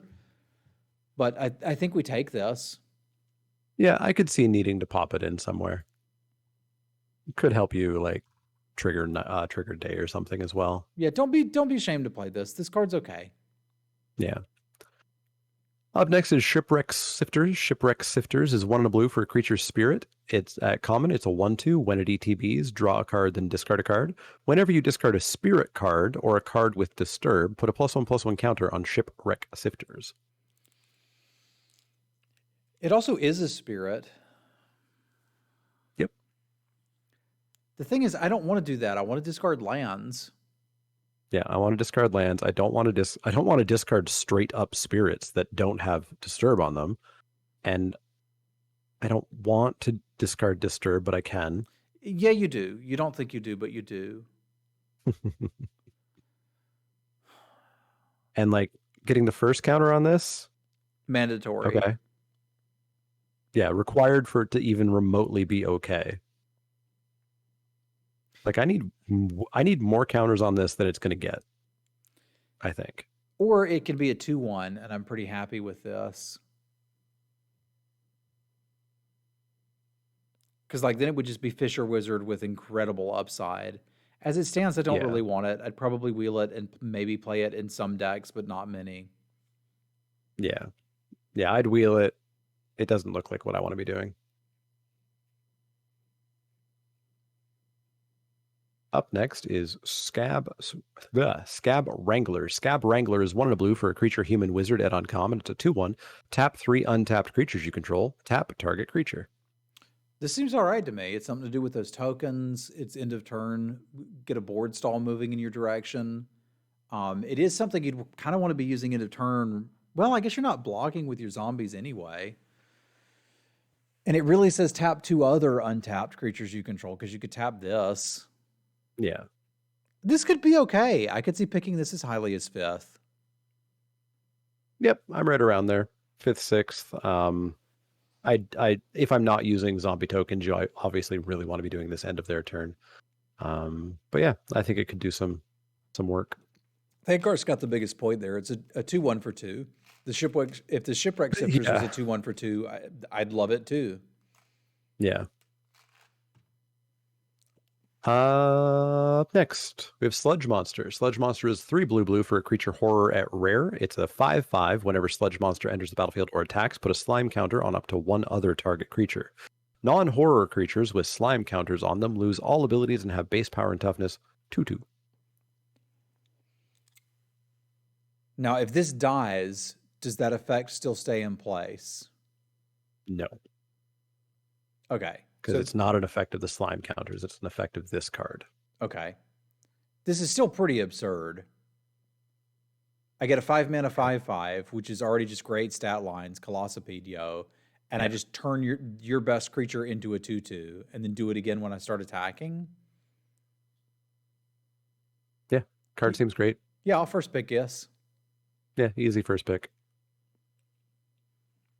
Up next is Spectral Adversary. Spectral Adversary is 1 and a blue for a 2/1 creature spirit at Mythic. It's a flash flyer. When it ETBs, you can pay 1 and a blue any number of times. When you pay this cost 1 or more times, put that many +1/+1 counters on Spectral Adversary. Then up to that many other target artifacts, creatures, and or enchantments phase out. Okay, that's kind of cute, and I appreciate what they're trying to do with this. But I'd probably still first pick this. 2 mana, 2/1 flyers are pretty good. The flash is interesting. The fact that it has multi-kicker, I think, is pretty interesting too. I could see this being quite good. Yeah, it's a flash snapping drake for 4, well, kind of 2 blue as opposed to 3 and a blue. And you get to remove a blocker, you get to prevent a removal spell from happening. There's various things that you can do with this. It's cute, and I think it's an easy first pick. Agree. Up next is Startle. Startle is 1 and a blue for an instant at common. Target creature gets -2/-0 until end of turn. Make a 2/2 black zombie creature token with Decayed and draw a card. That's a lot, dude. How much do they have to add to make this effect okay? This much. I'm starting to get interested in this now. Probably still like 6th or 7th pick interested, but I think I'd play one of these. Whereas generally speaking, I don't play this card, the variant of this card. But maybe win a combat, get a token, draw a card. That's enough that I'm starting to get interested. Yeah, I don't know if I ever cast a Shocking Grasp, but I'll cast this.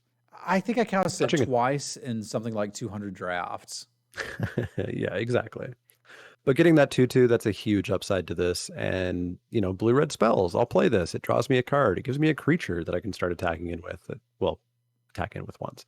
Yeah, I think this card's good, but I do think you'd take it close to the wheel, like 6th, 7th, 8th.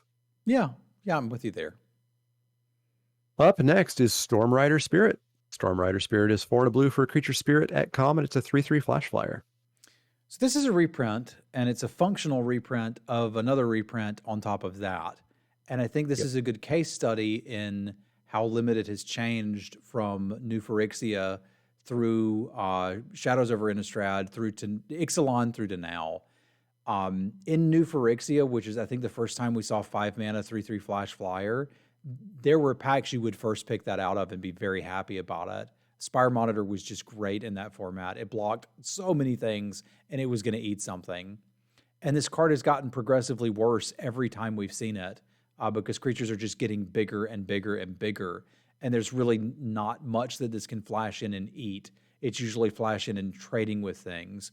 If that trend has continued, then this is going to be actively bad to the point I probably don't even want one. It does look like there's some small stuff running around here, so maybe you could play one. But it's gone from something that like you could make an argument from first picking now and then to something you could make an argument to playing now and then. So I'll wheel this if I'm going to play it at all. Yeah, it's just a great point in the argument that power creep is real, because literally nothing has changed about this card. Yep. Because it's a spirit, and there are spirit payoffs. There are decks for it. Like, this is a flash 4/4 flyer if you have the Spirit Lord. Yeah, I'll play it there. Yeah, I'll play one of these sometimes, but I'm looking to wheel them. Yeah, that is my goal. Up next is Suspicious Stowaway. Suspicious Stowaway is 1 and a blue for a creature human rogue werewolf at rare. It's a 1/1. It cannot be blocked. Whenever it deals combat damage to a player, draw a card, then discard a card. It's a daybound werewolf, of course. On the back side, it's a 2/1 that can't be blocked, and when it deals combat damage to a player, draw a card. So it is the exact same, except draw instead of loot, and a 2/1. Sold. I'll first pick this one. Yeah, easy first pick. You could throw counters or equipment on this if you wanted to, but it's just fantastic. Like that guaranteed loot, at least if you're hitting, because you're always hitting unless it dies. And drawing cards is huge if you do get this on the night side. They have to kill this, and they have to kill it fast. Because drawing 2 cards a turn is incredibly powerful. This just reminds me of Litter Ill Core, but I mean, it's even better. They just literally can't block it. So this thing looks great. Yeah, easy first pick. Up next is Triskaidekaphile. Triskaidekaphile is 1 and a blue for a creature human wizard at rare. It's a 1/3. You have no maximum hand size. At the beginning of your upkeep, if you have exactly 13 cards in your hand, you win. Pay 3 and a blue, draw a card. I'm sold. This reminds me of Azure Mage. I don't think we're actually going to get to the 13 cards alternate win condition, which is cute. I do appreciate that its power and toughness is 1/3 because it would kind of have to be, wouldn't it? But just having a 2-mana thing that I can dump some mana in seems pretty good to me. I would first pick this. Yeah, I want to do a flashback draft for M12 just so I can play Azure Mage some more. Yeah, Arcane Investigator was great in AFR, so I imagine this would be great here too. Yeah, it's a great card. Don't ever expect to win the game, and I wouldn't even necessarily try unless I happen to already be at like 10 cards in my hand or something. But it's just an amazing mana sink. So now, it's worth noting that I'm saying I might first pick this, whereas I would never first pick Arcane Investigator. And that's because AFR had card draw all over the gosh darn place. I have not seen common card draw that I want to play in this format. So if you want it and you open a rare piece of it, you better take it because that's what you're getting. Agreed. I think I'm taking this third-ish, but it's quite good. Up next is Unblinking Observer. Unblinking Observer is 1 and a blue for a creature homunculus at common. It's 2/1. Tap to add a blue. Spend this mana only to pay a disturb cost or cast an instant or sorcery. This little guy doesn't seem so bad. Probably still looking to wheel it, but like if we're in the spells deck, cool. We've got a little mana rock, and it's a 2/1 that can block. If we're in, if we have just disturb cards or we're in a disturb deck, cool. We can use it for that. There's nothing bad about this guy. Yeah, I'm on 8th to wheel. I like this. I think I like this a little bit more than the Voldaean Arcanist. This makes a blue, which is slightly better than a colorless, which that made. This can be used on disturb costs, and if you can, it's a 2/1. It attacks better. Yeah. But still on the wheel or so. Agree. Up next is Vivisection. Vivisection is 3 and a blue for a sorcery add-on common. As an additional cost to cast this spell, sacrifice a creature. Draw 3 cards. I'm pretty sure this is a reprint too, and it was bad in its original format, and I don't see why it would be better here. But Travis, there's decayed tokens. I mean, yeah, but... We did it. We found the payoff at the final blue card of the set. Yeah, that can't be what I'm supposed to do with them because I'm not that excited about it. I got to jump through a bunch of hoops so I can draw cards. Like, this still just seems not that great. Yeah, and sorcery speed, which... bleh. Instant would still be pretty bad. But it would be slightly better. Yeah, it would be better, but it could be a lot better and still be bad. Yeah, I don't want this card. F, maybe a heavy wheel, but really F. F it. All right, does that take us to the next color? That takes us to black. All right. I am ready to read some black cards. All right, first up is Arrogant Outlaw. 2 and a black for a 3/2 vampire novel. When it ETBs, if an opponent lost life this turn, each opponent loses 2 life and you gain 2 life. So it's a 3/2 vampire spawn. Kind if of. you have hit them. Yeah. It seems fine. It's like just pre-wheel, I guess. You're gonna in the vampire deck, you're gonna be wanting to make them lose life as opposed to any other deck. Yeah, which is very different. Yeah. It's relatively filler even in that vampire deck, I think, but it's fine filler or slightly above filler. Yeah, that's where I'm at. Fine filler. Bat Whisperer is 3 in the black for a 4/2 vampire. When it enters the battlefield, if an opponent lost life this turn, create a 1/1 bat token. I don't super like 4/2s for 4, especially since we started to get 4/2s for 3 a lot more commonly. Yeah. I do get a 1/1 flyer off of this, which is fine, I guess, if they lost life. This seems like less good filler than the last one, so I'm a little bit more wheelie for this. Yeah, me too. It is interesting though that if like you've done the thing vampires want to do, now you're going to be better at doing the thing vampires want to do because the 1/1 flyer will help you do that more. Yeah, Um, yeah. which I think is pretty interesting. And this could still block and potentially trade up. So this card's certainly playable. I just don't think it's great. Yeah, agreed. Battlebrand we've seen before is black, colorless for an instant. Target creature gains death touch until end of turn. Draw a card. Yeah, this card was always okay-ish because it's going to create the trade, but it's never going to create your creature actually survives the combat. The replacement was fine, but it's a pretty wheelish card. This card is garbage. It was never okay. You can just play creatures that trade and aren't trash. So yeah, I'm off on Battlebrand. The upside, but Travis, there's Decayed Zombie token. Yeah, I know what you're supposed to do with it.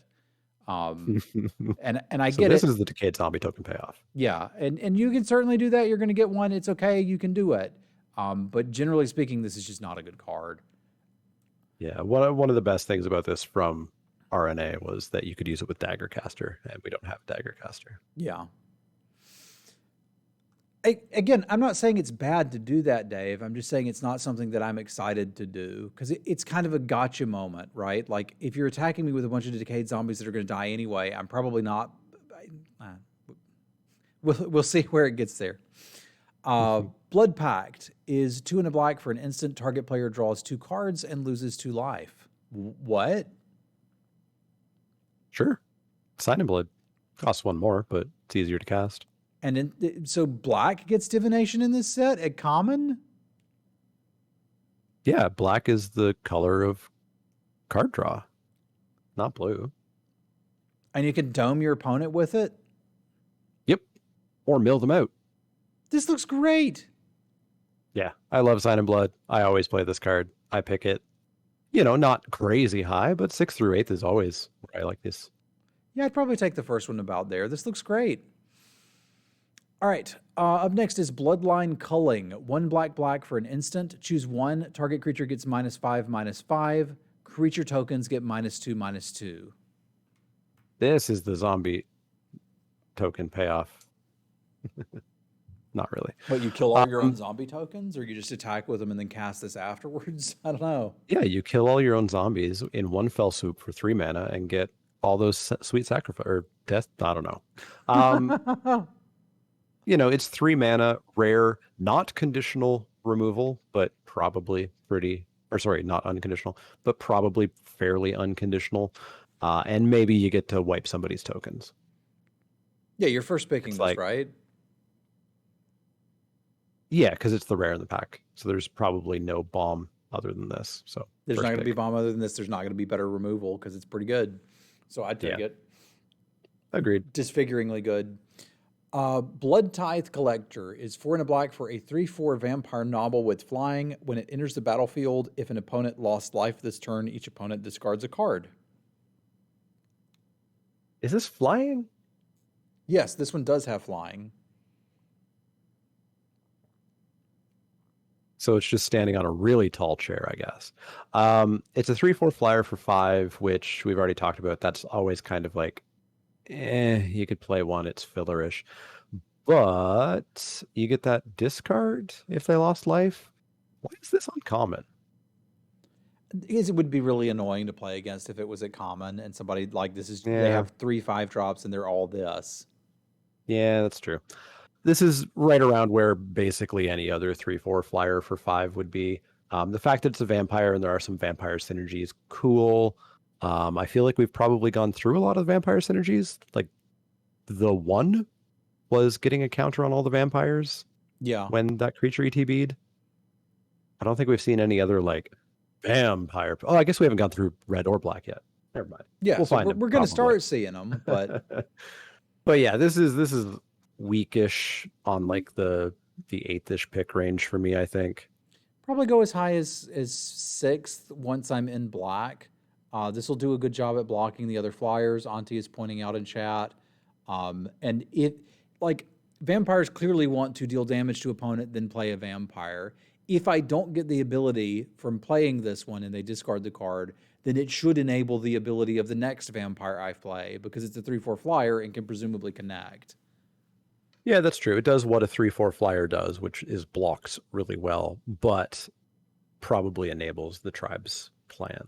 Yeah, so I'm looking at this as like a payoff and an enabler, and the fact that it's filling both roles is pretty cool for me. So I could see it picking this as high as 5th. Yeah. Yeah, I'll go up to 6th through 8th, and I could see 5th once I'm in the vampire deck. Oh, that callback is so good. Champion of the Perished. Black for a 1/1 zombie. Whenever another zombie enters the battlefield under your control, put a +1/+1 counter on Champion of the Perished. So this was Champion of the Parish, which was a single white for a human that got a counter whenever a human came into play. Very good card. So whenever another zombie enters the battlefield, I mean, I get here's our zombie payoff, I guess. Sort of. Actually, I haven't done this count. What's the zombie count? Printed on cards. Set mid rarity below rare. Creature type zombie. Why did that not work? Oh, because Titan. I got a feeling you can get enough that you'd pick this. There are 10 zombies below rare. Primarily blue-black, except for that black-green zombie bear.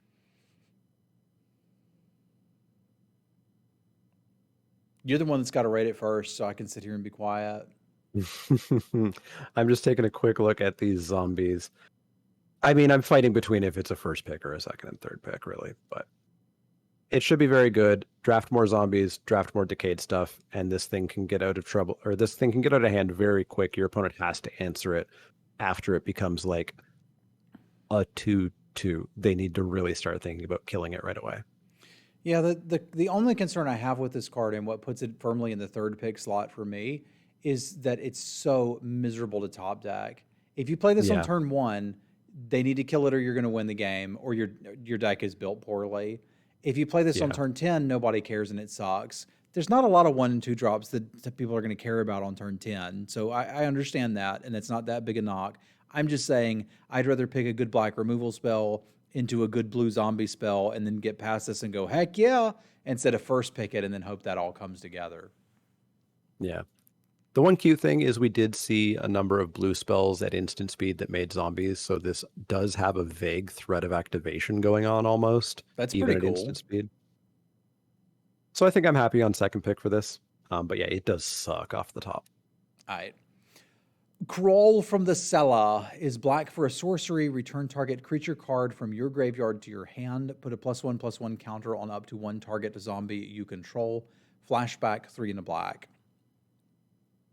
So I talk about these because they're in every single set. I want this type of effect, returning a creature to my hand from the graveyard, to be cheap or do extra stuff. This is cheap and does extra stuff. I'm happy to play one of these, assuming that I have zombies. Me too. Flashing it back to do it again is cool.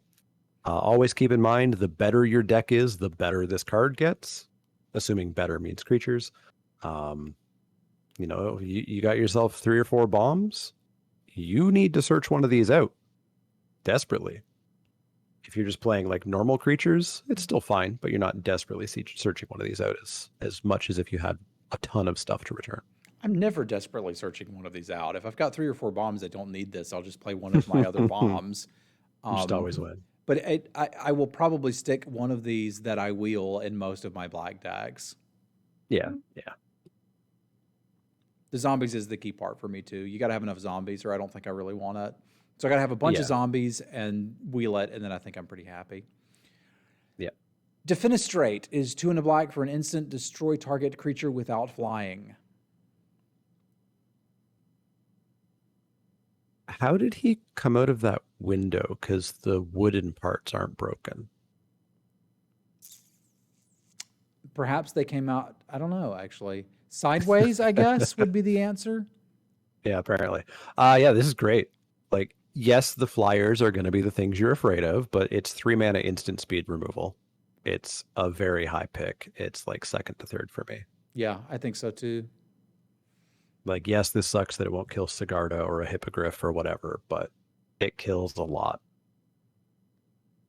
Yeah, I'm right there with you on that one. Sorry, I was still looking at the art. See, there's glass all around him indicating that he came through a window, and you can see that there's glass missing here, which indicates that he came through that window.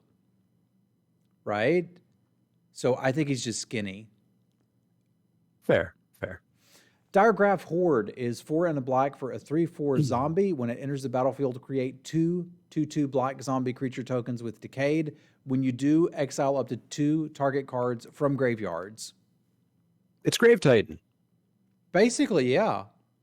And Just wait. bonus points for everybody grab a leg.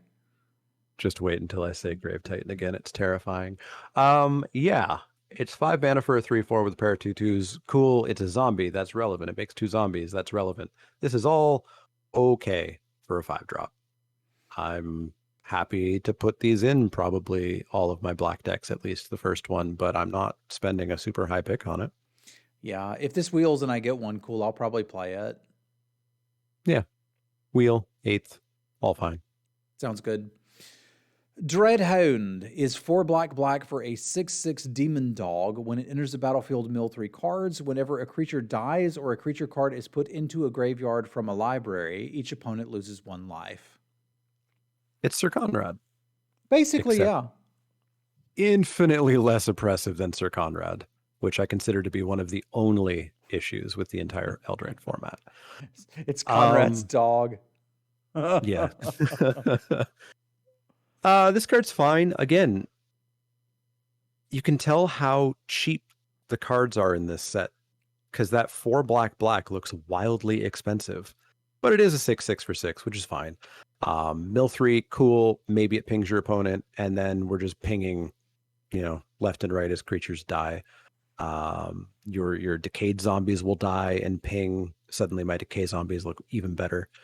This card's great, and I think it's a decently high pick. Unless there's something wrong with 6 mana in this format. Yeah, it's interesting with the decayed things too, right? Yeah, because those two kind of dying, don't they? So I think this has got a lot of going for it. Are we saying third pick? Yeah, I think so. I think I'm on third.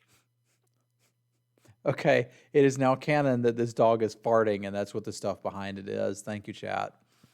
Makes sense. Duress is black for a sorcery. Look at target opponent's hand, choose a non-creature, non-land. They discard it. No, this isn't constructed. And generally not even a good sideboard card, although sometimes you do what you have to do if they have an incredibly powerful spell. But generally speaking, you just want to avoid this unlimited. Yeah, and be aware if you are siding this in for some specific spell that you saw, remember to not cast this until the turn before they have the mana to cast that card. Very good advice. Don't just burn this off on turn 1 or something. Yep.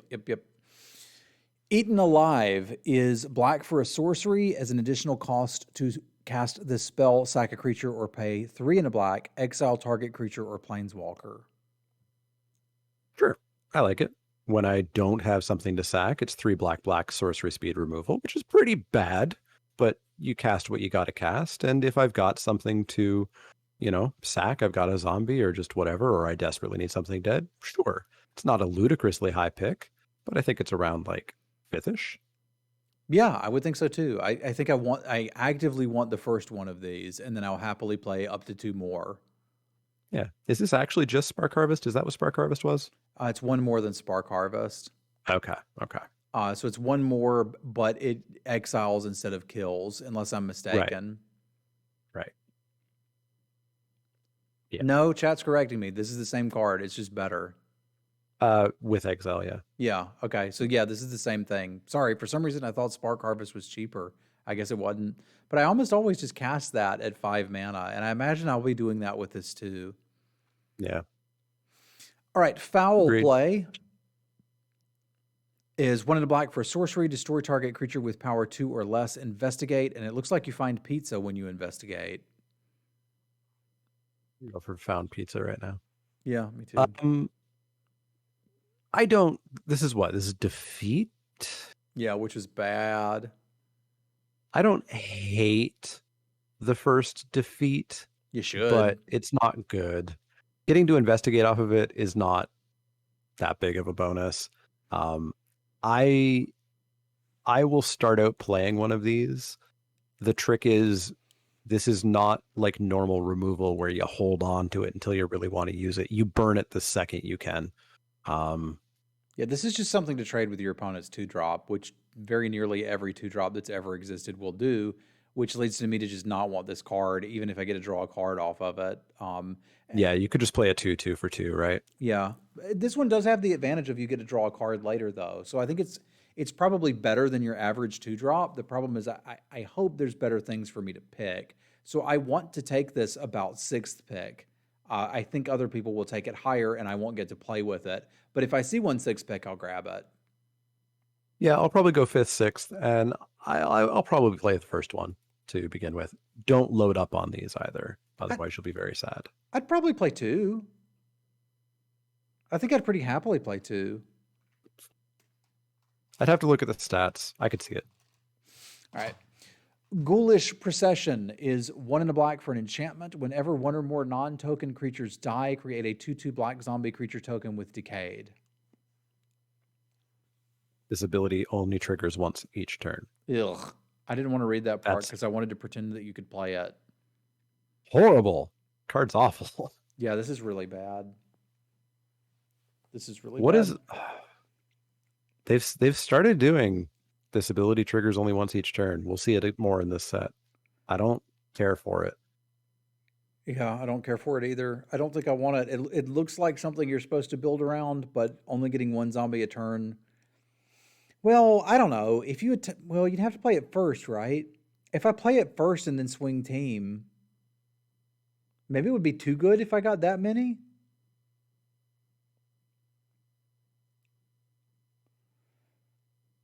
Didn't we have that card? Probably. I feel like we had an enchantment where every creature died into a zombie. Yeah, we probably did. And they were real zombies, not decayed zombies. It's good for a sack deck It if was a that's a rare. thing. I don't know that it is. I'm overall not impressed with this and not particularly excited to start playing it. That's kind of where I'm left at here. But Yeah. maybe you could do something with it. I'm Open the graves. Yeah, that wasn't very good. No. Okay. And that was infinitely better than this. So Yeah. F on this. I'm not playing it. All right, fine. F it. Gissa, Glorious Resurrector, is 2 black for a 4/4 human wizard. If a creature an opponent controls would die, exile it. At the beginning of your upkeep, put all creature card exiled with Glissa onto the battlefield. On your under your control, they gain Decayed. Snap first pick. Yeah, first pick it. Let's go. 4/4 and just cast all the stuff that they have that dies, and I just get to slam it in because it's decayed anyways. Cool. Yeah, this card looks pretty stupidly good. Yep. Hobbling Zombie is 2 and a black for a 2/2 Death Touch. When it dies, you get a 2/2 with Decayed. I like my Death Touchers to be cheaper than 3 mana, but I'll deal with it. It's a zombie. There's stuff going on with that, and it turns into a zombie when it dies. It's fine. I'm picking it around 6th or 8th. Yeah, probably. I was pretty happy with the 3 mana 2/2 Death Touch in black and AFR, which obviously that had a bonus when it connected. This has a bonus when it dies. But generally, I want my Death Touchers to die, so I like the bonus to be on death rather than attack. Yeah, I think agreed. this guy's all right. I always find it weird when Death Touchers are like meant to be aggressive. But I'm still probably in the same range as you. Yeah. Infernal Grasp is 1 and a black for an instant. Destroy target creature. You lose 2 life. What's higher than first pick?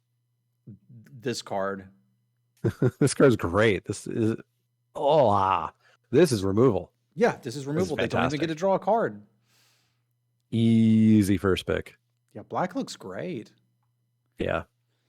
All right, we've got Jader, Caller of Nephalia, 1 in the black for a 1/1 legendary human wizard. At the beginning of your end step, if you control no creatures with Decayed, create a 2/2 black zombie creature token with Decayed.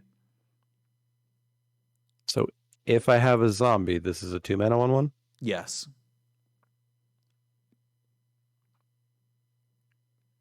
But if you don't have a zombie, now you got one. Think of this as a 2-mana 2/2 that can't block, and then you get to just keep making more of them. You get to keep making one of them. One of them. That can't block. Correct. But it can still attack. I feel like this has to be better than I think it is. For some reason, I don't like this. I don't know that I'm necessarily first picking it because it by nature has to be relatively aggressive.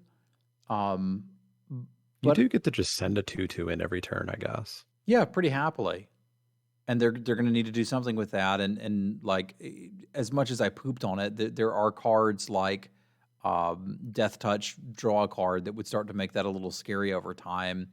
This is certainly playable. Yeah. I don't think it's absurd, but it's certainly playable. So by itself, I think I would probably be looking to take this 4th or 5th, but I could see going higher after we see a few more pieces here. Yeah. Yeah, I could see that. Finimancer made a Death Touch creature. This isn't Death Touch. Like, this isn't even blocking. Yeah. This is making energy a resource to use for other sack stuff. Yeah. Or just smash in with 2. Where are you taking it?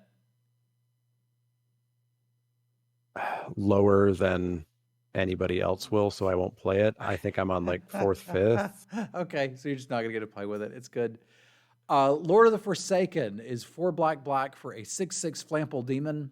Black, sacrifice another creature. Target player mills 3 cards. Pay 1 life, get a colorless mana, spend it to cast a spell from your graveyard. So you see, 6 mana looks expensive in this format. It do. This card's nuts. Yeah. Your first 6/6 Flample. Easy first pick. 6/6 Flample. Black, sack a creature, mill 3.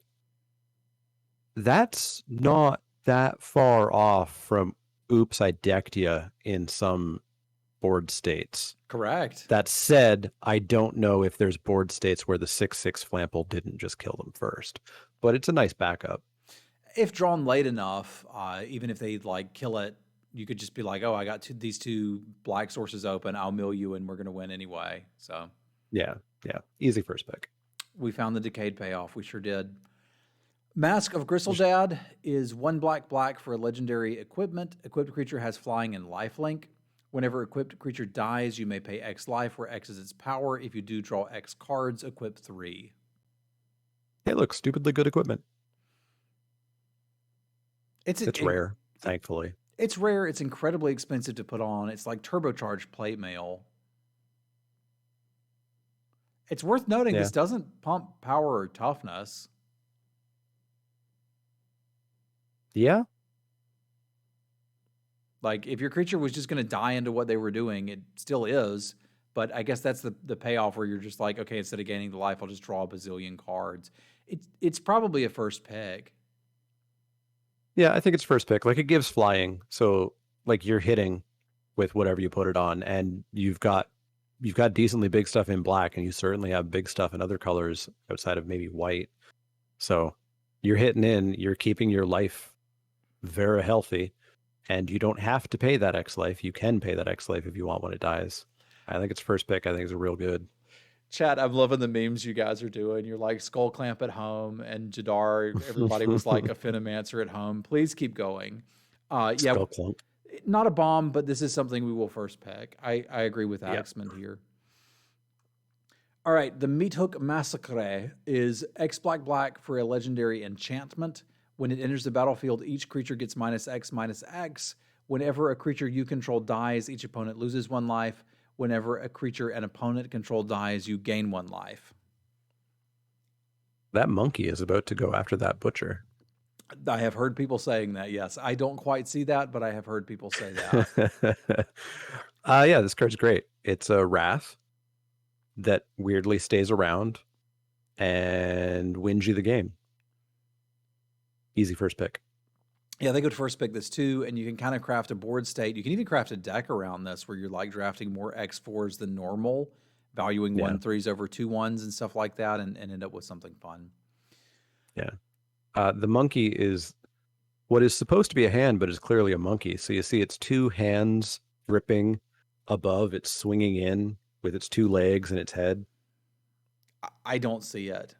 Gabby Sparts, I think, tweeted it and drew in where you could kind of see Yeah. it, but I literally can't see it. It works better the smaller the card is. Yeah, you've got to make it pretty small. All right, Morbid Opportunist is 2 and a black for a 1/3. Whenever one or more other creatures die, draw a card. This ability triggers only once each turn. There's your Decayed payoff. Yeah, we get to draw a card, regardless of how many die. Yeah, but you can just attack with 1 per turn. It's gonna die. Yeah, it's still good. It's still good. Where am I picking this? You need your creatures to die, which means you need to be like, I don't want to play a 1/3 for 3 if I don't know that I'm getting decayed stuff or getting stuff dying regularly, right? Agreed. But I think you pick this first. I think this is so good that you pick this early and see if that deck's open. And if it's not, no real loss. Like I think that probably puts it at like a 3rd pick range.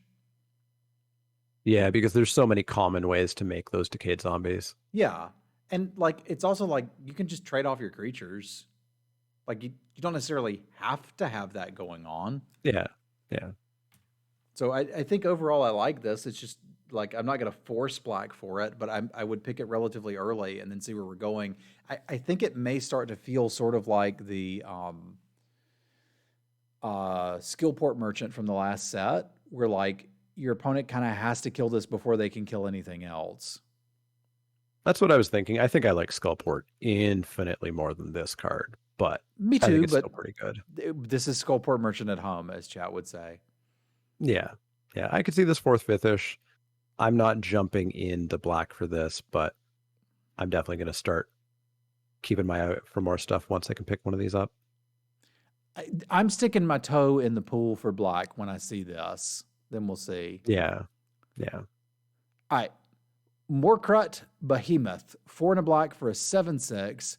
As an additional cost to cast this spell, sacrifice a creature or pay 1 and a black. And it has Menace. 5 mana, 7/6 menace. Or a 7 mana, 7/6 menace.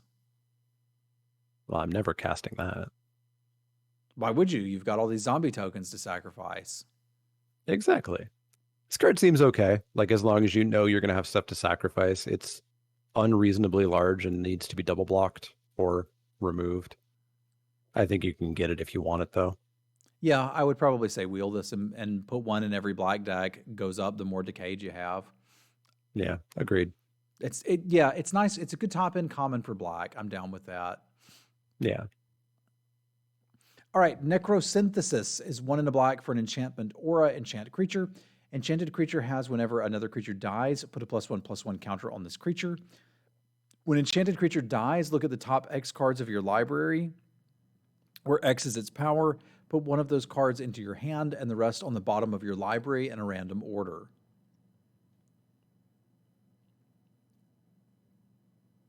Huh. I don't like auras. Stuff has to die for this to start getting the counters, but even if none of that ever happens, if this creature dies, you'll still get to look at the top 2, 3, 4 cards and draw one. So let me tell you what you're supposed to do with this card, and then you can tell me if you want to do that, right? Sideboard it out against blue. There's too much bounce. As long as your opponent's not playing bounce, you're probably going to have an early creature that you played that has been outclassed on the board. There's a 2/3 sitting there, and it just doesn't matter anymore. You play it on that. If other cards start to trade off or they kill other creatures, it's slowly going to become a threat. If they decide to kill this, well, you're going to cycle into another card, which is fine. So I think as long as you're not playing against blue, this is a pretty handy card. I would like, here's what you have to do to an aura for me to play it. And yeah, Dave is saying don't cast it into open mana. Yeah, be aware that they could have instant speed removal and you could get 2 for 1. But as long as you resolve it, you'll get your card back, which I dig. I don't know exactly where to take it, but that's what I think you're supposed to do with it. Yeah, I guess I could see picking it up still pretty late, I think. Like, I don't want an aura that at best case scenario replaces itself. So I think I'm just on wheel. I was going to say 7th pick. I was holding up 7 fingers to chat so they could see, but that's where I think I'm going for.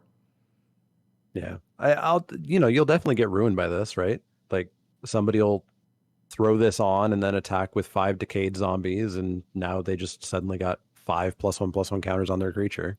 Yeah, and if you kill it, I get to go really deep in my deck, and if you don't, it probably kills you. Yeah.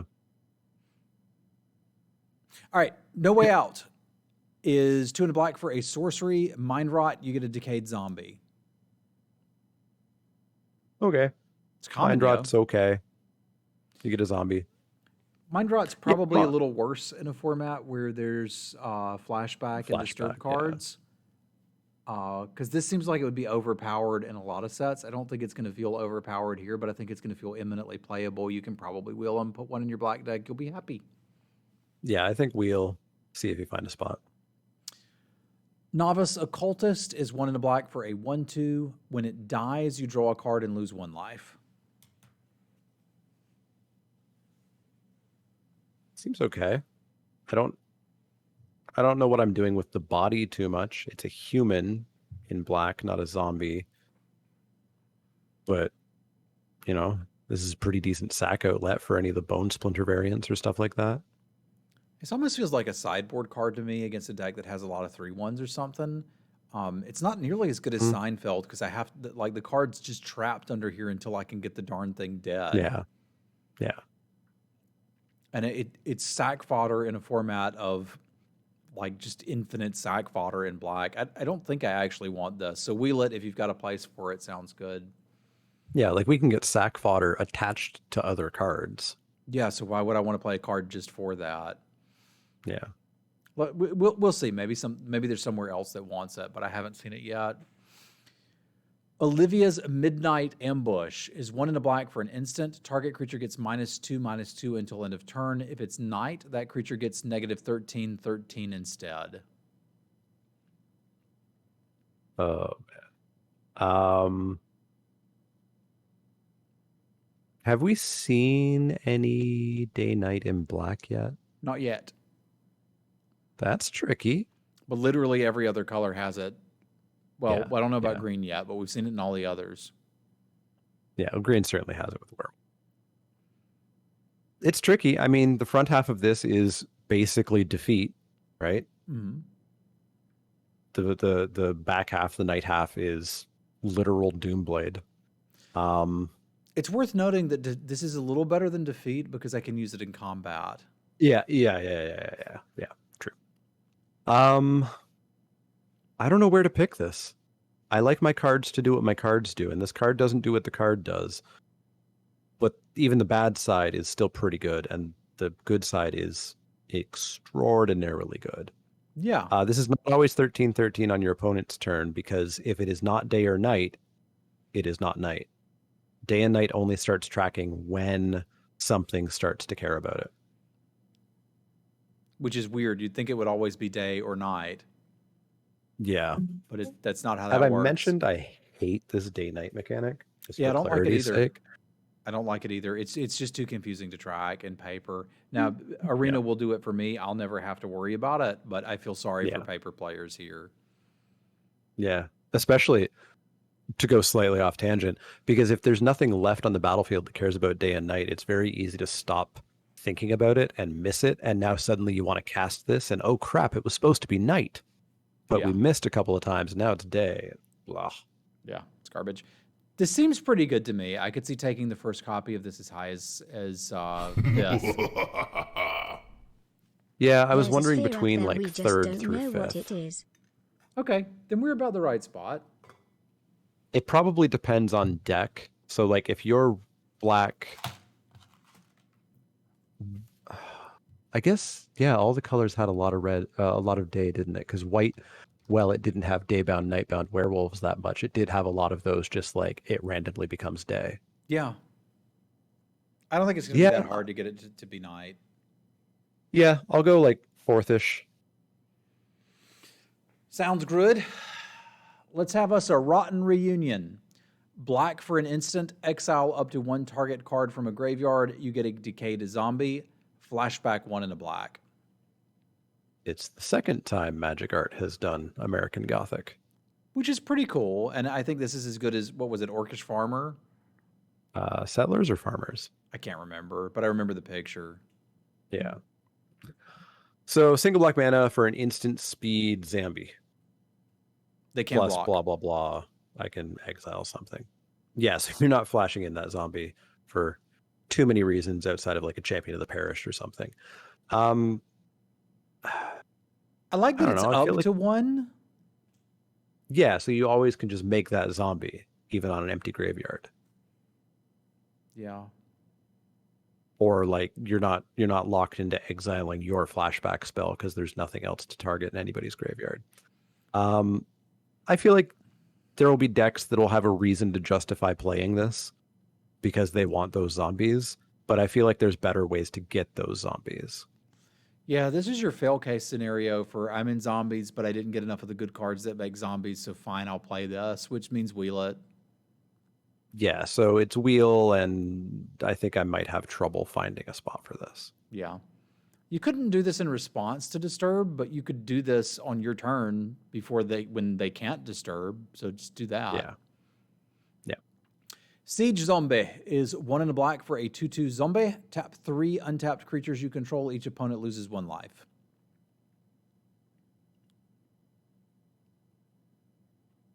I mean, again, it's like if you're in a board state or a board stall, you can tap to very slowly kill your opponent.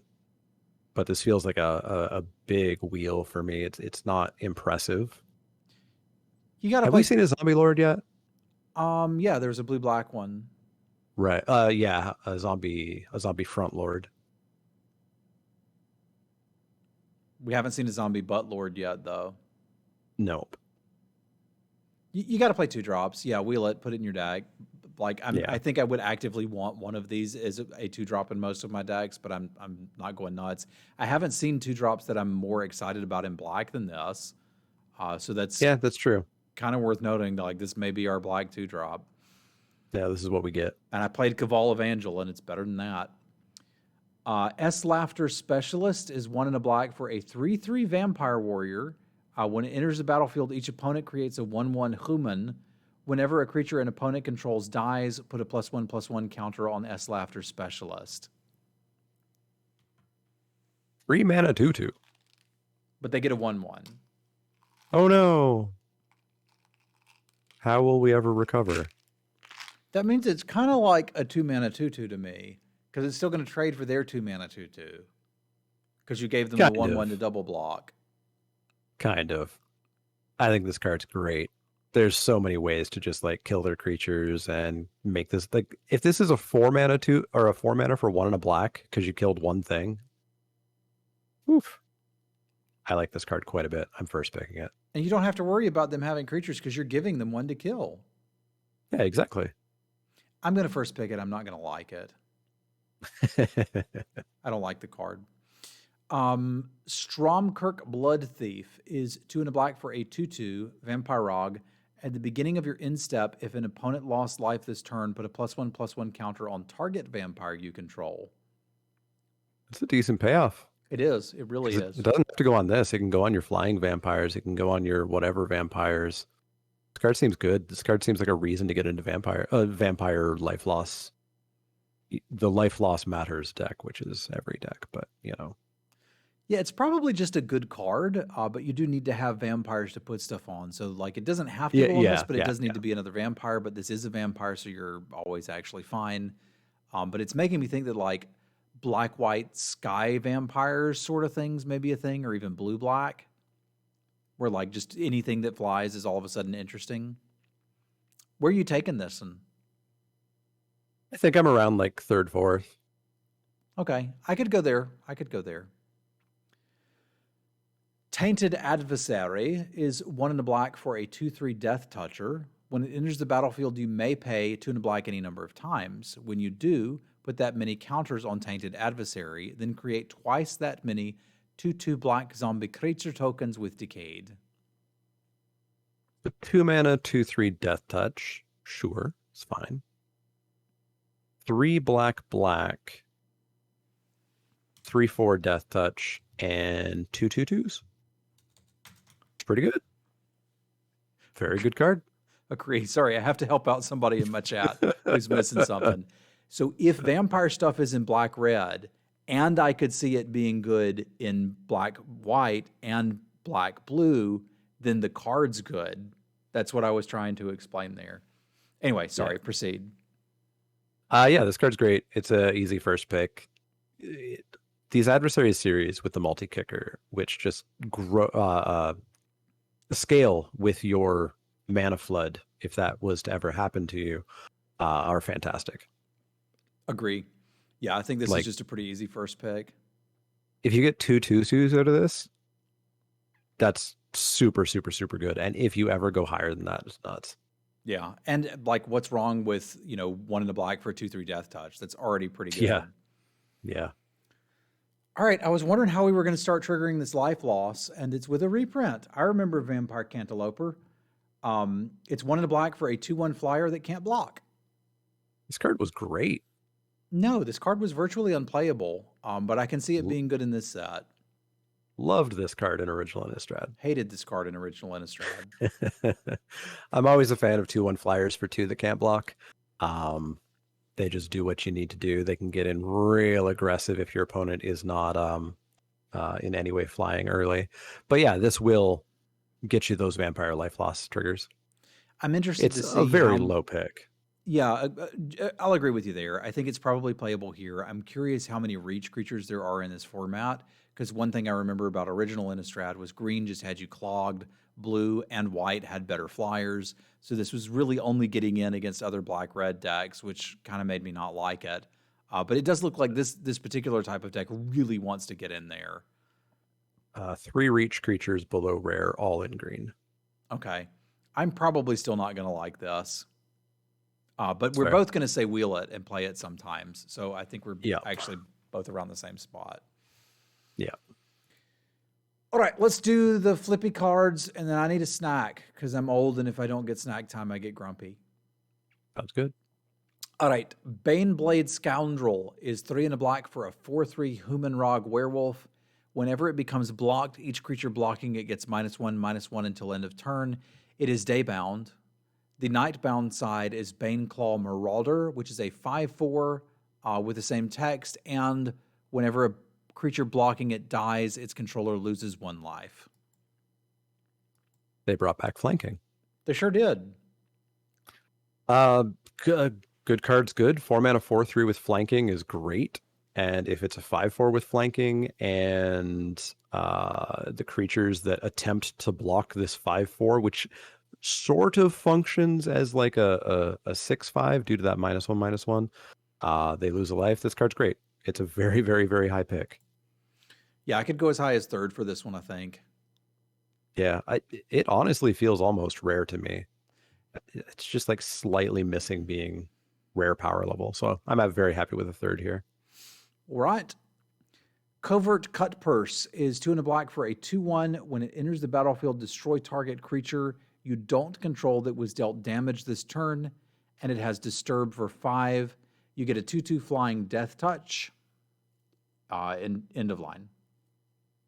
Cool. This is Vraska's finisher, or any number of cards like this. It doesn't have flash, which is a pain, so it's only going to be happening on your turn. But you can do some really obnoxious attacks where you attack in with something and they go, oh god, you have this card. I don't have a choice. I block. It dies, and now you have a garbage chump blocker or just attack forever, whatever. And when it dies, you get yourself yet another creature that will attack and or trade really handily with a flying death touch. This card just seems good. This is actually pretty good with the decayed tokens. Yeah, because they're going to chump block it. They're not always just going to take the 2. Mm-hmm. Yeah, I like this card a fair bit. I'm going to pick it up in the 3rd range or so. Me too. 3rd, 4th. Right there with you. All right, Curse of Bleaches is 2 and a black for an aura curse. Enters the battlefield, enchant player. As it transforms into Curse of Bleaches, attach it. At the beginning of enchanted player's upkeep, they lose 1 life and you gain 1 life. It is daybound, so this will be flipping. And the other side is a Leeching Lurker, lifelink, and Nightbound, 4/4. So what now? I spend this, I cast it, and you got a curse on you. Eventually, it turns into a 4/4, and it might just turn back and forth on this thing. Yep, exactly. Is this good? So, it's Ill-Gotten Inheritance, which was amazing, right? No, that card wasn't very good. But it didn't turn into a 4/4 lifelink. It did not turn into a 4/4 lifelink. I like this card a fair bit. Like, it's going to be hard for them to get rid of. They are going to have to take some life loss over a period of time. They're going to have, what do we need to do? We need to make it night. So if they want to stop this, they have to pass the turn and do nothing.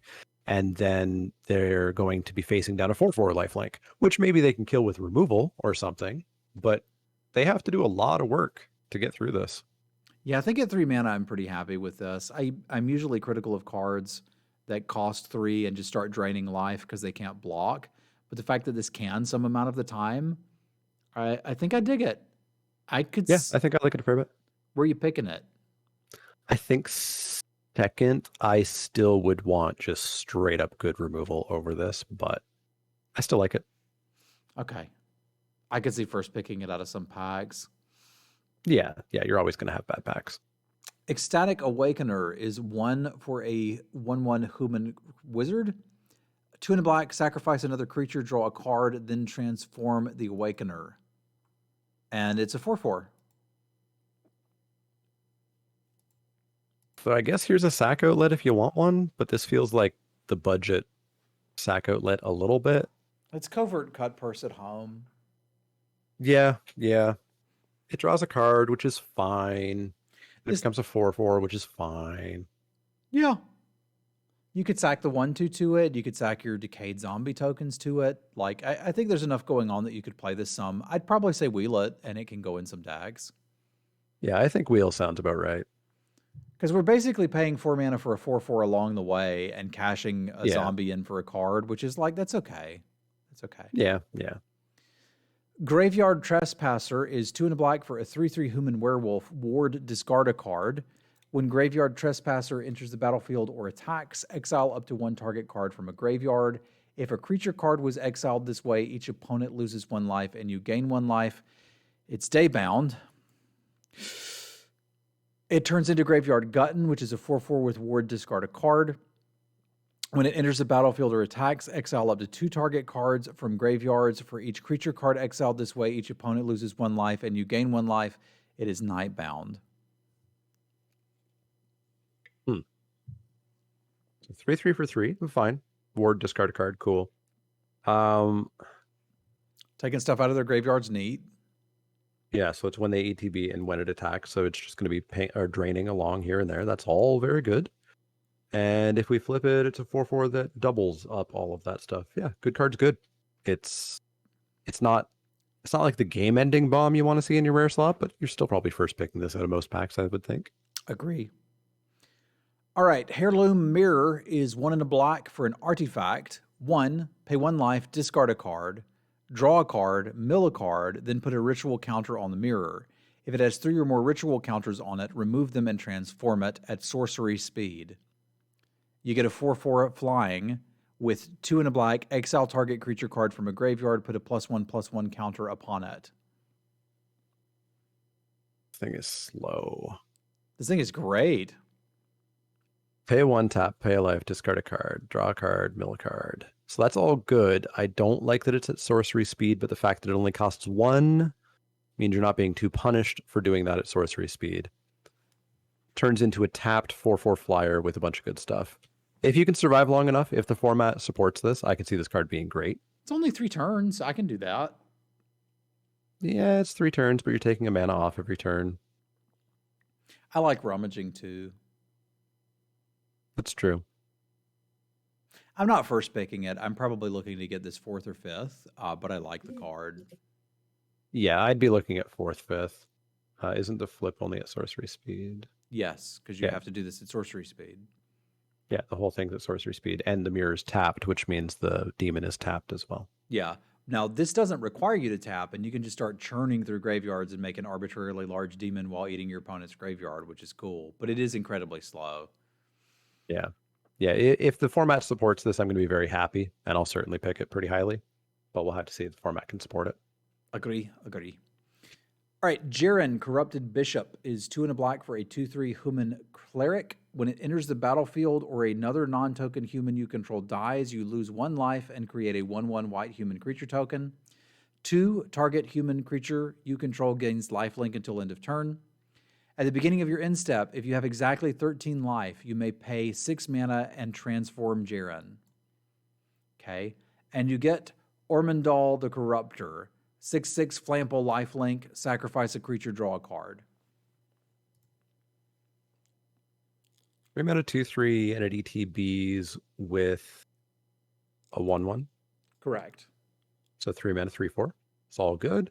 Another non-token human you control dies. So you're probably looking for this in roughly black-white, but there's humans everywhere, especially the human werewolves. Lifelink to a human on command is pretty cute. Unfortunately, humans typically aren't gigantic, which is where lifelink is the best. Getting to exactly 13 life could be tricky, but if that ever happens and you have the mana available, Ormondal is just nuts. Yep. I worry about just assuming you're going to ever have Ormondal. Yep. Getting exactly 13 is not something you can just casually do. Your opponent has a lot of say of that. There's a lot of randomness based on that. I'm still first picking this. Yeah, me too. This card's pretty good. Just on the curve filler, and it is a threat, and you can play around with the life totals to try to get there by giving various humans lifelink and such. So I'm on board. We're first picking this. Yeah, agreed. Just be careful in thinking that this is a 6/6 flample all the time. It is not that. Agree. All right, Shady Traveler is 2 and a black for a 2/3 Menache Daybound. It transforms into apparently a 4/4 menace. Holy carp. Yeah, this one's big. This one feels a little bit more. So I've liked the werewolves we've seen so far and that we will see in red-green. The original werewolves were typically like normally costed and then large in original Innistrad. And a lot of the ones this time around are normally costed and statted just a little bit bigger with maybe the same effect or maybe a slightly added on effect. This one is much more like the original ones where it's pretty normal cost and then gigantic. Yeah. And it's going to ruin games, especially at common. I kind of wish this one was on common from a game design perspective. 2/3 for 3, you're going to play 2/3 for 3 Menace, you're going to play all the time. That's above filler range. And if your opponent stumbles in any way, and you get to guarantee this flips. This is one of the hugest difference from original Innistrad. In original Innistrad, you could say, haha, I passed my turn. It's going to become night because I didn't cast anything. And your opponent can say, no, think twice. It's not going to flip. Your opponent can't stop this from being a 4/4 menace. They can try to turn it back. But if you want this to be a 4/4 menace, and you do, that just happens. You just get to do it. Yeah. So this is frightening at common for me. It's still not a crazy high pick. You're not doing this first, second, third, fourth, fifth, but sixth. Sixth. That's for where sure. I want it. It is worth noting that a 3 mana 2/3 menace is not above rate. We've had that in plenty of sets, and I've never played it or been happy to play it. But if if I have the upside of this could turn into a 4/4 menace, I'm picking it at a 6 pick and happy to play it. True. I prefer a Bogger Brute, a 3/2 menace for 3. Yeah, if it was that transformed into this card would be even more annoying. Yeah. But as it is, it's just incredibly annoying. Yeah, that's it. That's it. All right, Vengeful Strangler is 1 in the black for a 2/1. It can't block. When it dies, return it to the battlefield transformed under your control, attached to target creature or planeswalker. And we get Strangling Grasp. At the beginning of your upkeep, enchanted permanent's controller sacrifices a non-land permanent and loses 1 life. I love this card. It's really cool. 2/1 It's that can't cool. block, so you don't get to turn it into the Strangling Grasp, but you turn it into a Strangling Grasp by turning it sideways every single turn, because your opponent cannot take 2 damage every single turn. They're going to have to block at some point. Now, Strangling Grasp is not going to, pick off a bunch of things off their board. They're going to sacrifice the thing that Strangling Grasp is attached to, but it's still going to die, and they're still going to lose a life. This card's great. I'm going to pick it quite highly, I think, in like the 3rd, 4th range. Have fun with I like it it then. a lot. I don't. You don't like it? No, I don't like it at all. You need to do something really good to not be able to block. Because you're assuming that you're going to kill something with this attacking. If I play a 1/3, like what are you doing? Strangling the 1/3, I guess. Yeah, and then you functionally traded your 2-drop with my 2-drop. Congratulations. I don't know. I can also just not it. I can also not attack into your 1/3 because your 1/3 doesn't really scare me. That's true, but I'm not then afraid of taking that 1 damage. Yeah, but then I play a 3/2 and you stumble for a second. I hear you. I don't particularly like this card. I could see decks playing it. I'm going to lose to it. I'll probably never pick it high enough to play it. It would certainly be very good in more aggressive decks. It does also have that sneak in some damage for your vampire decks, because like they take the damage and then you play the vampire that cared about them taking the damage. And they're like, oh, I didn't know I'd have blocked it. So like it's certainly got a place. I could see it going 6th pick for me, because can't block is it needs to be amazing. It is not a decent 2-drop. It can't block. That's the problem with it. Yeah, I'm going to be picking this way more highly than you, but we'll see where it ends up. I hope it's good. It's a really cool card. Like the flavor on it's freaking amazing. I just don't think it's actually that good. All right, that leads us to the end of black, which means I think I would like to take another little break and get some chips and have a little snack, and then we can come back Sounds good. and look at the red cards. So you want to do another maybe take 5? Yeah, sounds good. Okay, chat. I'll be back with you in just a little bit, and we'll do the thing with the stuff.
Hello, boys and girls.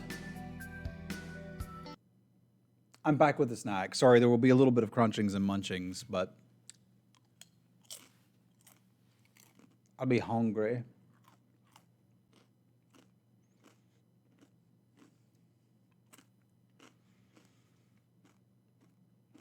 Want to see some mock drafts? You don't have to wait long. We'll be drafting it for reals tomorrow.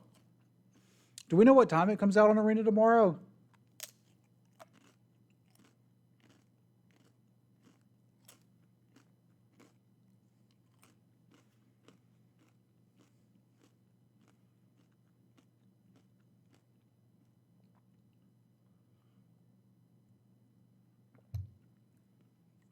I don't think we know yet. At least I don't know yet.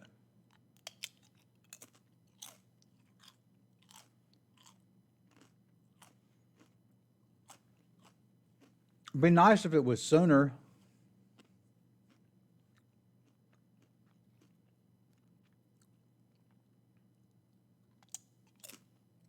Hello. Hello, hello. I was saying that was a good time for a break. I had an ocular migraine start halfway through Black. Oh, dude, that sucks. Are you okay? Yeah, it's this like, do you know what an ocular migraine is offhand? Negative. It's like this squiggly rainbow thing in your vision that then expands to the periphery of your vision, but it starts with a blind spot. So partway through that, I had a blind spot starting, so I could only focus on very specific parts of cards. Now I just have the squiggly thing, and it'll be gone in about 10 minutes or so. Okay, okay. That was a Black Cauldron reference, yes. Crunchings and munchings for Googie. Yeah, basically imagine looking through like a window in a massive rainstorm, that like squiggly blurriness, but only on the periphery. It's really weird, but That there's no like sucks. pain associated with it, so it's awesome. Okay, So I'll take no pain that. is good. No pain is good. All right, so we're doing red. I'm good to go. You good to go? Good to go. All right, up first we've got Abandon the Post. Abandon the Post is 1 and a red for a sorcery at common. Up to 2 target creatures can't block this turn. Flashback for 3 and a red. Wheel this if you want it. You should know if your deck wants it. We've functionally seen a card very similar to this before. I'd imagine, even though it's got werewolves on it, you'd be most interested in this for vampires to kind of trigger your life loss shenanigans. But again, wheel this. I'm not looking to pick this early or play it often. Wheel it, but it'll end games. 4 red. 4 creatures can't block.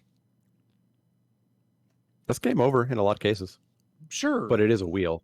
Yeah. It's also 6 mana, like, and you need to be, like, their life total needs to be low enough, et cetera, et cetera.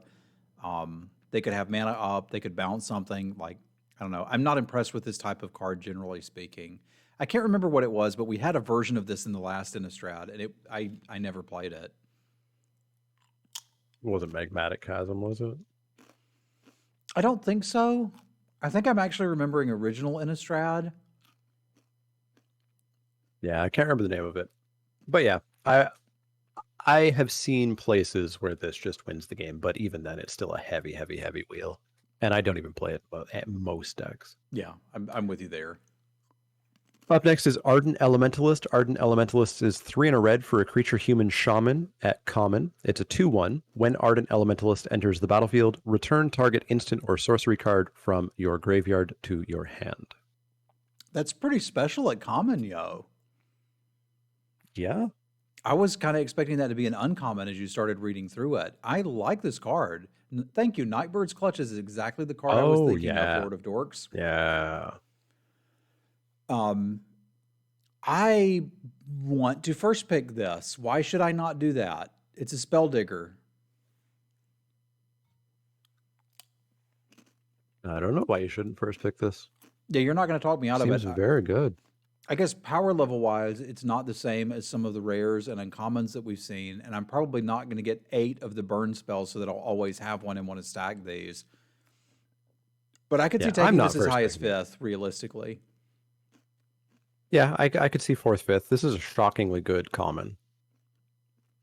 Yeah, I think so too. This is very good at common. We would have seen this at uncommon in most sets and not blinked an eye if it was a 2/2 or something, for example.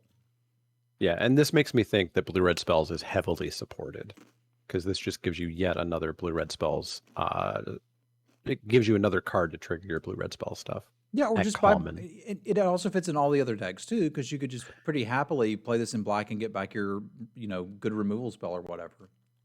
Yeah, absolutely. Up next is Bloodthirsty Adversary. Bloodthirsty Adversary is 1 and a red for a creature vampire at Mythic. It's a 2/2 haste. When Bloodthirsty Adversary enters the battlefield, you may pay 2 and a red any number of times. When you pay this cost 1 or more times, put that many +1/+1 counters on Bloodthirsty Adversary, then exile up to that many target instant and or sorcery cards with mana value 3 or less from your graveyard and copy them. You may cast any number of the copies without paying their mana cost. Sounds good. Let's first pick it. Easy first pick. It's a 2-mana 2/2 haste, which is fine, but not what you plan to do with this. You want that first counter and you want that first free spell. And if you can get 2, 3, awesome. Yeah, but all of these adversaries have just looked great. Yeah, they're all fantastic and thankfully mythic. Up next is Brimstone Vandal. Brimstone Vandal is 2 and a red for a creature devil at common. It's a 2/3 with menace. If it's neither day or night, it becomes day. When day becomes night or night becomes day, Brimstone Vandal deals 1 damage to each opponent. Kind of looks like filler to me. Pretty filler, I would say. 2/3 menace for 3, as we talked about, a little bit below filler because you would prefer a Bogger Brute. You want an aggressive menace creature, not a slightly less powered menace creature. Again, I think I want this in my blue-red spells decks where I think I'm going to be able to control day and night pretty handily and just get another ping damage, but I think I can get this if I want it on the wheel. Okay, I'll go with you on wheel there. And that's fair. I hadn't thought about that. Like, this is a way to start the day-night process, and then you can flip it back and forth with your spells. Yeah, and there's the spells deck is interesting because there really does seem to be a minor day flipping mechanic built into that deck as well. Yeah, that's cool. Up next is Burn Down the House. 3 red for a sorcery at rare. Choose one. Burn Down the House deals 5 damage to each creature and each planeswalker, or create 3 1/1 red devil creature tokens with, when this creature dies, it deals 1 damage to any target. They gain haste until end of turn. So this is functionally a Wrath that I can cast when I'm ahead. Yeah, it's a Wrath that's never dead. Okay, and I get to say I'll burn down the house when I cast it. I'm first picking this every time. I believe you have to say, burning down the house. Yes. I don't know what song that's from, but I it's assume the song burning... is called Burning Down the House. Yeah, there you go. You figured it out. By famous musicians. Up next is Burn the Accursed. Burn the Accursed is 4 and a red for an instant at common. Burn the Accursed deals 5 damage to target creature and 2 to that creature's controller. If that creature would die this turn, exile it instead. It's by the Talking Heads? Really? I think it is. This is, filler removal is actually a really good way to describe this thing, Garth. Removal needs to be cheap or give you something extra. This is not cheap, and 2 damage to the controller isn't enough extra, which makes me feel like you can play this if you need to. This is the removal that wheels, and you're like, okay, I'll play it.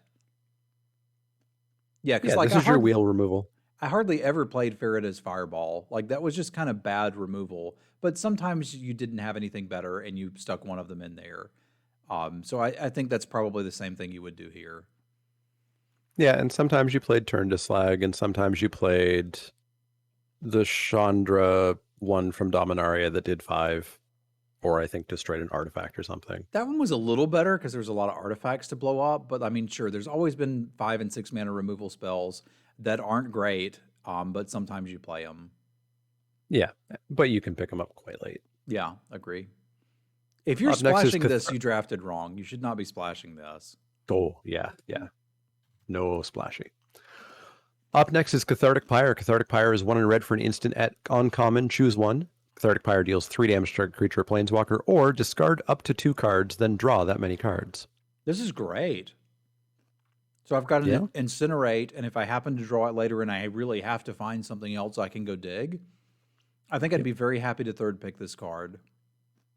Yeah, and I even like that, like, you can discard 1 card and draw 1 card, because it's up to 2. Yeah, you don't have to. Now, you're always kind of down cards because you're discarding this too, but it's flexibility. And I was pretty sure we would never use Find the Villain's Lair to draw cards, and then I did, and it wasn't that bad. Yeah, agreed. And yeah, otherwise this is just a Lightning Strike or whatever. Yeah. Good card. I'm picking it pretty highly, up in the 3rd-ish range, 3rd, 4th. I'm with you.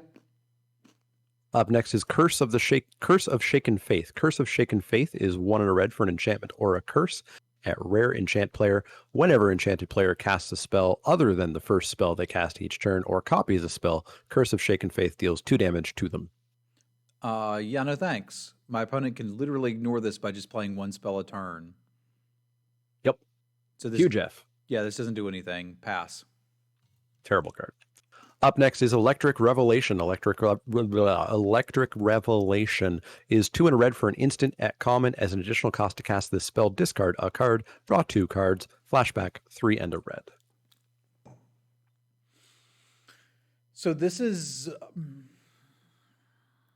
what was the Sarkhan card? I can never remember the name of the thing. Tormenting Voice?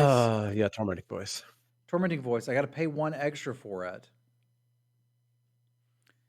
So the value proposition is still there for Tormenting Voice, but the oh crap, I've drawn an opener that's all land and Tormenting Voice. I'll keep it anyway. Or there's only 2 lands and Tormenting Voice. I'll keep it anyway. Isn't there? Yeah. This is still fine. I don't think I'm going nuts over it. It's a lot of card advantage, and it's weird to see common card advantage in red and black, but not blue. That's still kind of blowing my mind. But okay, I'll probably play the first one of these in most red decks. Yep, I could see playing the first one in most red decks. I'm wheeling it. I'm not picking it highly. Yeah. Again, blue-red spells. It's a spell that can trigger, and I'll have hopefully stuff to discard. It's instant speed, which means I can do it on my opponent's turn. So I might play it a little bit higher there, but still wheel. Yeah, and I agree. I'm not going to play more than one of these, I wouldn't think. Yeah. Up next is Falconwrath Perforator. Falconwrath Perforator is 1 in a red for a creature vampire at common. It's a 2/1. Whenever it attacks, it deals 1 damage to a defending player. I like this one a lot because you can play this on turn 2. You can start attacking with it. You can block with it. And if it's sitting there and not doing anything, and then you draw one of those cards that like, hey, you really need to have dealt damage to your opponent this turn, throw it away. Get your damage in. This is the 2-drop I want for my vampire stack. That said, I'm probably still looking to get it 7th or 8th. But I like this better than the 2/1 flyer. Yeah, you can pick this up quite late, and it's nice to have that guaranteed vampire trigger off of it, whereas the interloper may not always be guaranteed. I don't know exactly which I prefer, just because I do think that your flyer is going to get through a lot, but the guaranteed one here is nice. But yeah, 6th through 8th. Blocking is sometimes pretty close to nice. the 8th. That's the other thing that pushes it over the edge for me. Yeah, that's fair. Blade Brand user? It deals 1 damage to the player, though, not to a creature. Yeah. If it dealt it to a creature, that would be a cool Blade Brand user. Just be like an Ashmouth Hound at that point. Yeah. Up next is Falconwrath Pitfighter. Falconwrath Pitfighter is a single red for a creature vampire warrior at rare. It's a 2/1. Pay 1 in a red, discard a card, sacrifice a vampire, draw 2 cards. Activate only if an opponent lost life this turn. Do I want to do that? No? You like your vampires. Yeah, We don't have vampire tokens. I don't understand why I would do that. I have a feeling that because they're doing Innistrad double feature, I have a feeling that they probably put in some cards in order to enable that weird mechanic or that weird format that's only going to be played in paper a few times. Okay. Yeah, I don't understand why I would want this. Yeah, because I bet at the vampire wedding, you're probably making token vampires. Yeah, maybe. I mean, there's nothing wrong with this. I would still like play it in most situations where I'd play the perforator or whatever, but that also means I'm kind of looking for this around 7th or 8th. Yeah, agreed. The deck's aggressive, I'll certainly play it. It does sack itself if you need to, but this feels weird. Maybe it's a constructed thing. Maybe. It enables madness. Is that going to be the mechanic from the vampire set? I don't know. Madness doesn't feel wedding appropriate. You're married, John. You sure about that? Spectacle. Now, Spectacle. That's a wedding. Okay. Mechanic. Which is what the vampires are already doing. How about that? Up next is Famished Foragers. Famished Foragers is 3 and a red for a creature vampire at common. It's a 4/3. When Famished Foragers enters the battlefield, if an opponent lost life this turn, add red, red, red. Pay 2 and a red, discard a card, draw a card. This is my favorite card in the set. Yeah? Yeah. You like Rummaging? I like Rummaging. I like 4 mana 4/3s. I really like this. I want to do this. 1 mana 4/3s. Yeah, it could be. I mean, functionally, and then you could just immediately rummage. Yep. Like this is so good. It's probably still something I pick good. 6, but I want them. Yeah, I think this is pretty high pre-wheel, so 6th seems about right. It's shockingly good. Yeah. It doesn't even tap to rummage. No, this is one of you got 6 mana, you can rummage. Yeah, this is one of the better Borderland Minotaur variants. And I like those cards a lot. This looks great to me. Seems good. Up next is Fangblade Brigand. Fangblade Brigand is 3 and a red for a creature human werewolf at uncommon. It's a 3/4. Pay 1 and a red. It gets +1/+0 and gains first strike until end of turn. That's a huge activation there. Daybound flips on over to a 4/5 creature werewolf. It's a 1 and a red for, again, +1/+0 and first strike until end of turn. But you could also pay 4 and a red to give all your creatures +2/+0 until end of turn. This card's absurd. You can just never block this. Yup. It's like Kessig Wolf. It's like something I'm gonna first pick this out of some packs. This is really good. This is another one of those werewolves where this feels like a rare. It really does, and like it's good on the defensive too. Like you attacking into my 4/4 first strike. No, you ain't. Yeah. Yeah, I think I would be happy second or third picking this, but I'm certainly going to pick it. Like the power level's there. This is really good. Yeah, extremely good. Easy second pick, like at the lowest, I think. Up next is Festival Crasher. Festival Crasher is 1 and a red for a creature devil at common. It's a 1/3. Whenever you cast an instant or sorcery spell, Festival Crasher gets +2/+0 until end of turn. This is like medium filler. I probably don't want to play it at all. And you probably love this, right? It doesn't have evasion, so like this is my bottom level payoff for the blue-red spells deck. But I'll play it in my blue-red spells deck and feel pretty okay with it. I hope I don't have to play these. I don't like this card. It's like if you've got a 2/3 and I attack you with this, you're just taking it. It's not like I'm going to get free value out of it. And I've got to hold up stuff hoping you attack in. And like, what am I really holding up? I don't know. I don't like this card. Yeah, it's definitely the bottom for me. I'm on wheel even if I'm in the blue-red spells deck. There's just better payoffs for the blue-red spells. Okay. We've got Thermo Alchemist coming up. Oh, I like that guy. Okay. Yeah, I would be picking that. Up next is Flame Channeler. Flame Channeler is 1 and a red for a 2/2 creature human wizard at uncommon. When a spell you control deals damage, transform Flame Channeler. not damage to anything, just damage to anything rather than specifically a player or such. It flips into an elemental wizard. It's a 3/3. Whenever a spell you control deals damage, put a flame counter on embodiment of flame. Pay 1, remove a flame counter, exile the top card of your library. You may play that card this turn. Okay, so it's a 2/2. I use a burn spell. It turns into a 3/3. And if I've got more burn spells, I can draw cards. Mm-hmm. That's pretty good. This one doesn't seem as busted as like the Fangblade Brigade, for example, but it seems pretty good. I could see picking this as highly as 4th. Yeah, absolutely. It's a very constructed card. This is obviously going to power up standard red burn cards. This is something I could put into a gladiator deck handily in my red burn gladiator decks. In limited, you're typically not burning people or burning things as much, but there's a good bit of burn kicking around in this set. So I think you're going to flip this, and I think you can get at least one card off of this easy peasy.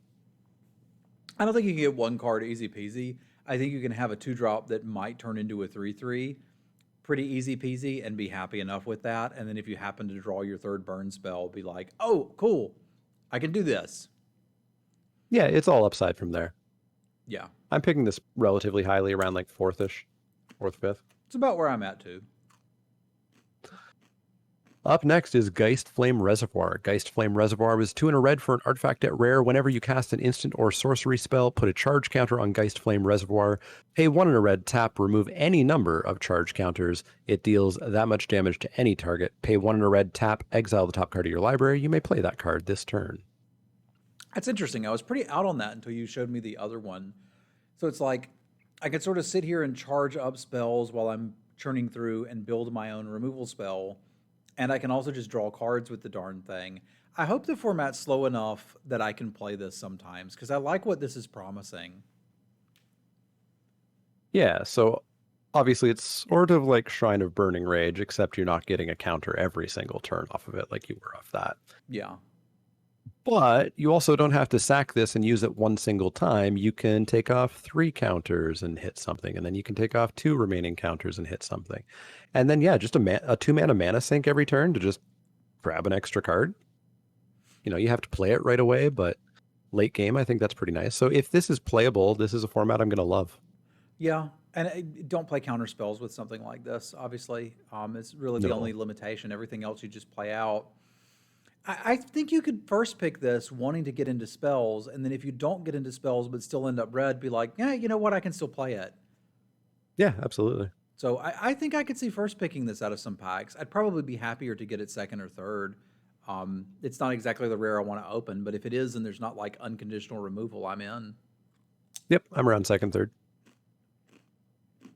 Up next is Harvest Tide Infiltrator. Harvest Tide Infiltrator is 2 and a red for a creature human werewolf at common. It's a 3/2 with trample, daybound, flips into a 4/4 trample. It's pretty dang good. Yeah. All of the other colors had 3/2s that we were like, yeah, whatever, they're filler. This one seems like a little bit above filler. So remind me again what I have to do to make it night. Don't cast anything. So I have to have your opponent not cast anything on their turn. Okay, so I play this on turn 3, they stumble, they're just going to die, which is neat. And if they don't, if I have an instant speed removal spell, I can just pass. Mm-hmm.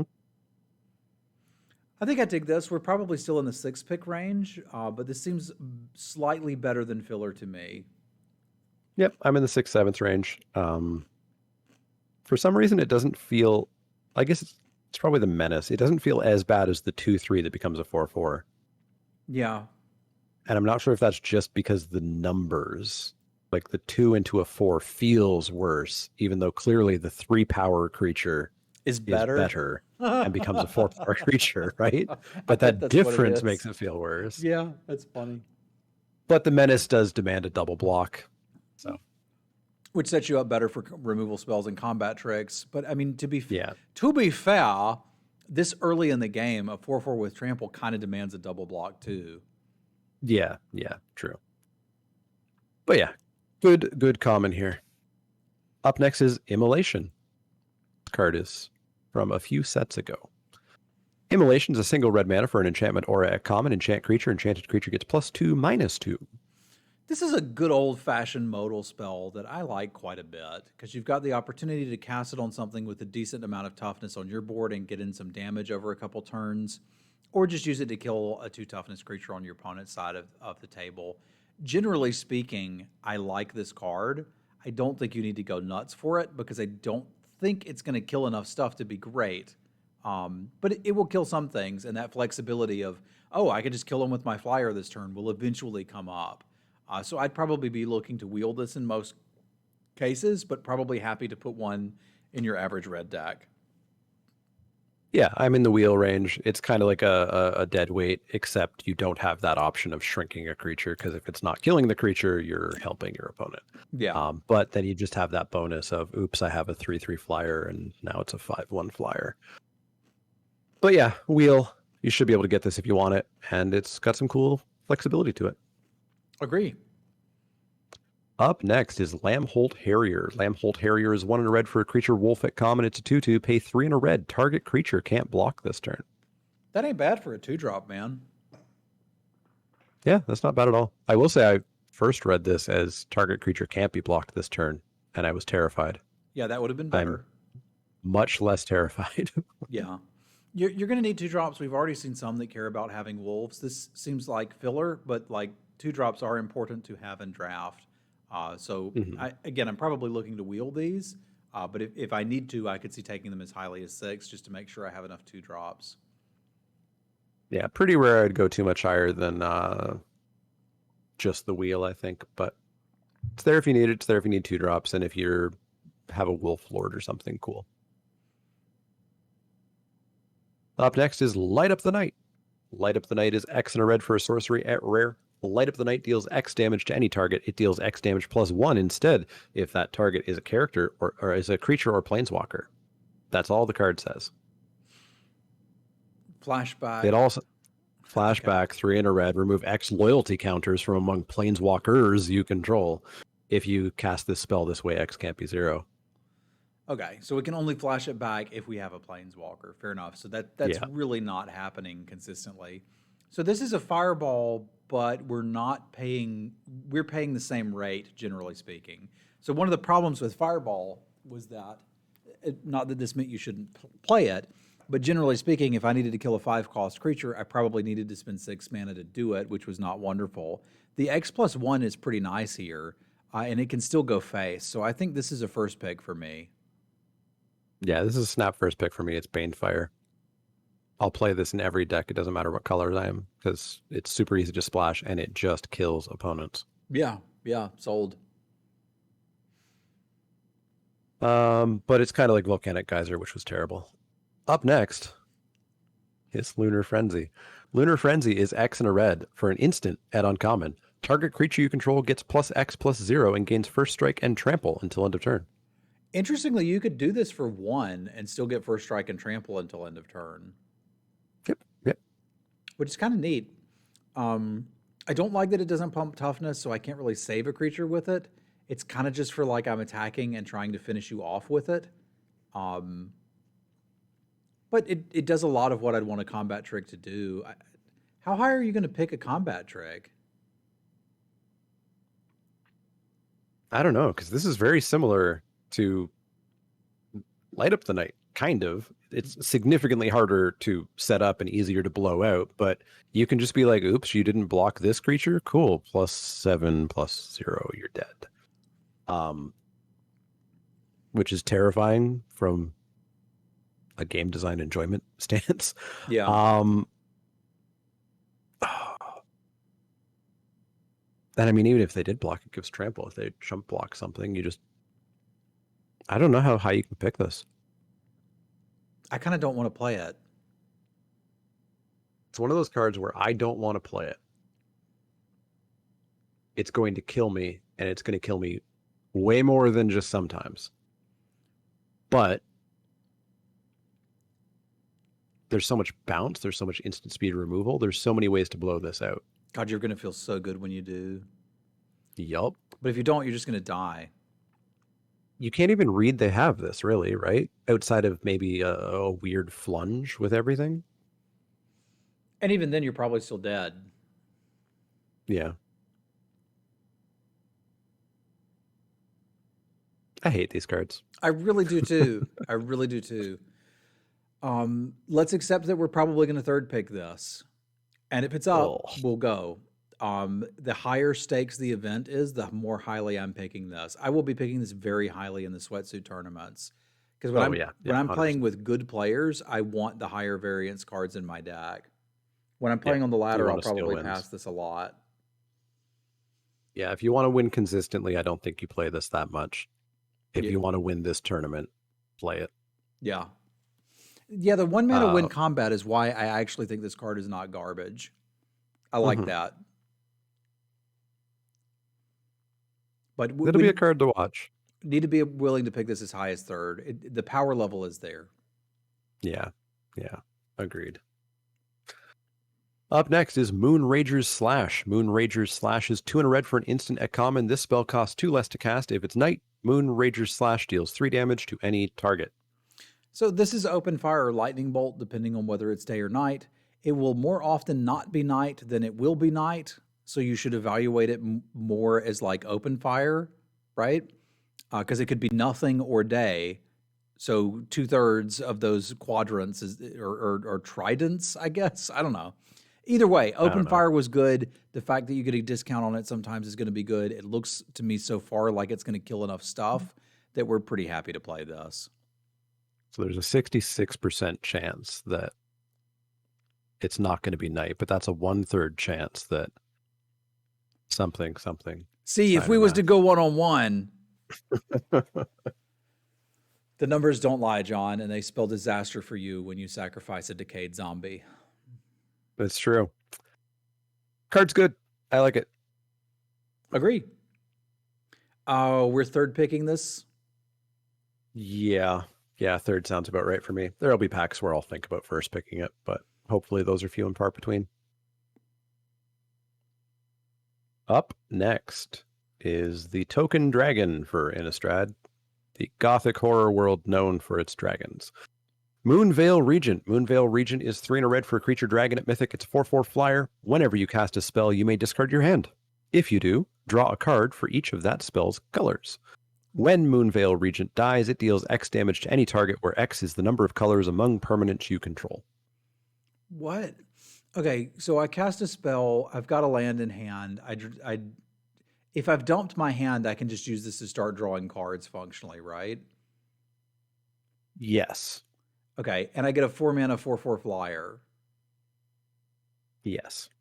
In red. Can I discard 0 cards and draw? No, because I have to cast a spell. But you cast your last spell in hand. You discard your hand of 0 cards. Oh, yeah. Okay, sure. That's fine too. Yeah, we're first picking this. Cool. Yeah, it's great. You're probably only what is it? You deal X damage to any target. So yeah, you're probably dealing 2 damage when this dies generally, but good card is very good. First pick. Yeah, you should first pick this. Seems good. Up next is Mounted Dread Knight. Mounted Dread Knight is 4 and a red for a creature vampire knight at common. It's a 5/4 trample. It ETBs with a +1/+1 counter on it if an opponent lost life this turn. This So seems it's got Bloodthirst 1. It does actually. This seems like a pretty decent top end for vampires, and we haven't seen a whole lot of 5-drops rolling around. I doubt that you'll want a whole lot of 5-drops, but if you need one, here's your boy. I reckon I'd be looking to wheel this at least for the first one. Yeah, I think you could wheel these easily. 5-drop. The 5-drop slot.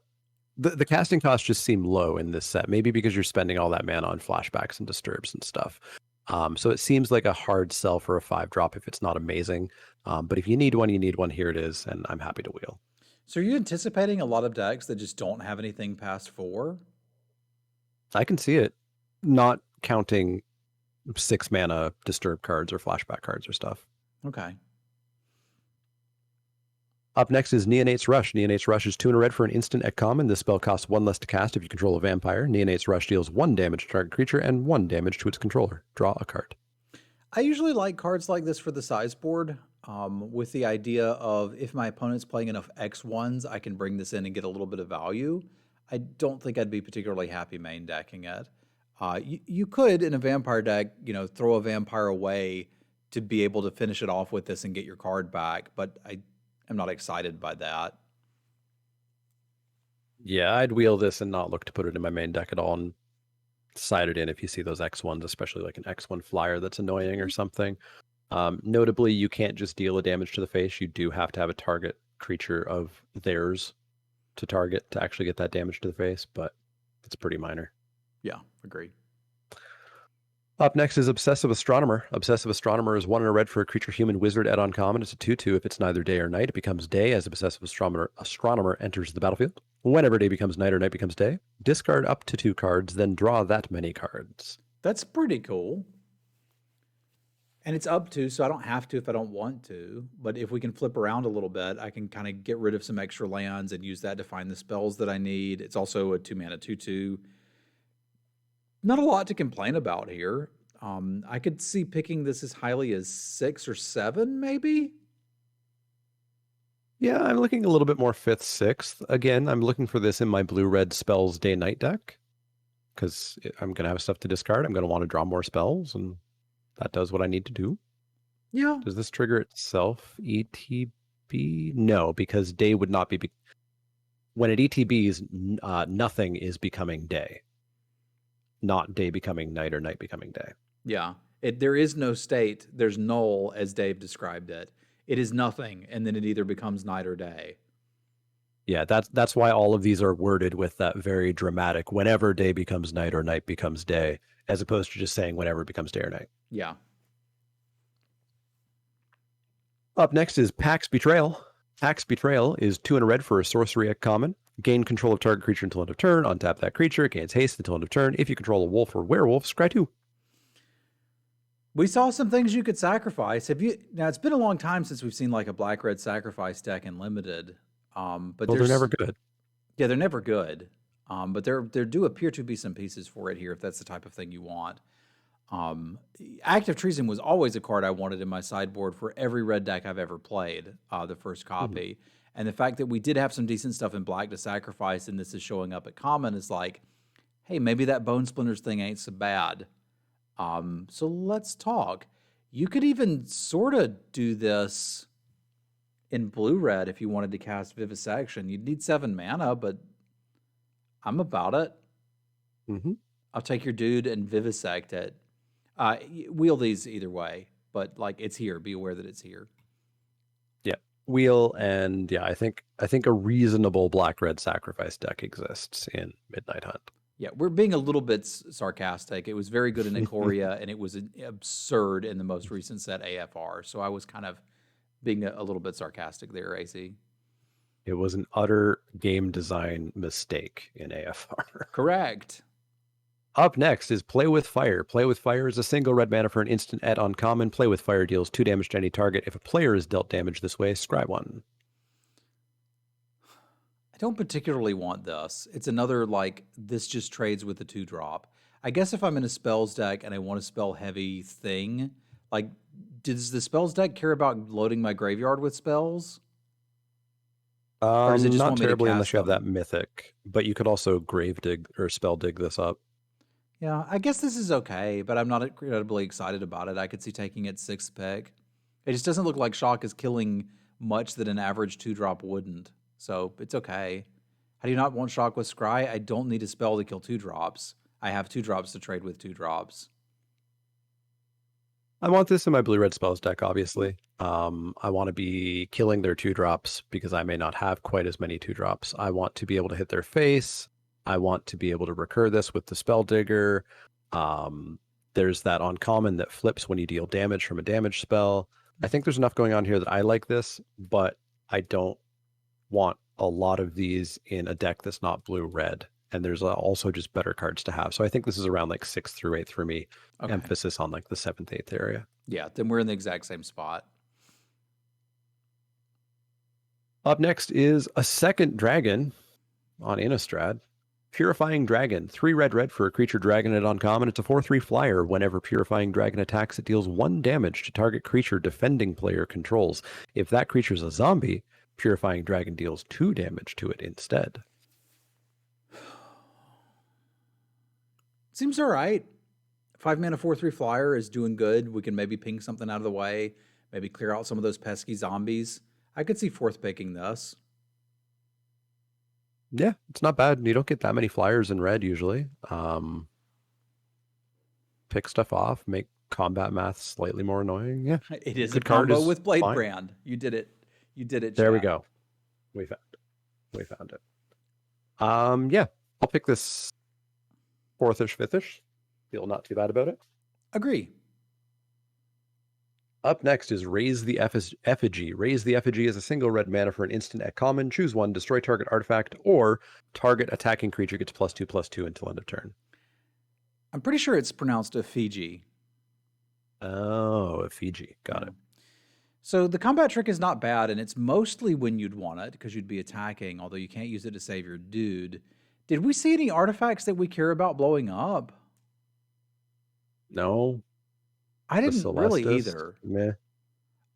So I would normally say this is a sideboard card, but I didn't even see really any artifacts I'd want to bring this in for. Like, sure, there was the Grizzlebrand's Mask or whatever. If they have that, by all means, bring it in. This looks okay, but I don't think I really am going to be bringing it in very often or even that worried if I don't get one for the sideboard. Yeah, this is beyond the wheel. It's not an F, but it's beyond the wheel. There you go, beyond the wheel. Yeah, And you're not main decking this. there's some rare artifacts, and those I would probably want to destroy. Short of that, I'm not interested in this. Yeah. The Hedgewitch Mask is garbage. I would much rather have my opponent have that in play than me have a card to counter it. Up next is Reckless Stormseeker. Reckless Stormseeker is 2 and a red for a creature human werewolf at rare. It's a 2/3. At the beginning of combat on your turn, target creature you control gets +1/+0 and gains haste until end of turn. Daybound.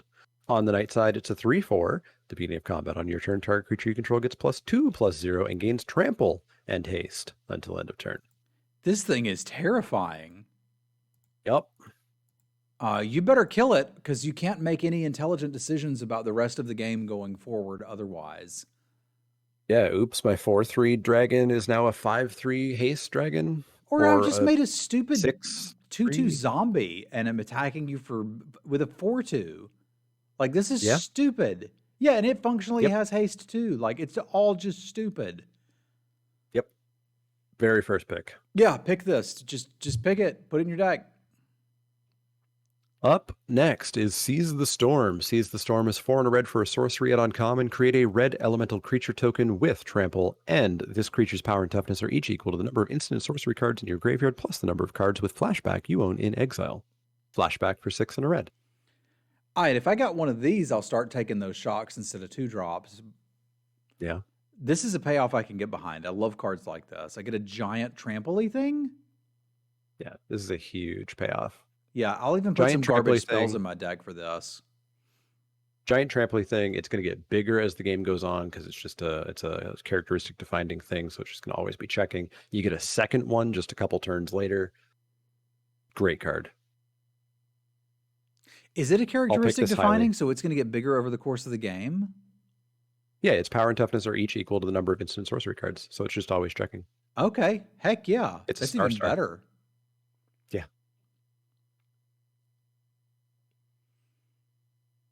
I'm picking it third. I mean, I'm picking the second or third. Yeah, you're first picking it. Realistically, I'm picking it third. If I see this, I'll be like, a third pick, I'll be like, okay, somebody didn't want to do this, I'll do it. Yeah, card's great. Up next is Smoldering Egg, or Thing in the Egg. Smoldering Egg is 1 and a red for a creature dragon egg. At rare, it's an 0/4 defender. Whenever you cast an instant or sorcery spell, put a number of ember counters on Smoldering Egg equal to the amount of mana spent to cast that spell. Then, if Smoldering Egg has 7 or more ember counters on it, remove them and transform Smoldering Egg into a 4/4 flying dragon that whenever you cast an instant or sorcery spell, Ashmouth Dragon deals 2 damage to any target. Man, this kind of sucks. What? So you're going to spend 7 mana on spells. Yeah, I'm gonna flashback Seize the Storm. Flip it in one go. Yeah, I guess flashback's making it a little better. Like, my issue with it isn't that it's not powerful. It certainly is. It's that what happens if the game's almost over and I top deck it? That's not great, but It blocks on the ground for a little bit. Yeah, it does. I'm going to pick it and I'm going to play it and I'm going to try to do it. My concern is like, this is a rotten top deck. You need to turn to this and then start casting spells. And if you do that, you probably win, unless they have a removal spell. And that's the other kind of scary part about it, having a creature-based kill condition in an all spells deck, is your opponent probably has 5 removal spells and that's about it. And if you're using all these spells to make 3 big creatures and that's your plan to win, they may just be like, oh, cool, something I can kill, I'll kill it. And then you're like, oh, I was going to win the game with that, but now I'm not. That doesn't make it bad. You should still probably take this and play it. It just doesn't make it as powerful as I'd like. You probably still first pick it, so it doesn't really matter. I have some complaints about this card. Yeah, and I don't think you want this card as the thing that you have built your blue-red spells deck around. You want to have some Thermo Alchemists as well. You want to have those Seize the Storms. You want to have other things going on. You don't want to put everything. You don't want to put all your eggs in one basket. Yeah, generally speaking, I would agree with that. But I'm picking this first pick every time. Yeah, me too. Up next is Spellrune Painter. Spellrune Painter is 2 and a red for a creature human shaman werewolf at uncommon. It's a 2/3. Whenever you cast an instant or sorcery spell, Spellrune Painter gets +1/+1 until end of turn. Daybound. Flips on over into a 3/4. Whenever you cast an instant or sorcery spell, Spellrune Howler gets +2/+2 until end of turn. That's just a solid creature. Yeah, solid creature. And if you're casting a spell ever, it's going to get in for a decent attack. If you're in blue-red spells, well, this creature is bigger than it maybe should be.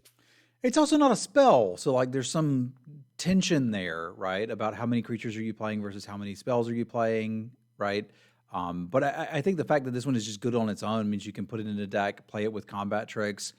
Like it's kind of scary to block, right? Like say they attack with this and something else, and you're like, well, I could block it, but if they have a combat trick for the other thing, this thing too, and starts to mess with math. All of that boils down to a card I'm pretty happy taking, I don't know, 5th or 6th, but it's a decent card. Yeah, I'm around maybe 4th, 5th, but that's probably just the spells bias. Yeah. Up next is Stolen Vitality. Stolen Vitality is 1 and a red for an instant at common. Target creature gets +3/+1 until end of turn. If it's your turn, that creature gets trample. Otherwise, it gets first strike.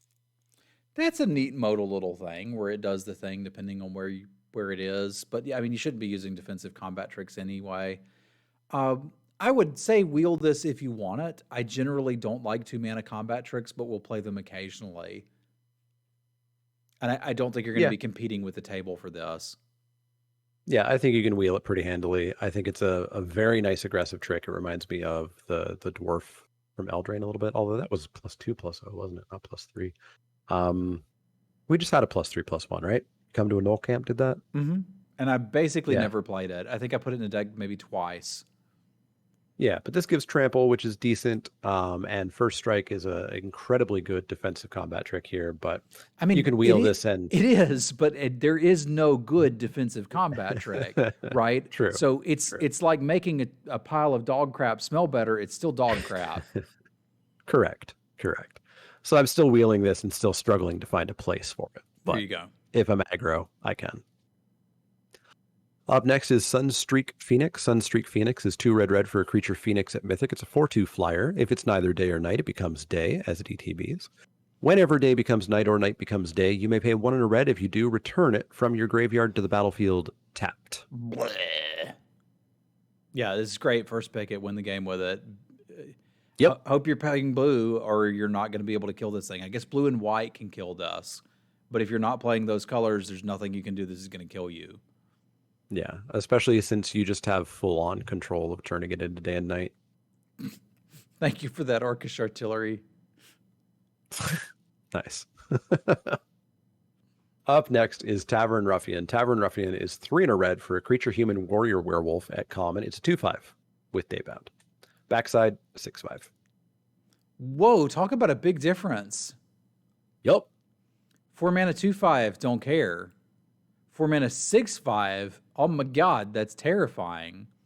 But I guess remember, if it's night, it just comes in as this 6/5. Yeah. That's fair. There's ways to exile it in black. Okay, perhaps I was a little over-exaggerating there. And I guess even if it's not Knight, you would be happy enough with a 2/5 blocker for 4 in some states. This thing's just getting absurdly large. Yep. These common flip werewolves seem really good. I think I could pick this as highly as 6th. Yeah, I could see the 6th. This is gonna punish some games. It's gonna feel a little bit like original Innistrad after all. Yeah, and there was some of this even in Shadows. It could happen where they had a 2-drop Yeah, werewolf. You yeah, couldn't do anything and you just died. that's true. That's true. Up next is Thermo Alchemist. Thermo Alchemist is 1 and a red for a creature, human shaman at uncommon. It's an 0/3 defender. You tap it to deal 1 damage to each opponent. Whenever you cast an instant or sorcery, untap it. I have done much damage with the Thermo Alchemist. I thought this was common last time. It was. So you ain't seeing these nearly as often as you used to, eh? You're seeing 0.9 copies per draft pod. Okie dokie. So if you want one of these and you open it, you better take it. Yep.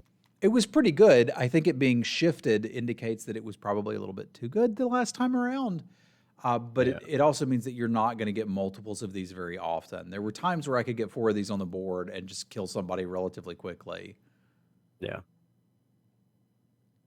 So That yeah, just makes me oh, go that ahead. just makes me want to draft Eldritch Moon again right now. It kind of does me too, to be fair. But yeah, you want to pick this around 4 or 5. But if you really like the blue-red spells deck, you may have to pick this sooner or you're not going to get any. Yeah, I'm apt to pick this 3rd pick just to make sure I get it. Yeah. And I will pick it less often than that because I don't really care that much for the spells deck as much as John does. But the card's really good in that deck. And it's not even terrible in another deck, too. If it's going to basically nullify one of their creatures and deal 1 damage over the course of a turn, it'll probably do more damage than most other 2-drops would. And that's also a really good point. The vampires would be very happy to have this just pinging away. So you don't even have to get into blue-red spells. You could be in blue-red or blue-black. It's not bad. Yeah. Up next is Village Watch. Village Watch is 4 and a red for a creature, human werewolf at uncommon. It's a 4/3 with haste. Daybound. Nightbound is 5/4. Wolves and werewolves you control have haste. It's pretty good, also has haste. man. Yeah. 5 mana, 5/4 haste. That I like. The 5 mana 4/3 haste I don't like as much. Yeah, it's a little bit costly. Although if you play the Village Reavers and get in with them, they kind of have to do something immediately or be terrified, right? They at least need to be able to flip it back. Yeah. I don't know. This one actually feels a little more balanced than the others because I was kind of thinking this was like 4 total mana for this card. And I could have believed that they would print that. Whereas this one, like, I'm going to play it, but I'm not going nuts for this. I would pick the 7th or 8th. Yeah, I think I like some of the commons more than this. Yeah. So yeah, I can see 7th, 8th for this. Being uncommon, you might need to pick it slightly higher. But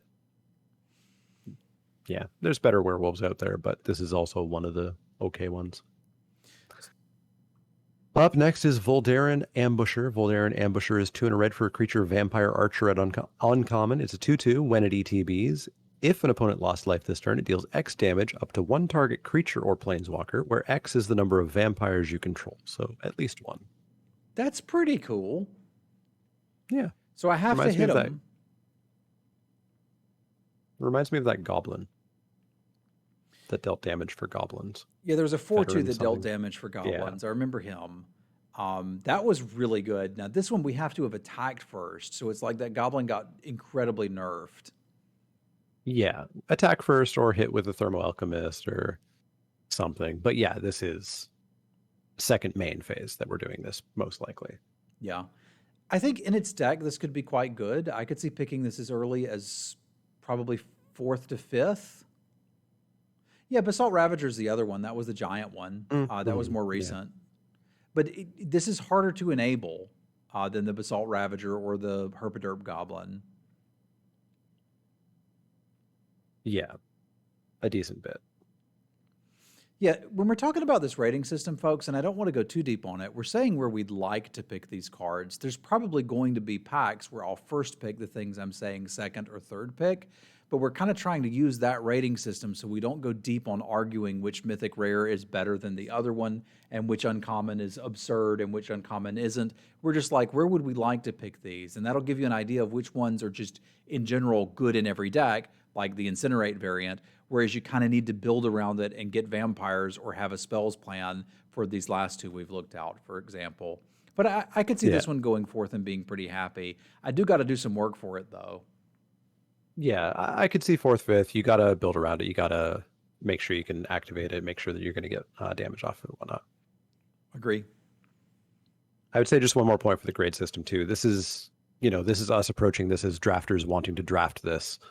We're not looking to pretend to know how the format works right now. Nobody knows that. Yeah. Well, there's some people who are pretending to know how the format works. Oh, you can pretend all you want. Yeah. That's easy. Up next is Voldaren's Stinger. Voldaren's Stinger is a single red mana for a creature vampire warrior at common. It's a 1/1. It has first strike as long as it's attacking. Pay 2 in a red, Voldaren's Stinger gets +2/+0 until end of turn. People are going to play this, and they're going to be convinced that it's good, but it is not. You should not put this in your deck. What it's selling is the idea that you can attack and threaten to activate it to force through that ping damage for the rest of your vampires, and that's going to enable it. And that would make someone think it's decent.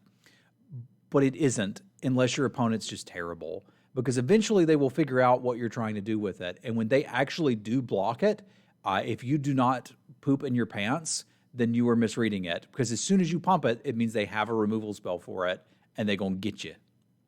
Yeah. You know what else is good with combat tricks? Literally every other creature that exists. So this card is not good. You generally should not be putting it in your deck. I'm going to call this one an F. I'm on an F on this one. I don't want to play it. It's just not good. There's better cards. Yeah. That's it for red. It is it for red. People who play a lot of Constructed will probably look at this and think that it's good in draft and play with it some and win some and lose some and then go back to Constructed. But after about 4 weeks of draft, you won't see anybody playing that. Yeah. All right. I'm sorry, people are arguing with me. It plays out pretty well, though. How many drafts of Midnight Hunt have you done so far? Like, all I could do is give you my opinion of the card. I've played with cards like this before. They've always been really, really bad. So I don't expect that this card will be any different. You have not done any drafts, my friend.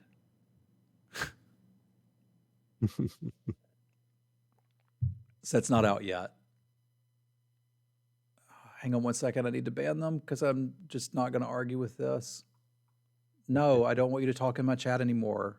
GTFO. All right. So let's move to green. Yeah.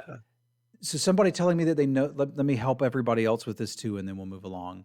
So somebody telling me that they know how a format works after doing bot drafts on a practice site is absolutely worthless. The drafts don't matter until you can draft with real people, and you can't actually evaluate the cards until you get to play with them. But if anybody is interested in your opinion on the cards, they can go to your stream and hear how you would like to evaluate them. That's certainly relevant. Fire up your own stream. All right. Augur of Autumn is 1 green for a 2/3 human druid at rare. You may look at the top card of your library at any time. You may play lands from the top of your library. Coven, you may cast creature spells from the top of your library. What?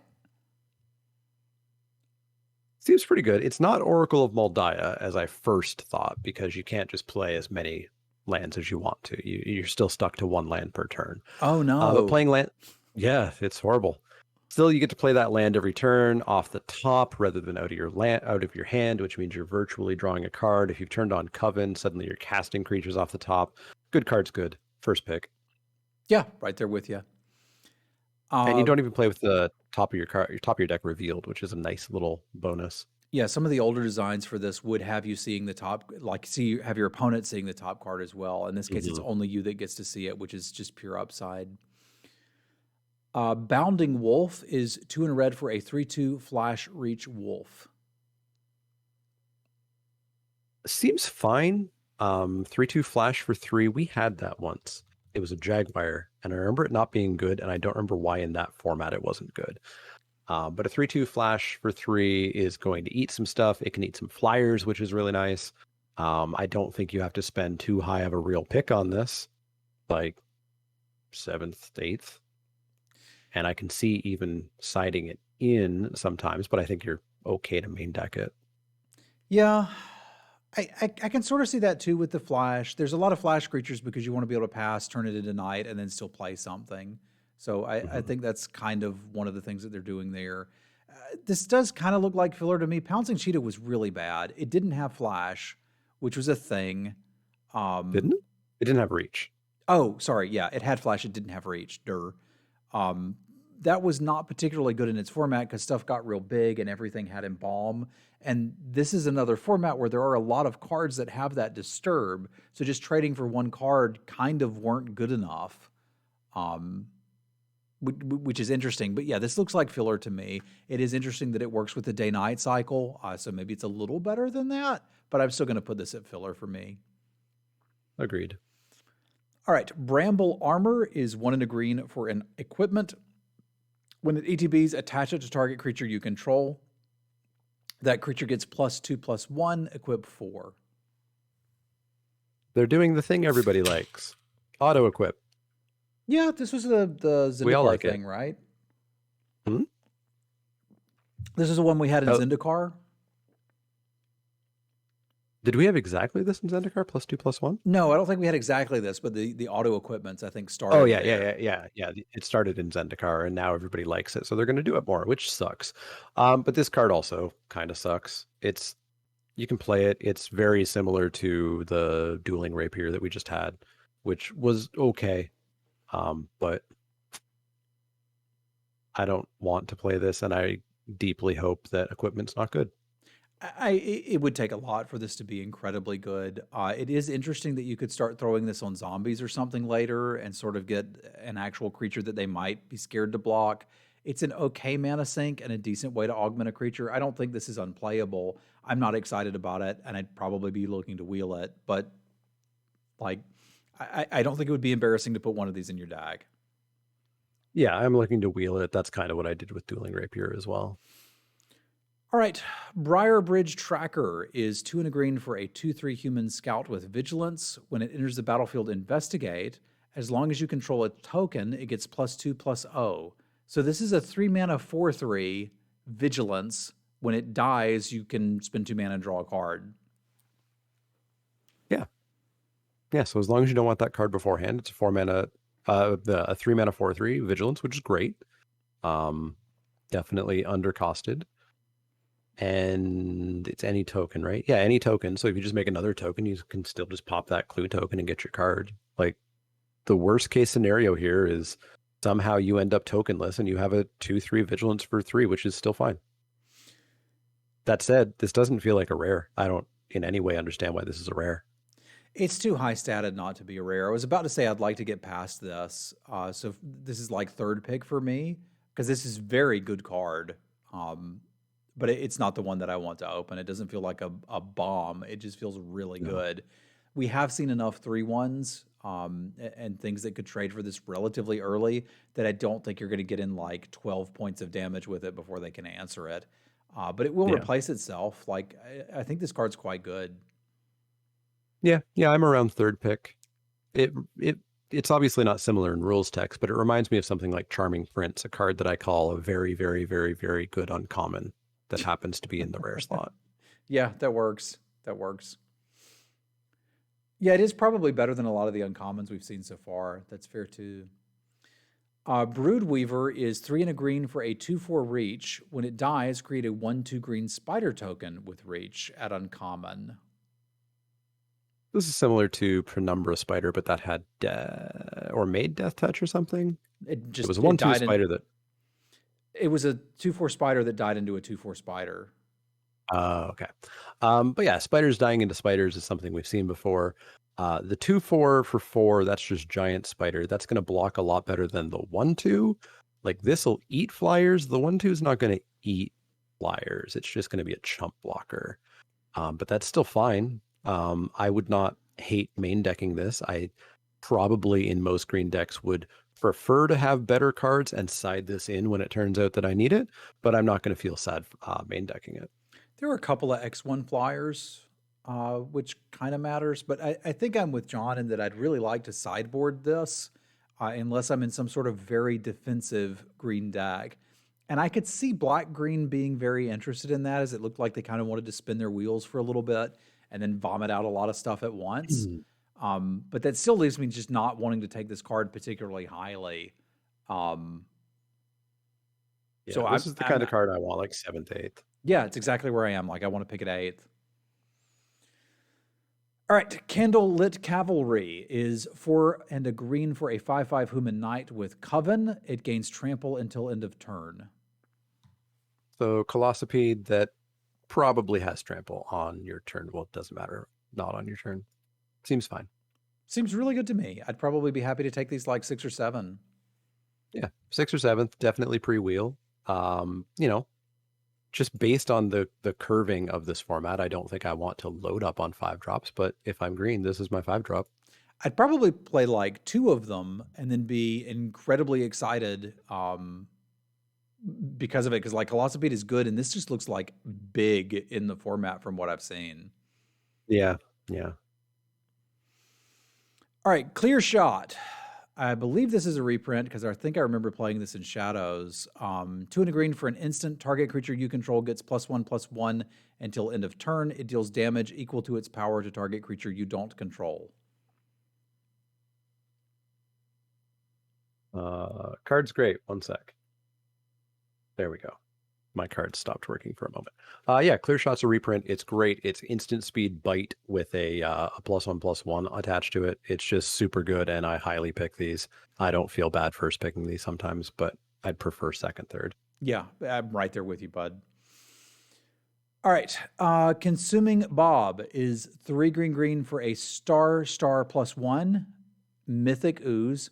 Its power and toughness is equal to the number of card types among cards in your graveyard, and its toughness is equal to that number +1. At the beginning of your end step, create a green ooze creature token with this creature's power is equal to the number of card types. Okay, so it just makes copies of itself. Copies of itself, but the copies don't make copies. Okay. It's Tarmogoyf. Tarmogoyf is not as good as you think in Limited based on its constructed thing, because you don't just casually get a land and a creature and a planeswalker and an artifact and an enchantment, etc. into your graveyard. You can expect to get a creature, you can expect to get an instant, you can expect to get a sorcery. It's going to take a little tiny bit of work, but there's plenty of ways to do it to get lands in, including self-mill. But that's kind of the top end. You're not just casually getting a planeswalker in. We haven't seen that many artifacts we want to play. We haven't seen that many enchantments you want to play. However, a Tarmogoyf that makes a copy of itself every single turn is an easy first pick. Yeah, it's a first pick. It is only counting your graveyard, not your opponent's. Which is pretty significant. But there is a decent amount of self-mill. Like, I don't think it would be difficult for this to be a 5-mana 2/3 that starts making copies, that starts making more 5-mana 2/3s. I think 2/3 is easy to get. Yeah, I think that's very easy to get for this, because I think I can get two card types in there. I could probably get 3 or 4 in some circumstances, but the fact that it's just spewing out copies and it's relatively expensive, so like they may have used some removal spells before then, this will win you a game. So yeah, let's go first pick on this one. Easily. Contortionist Troop is X green for a 0/0, ETBs with X counters. Coven, put a +1/+1 counter on target creature you control. That's pretty neat. Yeah, so it's an Ivy Elemental, or any number of cards we've seen like this before. And you get an extra counter, which means you really get to just sort of shuffle around your Coven stuff, right? You can build this to the exact power and toughness you want to make sure that it has Coven in the first place. Yeah, and it's kind of the idea of this is the enabler. Yeah, Dave got it. This is the enabler and the payoff. So just throw this right in your green decks and be happy. Yeah, I like this a fair bit. It's got the slight downside that Ivy Elemental has, in that it is ultimately a big dumb creature, but it's a big dumb creature that you probably feel like you overpaid by 1 for, but at least it's existing in a format without Bleach Elemental or Blitz Leech. Yeah. So very much so. You still get to play with the card some, which is nice. Yeah. So I'm I'm putting this like fifth, I I'd go think. fourth. Yeah. I like what this is offering, being able to make more counters at the beginning of my upkeep. It's kind of like kill it, or I'm just going to start growing my stuff. No, you will not get to cast this as a 0/0, sadly. But I could see playing this out as just a 1/1, just so I can start getting the counters going at a certain point. Yeah, absolutely. Yeah, I'll go fourth. I'll go fourth. All right, we talked him into it. Donhart Mentor is 2 and a green for a 0/4 human warlock. When it enters the battlefield, create a 1/1 white human creature token. Coven spends 6 mana. Target creature you control gets +3/+3 and trample until end of turn. So we've got another great Coven enabler here. You get 2 powers for 3 mana. The 0/4, kind of a crappy stat creature there, but it'll block a little bit. The 1/1's kind of also crappy. But this is a great mana sink late game. +3/+3 and trample is going to kill creatures. It's going to kill opponents. It's going to do a lot of stuff. It's pretty pie in the sky to think you're going to put 12 into this to do +6/+6, but I'll do it eventually. yeah, for sure. I've got the emote for a reason. I'm picking this pretty highly, like 4th, 5th, I think. Yeah, I'm right there with you. This card looks great to me. Let's do it. All right, Donhart Rejuvenator is a functional reprint. 3 and a green for a 2/4 human warlock. When it enters the battlefield, you gain 3 life. Tap it, add 1 mana of any color. It's Centaur Nurturer from War of the Spark. Yeah, there's one of these in, there's close to one of these in my favorite format, Hour of Devastation. It was a little different, but generally speaking, I liked this card. Yeah, 4 mana is not exactly where I usually want my ramp, but a 2/4 blocks really well. 3 life gets me back in the game if I lost a bit of life there, and it fixes my mana. It's not a ludicrously high pick, but I'm happy to like 6th through 8th this usually. I think I'm there too, unless we're going to try to do 5-color green. Which, seeing this makes me think that I could do 5-color green. Because we really need to be using this for the fixing, because I ain't seen nothing to ramp into, man. That's part of the trick. The casting costs do seem low, which means we aren't ramping, so we do want this a little bit more for fixing. Although some of the flashback spells had expensive flashback costs, so we could ramp into flashbacking stuff. Like, that's fine too. Yeah. I hope this is not a 5-color green format. I hope that's just a cute thing you can maybe do. Yeah, I don't think it's going to be a format, because you kind of need to get like 3 of these to be able to pull that off. And how many commons do you see in that many packs? Isn't it like 3? 2.4. Yeah, so you're not even guaranteed to get 3 of them. So like you'd need like multiple evolving wilds and 2 copies of this, which is just not going to happen very often. But I think I'm right there with you in generally 6 picking this. Yeah, the thing to remember with Hour of Devastation is that was way back when we had small sets with 164 cards in it, meaning the commons were way more common. Yeah, and it was easier to get them, and that's just not the case now. Yeah. All right, Defend the Cletus is 2 green for an instant. Distribute 3 +1/+1 counters among 1, 2, or 3 target creatures you control. This ain't too bad. It's Coven on demand. It's a combat trick that sticks around. It feels similar to a card that I can't remember the name of. We had one at Sorcery, like Exponential Growth or something. That might have been it, yeah. But yeah, instant speed. I love put counters on things just because it really ruins combat. And they stick around, which is nutty. I don't want to pick it highly. Because it's 4 mana. I like it. Like, this is your whole turn. This is what you're doing this turn. Well, you're doing it on their turn. Yeah, sure. Okay. But whichever turn you do it, this is all that you're doing. You're not playing a creature and doing this. Yeah. Yeah. I think I'm on pre-wheel. Like, I don't mind 7th, 8th pick this. I think I'll play a copy every time. I think I'm probably going to pick this as highly as 5th. It's dangerous. It's risky. If you're behind, you're going to be scared. There's times you'll top deck this and just die with it in your hand. But I think that dream where you can get them to block in such a way that you can get a 2-for-1 with this is what you want to go for. And this is the card, I think, I also think this is going to be really good at the beginning of the format. And then after Yeah. 4 weeks, when the people who are left, they'll know how to play around it, and it's not going to be as good anymore. Yeah, agreed. All right. So that's where I'm comfortable with. Dryad's Revival is 2 and a green for a sorcery. Return target card from your graveyard to your hand, and it has flashback. I don't like this at sorcery speed. I strongly prefer these to be instant speed and only really like them if they're instant speed. So where do you pick it? Heavy duty wheel and barely ever put it in my deck. Cool. Pass them to me. I'll take it as highly as 3rd. Yep. I know you like them. This is a demonic tutor. You just go through your graveyard. Whatever the best card I've already played is, I'll do that, and then I'll do it again. Like, this card's great. And someday I might learn to like these, but it took me a long time. I'd had Auntie yelling at me for 5 years until I finally got it with Strixhaven and started playing Regrowth. And then I was like, oh my God, this card is amazing. Once I just started taking it and playing with it. The problem was I thought it was bad. I never played with it, so I didn't know how good it was. But once I did, I would like, especially in a format with self-mill, like this card's just going to be even better than normal. Yep, I could see that. I might give it a try this format. Just try it 1 draft, and if you don't like it, I'll refund your draft. Nice. All right, that's better than Waltzing does. Hey. All right.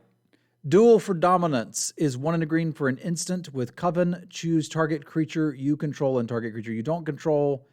If you have Coven, put a counter on your dude, then they fight. Cool. Instant speed fight, and I really want that +1/+1 counter. Non-buffed fight are not the greatest cards. Not a big fan of them. But +1/+1 counter going on it is going to be really good. So I'm going to pick this pretty highly. I really don't want to cast it prior to Coven unless I have an obvious my creature's going to win that fight situation. I'm going to pick this obviously a lot lower than Clear Shot, which was virtual first pickish. Yeah. So this is more like 4th, 5th-ish. Yeah, if you don't have Coven, this card is not good. We've had this card printed before in other sets, and it was not good. You have to have that 5/5 to even use the thing. So this one, you really need Coven to get this going. Otherwise, I just don't want it. That puts it to me in like the 7th or 8th range until I'm convinced I can have Coven, and then I'll start taking it higher. Yeah. Dantalus is asking, do you have to have Coven for the effect? You have to have Coven to get the counter. Yeah, it's going to fight either way. Yeah. There's no +1/+1. It's a weird layout, but yeah. But we had this essentially a card that did this in Dominaria, and it was really bad. Yeah. No, it's not do nothing. You still fight, right? It's prey upon at instant speed. Yeah. It's pit fight. If you remember that it's card. just the second sentence in the paragraph doesn't happen. Yeah. All right, let's get to this eccentric farmer. It's 2 and a green for a 2/3. When it enters the battlefield, mill 3 cards. Then you may return a land card from your graveyard to your hand.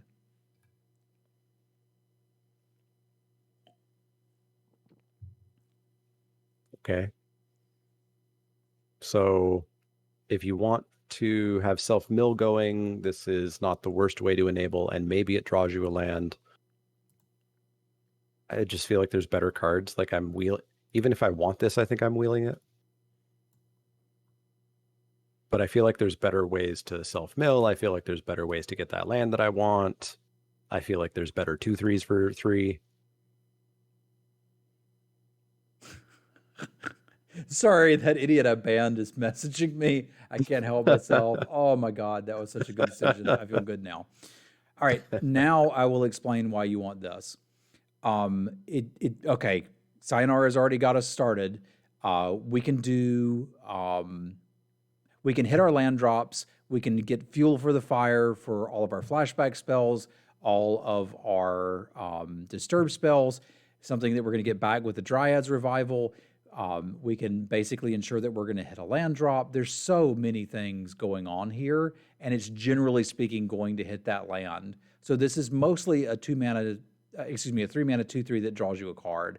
I'm really happy with that. I'm quite happy to play that. Now it's a common, and the stats aren't amazing. It's still probably filler level stuff. I'm probably looking to get this about 6th or 7th pick, but I like this card a lot. Yeah, so on turn 3, it's an 80 to 85% chance to hit a land. Is that math right? I don't know. It sounds about right. Okay, I was pretty thinking good it was then. about 70% just in my head, but I haven't done the math. Have you done the math, Hal, or are you speculating?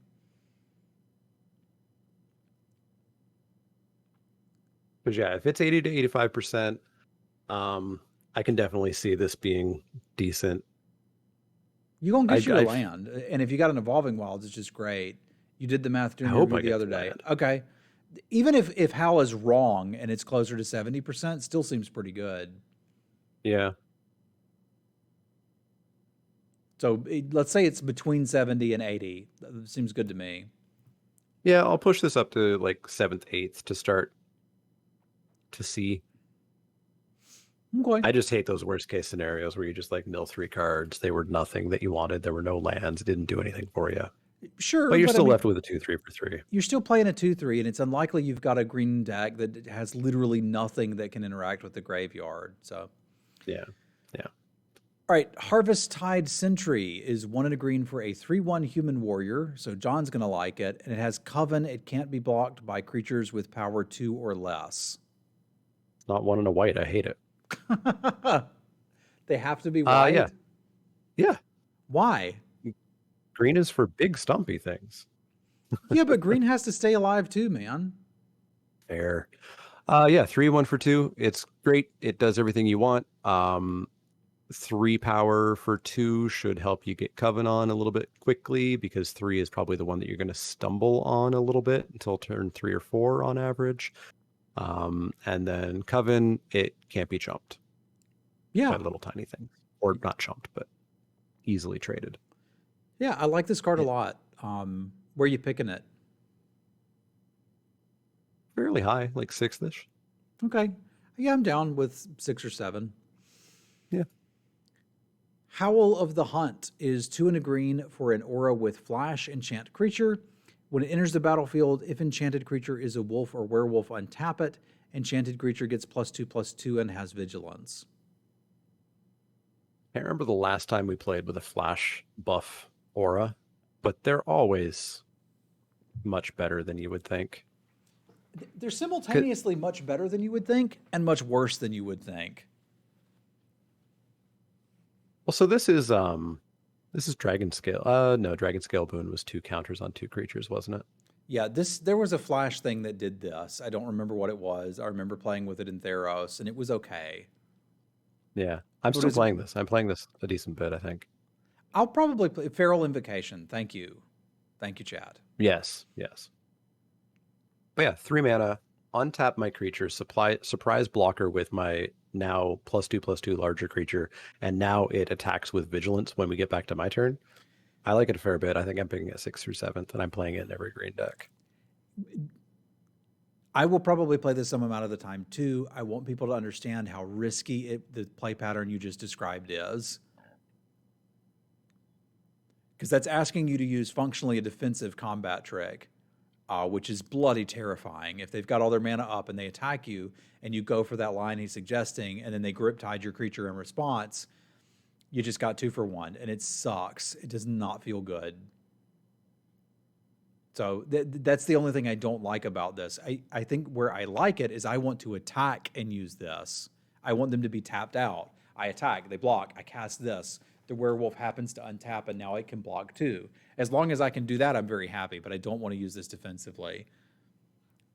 So yeah, I think I'm a little bit more happy to use it defensively, just because if they were going to kill the creature or bounce it or something, I feel like they would have done it already anyways.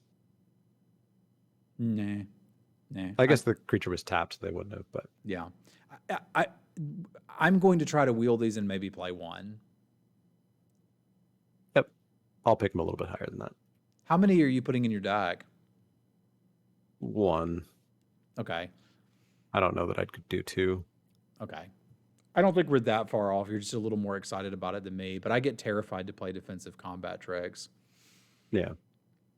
All right, Might of the Old Ways is 1 and a green for an instant. Target creature gets +2/+2 until end of turn. Coven, draw a card. So tacking draw a card onto a combat trick is nice, but if I'm not drawing the card, I don't want to play this. I don't want to play it anyway. Like, I don't know, 2 mana +2/+2, not good enough for me. At that point, I'd rather play the Howl of the Haunt, because at least I get to keep it. Yeah, I mean, I don't mind the draw card, but I'm still like on the wheel and struggling to find a place. Yeah, that's fine. Wheel it, maybe play it. Path to the Festival is 2 green for a sorcery. Search your library for a basic land card, put that card onto the battlefield tapped, then shuffle. If there are 3 or more basic land types among lands you control, scry 1. Flashback for 4 and a green. So here's more fixing. If you're splashing for a good card, and you're in green, you're probably going to want to grab one of these. The flashback's not the best thing in the world if you're just splashing, because you already presumably got your splash color, but if you got the mana and you want one more land and you want that scribe, sure. But I'm picking this I think I'm picking this on the wheel after I know I want to splash. Yeah, I'd still almost rather splash with an Evolving Wilds in a lot of cases. Yeah, sure. You just don't always get to, though. I do like the flashback on this if you're splashing, with the idea that if you've milled yourself, you could then flash it back to be able to cast it, which is kind of value. If you're looking to do 5-color shenanigans, you probably would want this as the enabler, because between this and the Centaur dude, you could reliably get your 5 colors. But I'm still probably looking to get this, generally speaking, 6th or 7th, unless I'm already in that 5-color deck. Yeah, agreed. All right, let's talk about Pestilent Wolf, which is 1 and a green for a 2/2 wolf, and it's got 2 and a green. It gains Death Touch until end of turn. I wish it just always had Death Touch, but Yeah, this me looks too. like the common. Yeah, we get that though. We get that constantly. Like I don't want to pay 2 and a green for the Death Touch here, but it's a nice thing to have. This just looks like your common filler green 2-drop if you need it. Like, because what do you do? I got to help some people out here. If you mill your splash land with the Eccentric Farmer, then you just put it in your hand. Okay, now you can go ahead. Yeah, because you could do like 2 and a green plus 1 and a green, or you could do 3 green, 4 green to Death Touch clear shot with this or something. But this seems like a very low pick to me. It's not Basilisk. It's not what I want, but I'll put it in my deck. So like it's 8th to wheel. Yeah, I'm down with you there. It's still like 2 drops, and you're gonna need to play 2 drops. So like, you know, if you don't have any, go ahead and put it in the deck. But yeah, I'd be looking to wheel this. Yeah. Plume is 1 and a green, instant destroy target creature with flying. Generally a sideboard card, so I'm not gonna like spend a whole lot of time on it. Although we did see some flyers in red, which is interesting. You might want to make sure you have these. Yep. Heavy wheel. Don't main it. Primal Adversary is 2 and a green for a creature wolf. It's a 4/3 with trample, multi-kicker 1 and a green. You put that many +1/+1 counters on it. Then up to that many target lands you control become 3/3 wolf creatures with haste that are still lands. Like the other ones, this one's super good. 3 mana 4/3 trample. That's not what I want to cast it as, but I can see once having to do that. Getting a single kick on this, it's a 5/4 trample, and it comes with a 3/3. So that's an 8/7 for 5 mana is kind of nutty. And then if you get more, awesome. Easy first pick. Yeah, agree. Return to Nature, generally speaking, also a sideboard card. It's 1 and a green for an instant. Destroy artifact, enchantment, or exile a card from a graveyard. The question is, will we be main decking this? I suspect the answer is no. Yeah, I highly doubt we'll main deck this. This, interestingly, compared to most formats where it's been in, we're probably going to be using it for the 3rd ability more than the 1st and 2nd ability. And even then, I want to see that I'm against a deck where it's going to be, useful. Yeah, you can get people's Disturb cards with this, but the problem is, like, at that point, you're kind of getting half a card with it, which is just not worth a whole card from you. Yeah. Rise of the Ants is 4 green for a sorcery. Create 2 3/3 green insect creature tokens. You gain 2 life. Flashback 6 green.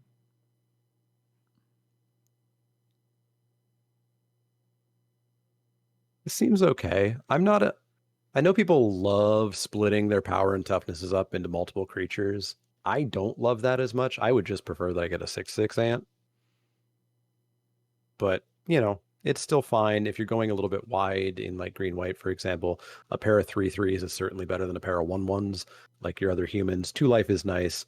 That flashback is very expensive, but I'm not over the moon about this one. It's costly. Yeah. I A feel lot like of this things could have rub me been wrong on 5 this mana one, but and it still would have been relatively well balanced on the front side. yeah, I think so. I still overall like it and think I'll want to play this. I think I'll have to play this, but I think I want this lower than anybody else is going to pick it. Fair enough, because I'm Because taking it. Where? Fifth. I want it like 6th through 8th. Fifth. 5th? Okay. Yeah, that's why you'll never see it, is because I'll take it right before it gets to you. Yep. All right, Saryth, the Viper's Fang, is 2 green for a 3/4 human warlock. Other tapped creatures you control have Death Touch. Other untapped creatures you control have Hexproof. 1 tap, untap another target creature or land you control. Kind of a weird card. It's giving your attackers Death Touch, which, as I've already talked about today, I don't want my aggressive creatures to have Death Touch. That doesn't make as much sense as your defensive creatures having Death Touch. But still, it's nice to have. It's pretty cool with your decayed zombies, though, eh? Yeah, your zombies can't just be chumped and nothing happens. Is this our decayed zombie payoff? It's a start. You would untap a land if you needed to filter for like double black and you've only got 1 swamp. That's not going to come up much, but it could. Yeah, it's all a fine card. It's not the rare that I want to open. I think this is a bit more in the second, third than it would be a first pick for me. If this is the rare that I open, I'd probably take it.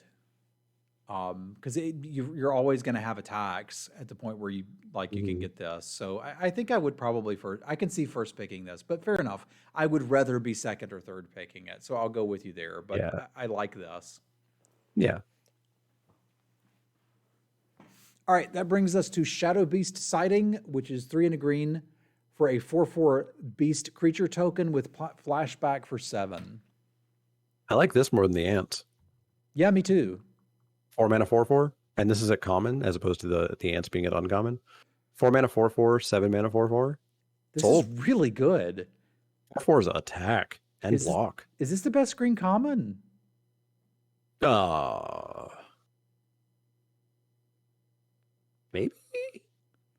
Maybe. Can't be. This thing looks really good.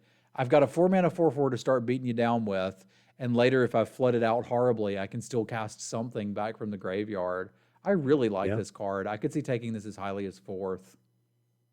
Yeah, I'm up in like the 5th, 6th range, but I really like it. Give me this, not ants. All right, Snarling Wolf is green for a 1/1 wolf. 1 and a green, you can give it +2/+2 until end of turn. Activate this ability only once each turn. Oh, they need to stop with the activate only once each turn. You could activate this 8 times a turn and it'd still be trash. Yeah. It's a cute Coven enabler, kind of, because it's a 1 power or a 3 power if you tack on 2 mana there, but just play better cards, right? Yeah, just play good cards. This is a bad card. You don't need to put it in your deck. Agreed. Storm the Festival is 3 green for a sorcery. Look at the top 5 cards of your library. You may put up to 2 permanent cards with mana value 5 or less from among them onto the battlefield. Put the rest on the bottom of your library in a random order. Flashback 7 green. Do you like gambling? Yeah. You do? I mean, I get the 2 cards can each have 5 mana value or less. They can each have 5 mana value or less. So I spend 6 mana, and I get to look at the top 5 cards and just put them in play? 2 of them. 2 of them. That seems all right. Don't put this in your spells deck. This goes in your permanents deck. But, like, it seems really hard to whiff. Like, worst case scenario, I get a land and a 3-drop or something. That's a pretty worst case scenario for 3 green. It's a terrible case scenario. I'll give you that. But, like, the upside is certainly there, too. Like, build your deck around it, too. Yeah. This is one of those gambling cards that I absolutely hate because the consistency of what it does is absolutely wild. I want my cards to do what they do, and this doesn't do what it does. I mean, sure, I want that too, but if I open this instead, well, to be fair, I think I would be looking to take this around 5th or 6th, and then I would play it in most green decks because I'm going to have a high density of large creatures. I ain't first picking this. Yeah, I'm picking it late enough that I never play it because it's like the wheel for me, I think. Okay.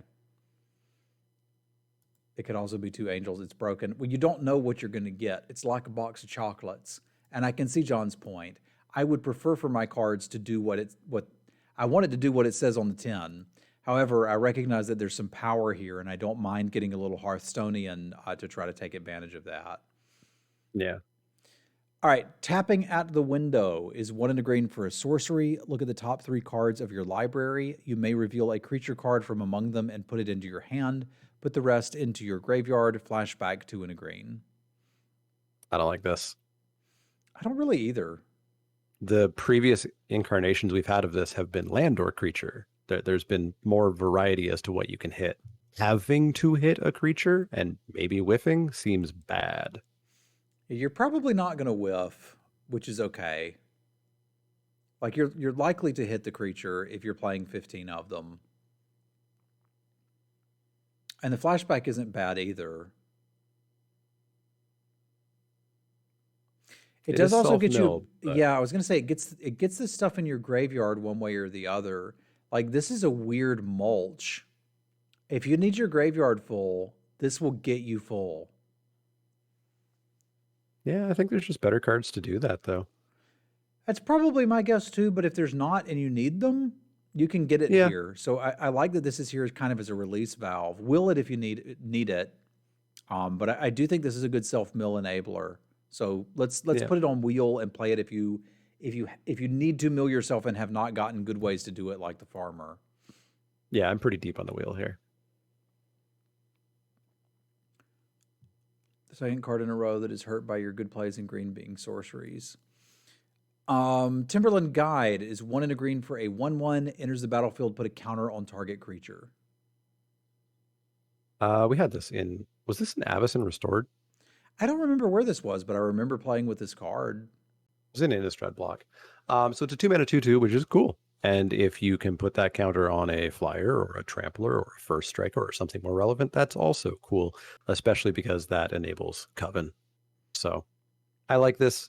It's not amazing. You're not spending a real pick on this. You can probably not wheel this, but 8th-ish pick is around where I want it. Yeah, with John and I'll here. play a couple. That brings us to Turn the Earth, which is green for an instant. Choose up to 3 target cards in graveyards. The owners of those cards shuffle them into their libraries. You gain 2 life. Flashback 1 and a green. No. No. Hard F. Hard F. You can't, it's not regrowth. It goes randomly into your library. Who knows if you'll ever see it again? No thanks. Yeah. I think the joke is you're supposed to use this on their flashback and disturb cards and get them. But, I mean... Got him by giving them yet another potential cast of it. Yeah, you got them. Unnatural Growth is 1 green, green, green, green for an enchantment. At the beginning of each combat, double the power and toughness of each creature you control until the end of turn. I'm going to die to this, but I'm never going to play it. I'll play it some. I would probably need to have like 11 green sources in the deck to want to play it. God, I might even want 12. I would want 12. Yeah. If I'm casting cost is really hard. It's really hard. But if I'm incredibly heavy green, and I've got plenty of creatures, I'd put this in. I'd quite happily put this in. That still means I probably won't pick it high enough to play it. So this is like I open it in pack 3. Let's go. Yeah, and it's important. I misread this the first time I read it. It doesn't double it every turn. It doubles it until end of turn, and then they go back to normal. So you're not getting, continuously bigger. You're only double the size, right? Correct. It just makes your creatures twice as big. Blocks either. Yeah, you can't block with it. It's just for attacks. Yeah, I'm not going to ever pick this high enough to play it, and I don't really want to play it anyways. Yeah. Well, it's dude. This is each combat. Yeah, so this just doubles your creature's size. They're all just bigger.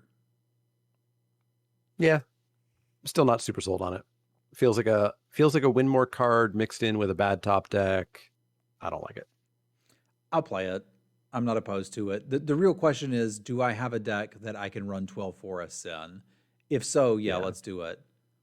Yeah, and in that deck, you probably don't have a ton of Decayed Zombies because you're playing 12 forests and green cards. Yeah.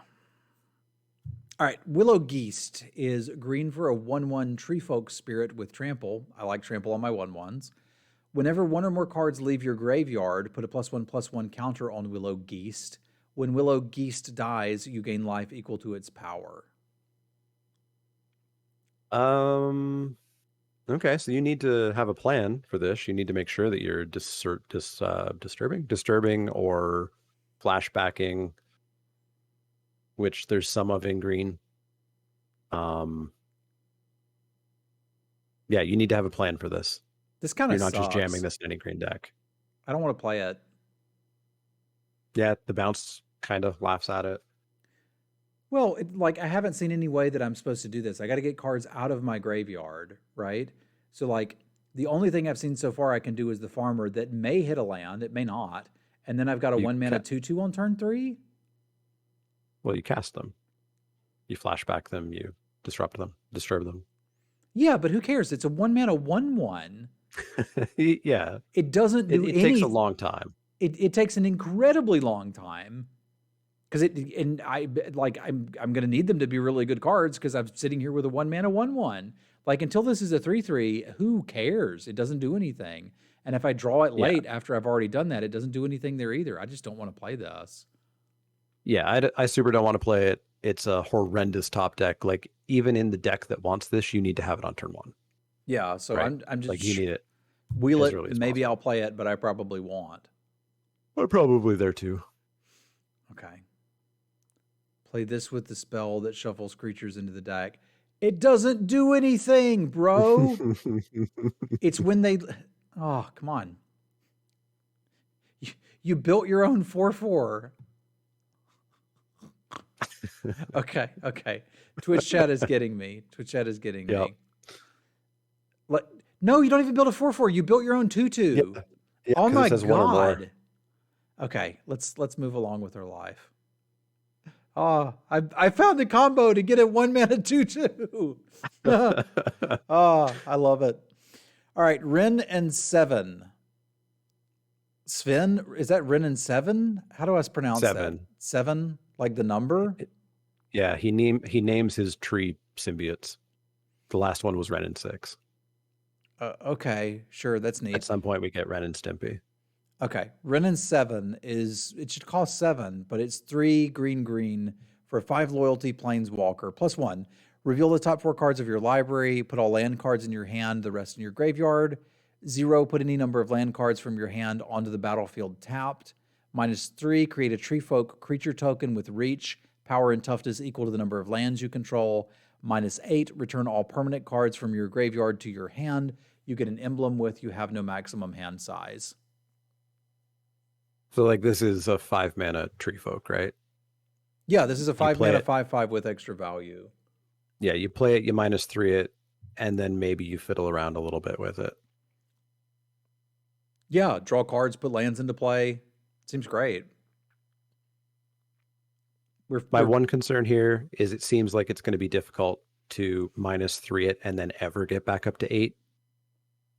Because you'd mill yourself out too fast? Yeah, because you're hitting 4 cards every single turn. So yeah, I could see -3 +1 -3, just let it die and get to 5/5 6/6s, whatever as they grow. That seems fine to me. Yeah, I'm still first picking it. Yeah, me too. 'Tis a first pick. All right, let's get to the flippy boys. Bird Admirer is 2 and a green for a 1/4 with reach, Daybound. It flippies into a 3/5 with reach. Cool. Totally okay. It's a spider to block the flyers. I would not feel upset main decking this. If I have a plethora of decent spells, I'm pretty happy to just bring this in the sideboard when I realize I need a reach creature. But even then, I'm not sad main decking it. I'm going to put this like 6th through 8th.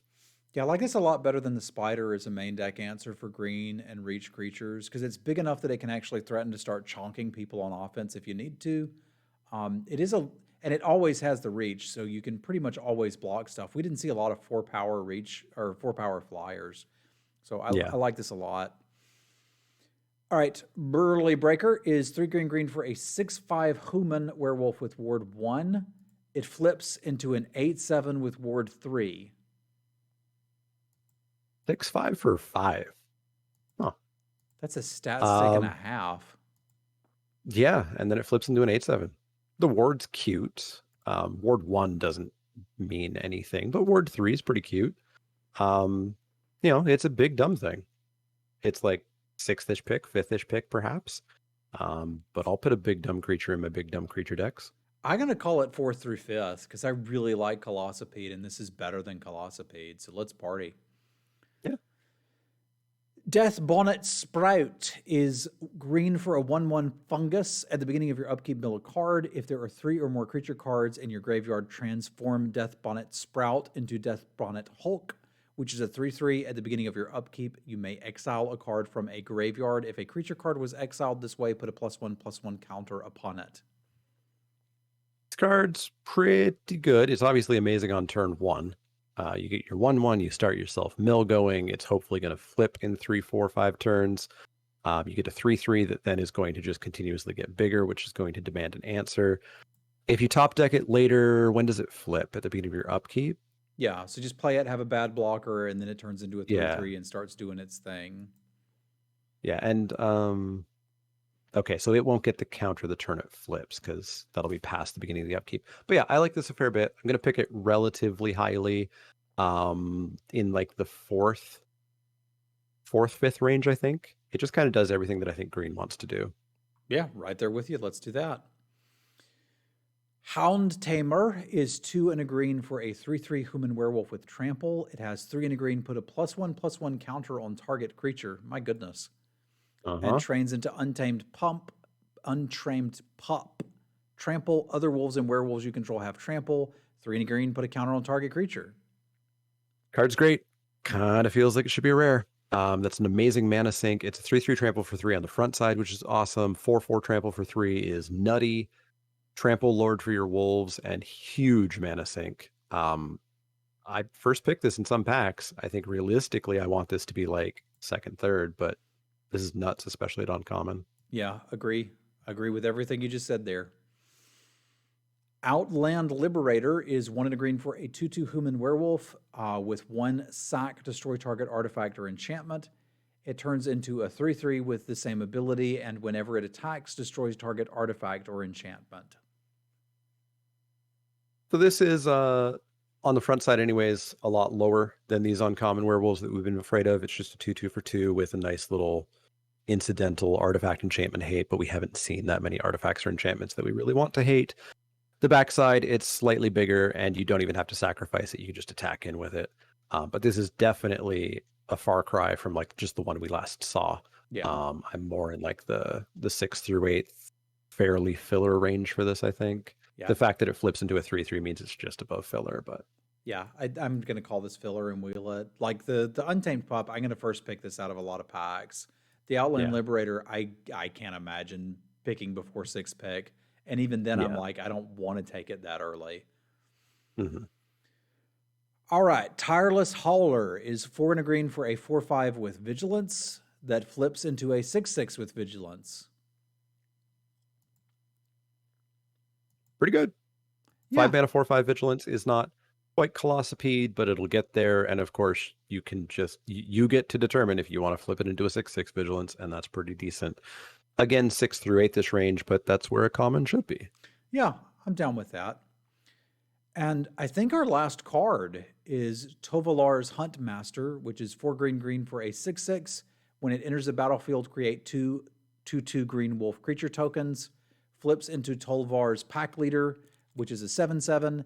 ETBs, you get the same tokens, and then you can spend 2 green. Another target wolf or werewolf you control fights target creature you don't control. Why do Literal people call Grave this Titan at rare. I was going to ask, why do people call this Grave Titan? Because this is not Grave Titan. Grave Titan made tokens when it attacked. This makes tokens when it attacks. Read the backside. It doesn't on the front, though. Not on the front, but on the back. It ETBs makes 2/2/2s, and on attacks makes 2/2/2s. Oh, okay. Yeah, I guess that's sort of Grave Titan at rare. You got to do a little more work for it. It has to be night, and you cast it.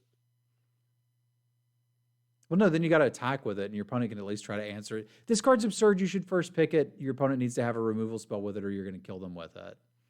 Yeah, this being printed at rare makes me question WotC's ability to balance limited formats a little bit. It's real good. I don't care that much if it's rare or mythic. I don't see that much of a difference between the two rarities. I mean, there's some, right? Like we're going to see it a little less, but we've seen some garbage rares. We've seen some really good rares. This is the bomb of, hey, you need a removal spell right now, but we're also in a format where I think we have pretty good removal spells. Yeah, I'm hoping removal is good enough to get this, because I do think this is flat out the best card in the set. Best card in the set? Yep. Yeah, it very well could be. It's really good. It does die to Silverbolt. That's true. And since Dave is main decking them and you're main decking them, I am. You guys are going to win. Well, there you go. That was the set. Did we miss anything? I don't think so. What do you think? I'm excited to play the set. There's a couple of things that make me question. There's a couple of things that make me think the set could be snowbally, but there's a lot going on that I like. There are a decent number of rares that just aren't crazy, haha, I win the game, which is fantastic. I'm super excited, and as I've talked about in your chat and in my chat, this is designed by the person who has like a 90% win rate with me for making best sets of all times. Okay. This looks good to me so far. I'm excited to play it. Black looks probably like the best color to me so far. There was just card draw and solid removal, which I liked, and the creatures didn't seem that bad either. So I'm kind of excited to draft some black cards. We'll see where this goes. Yeah, absolutely. Oh, well, you don't give your opponent night possums. Something has to start the day-night cycle, right? So it doesn't start as day. It starts as nothing, and then that comes up later. Arena will take care of a lot of this for you so far, though. Yeah. But yeah, I'm excited about this. Any closing thoughts or remarks? Not really. I'm excited to sweatsuit it up with this tomorrow. Yeah, that'll be fun to have a competitive event with a brand new format. So we'll see kind of whose card evaluation is right there. It'll be fun. I'm going to win with my prophetic prisms. Good luck with that, John. All right, for those of you who don't know who the Mana Leek is that are watching on my stream, John, will you do a brief introduction and let them know where to find you?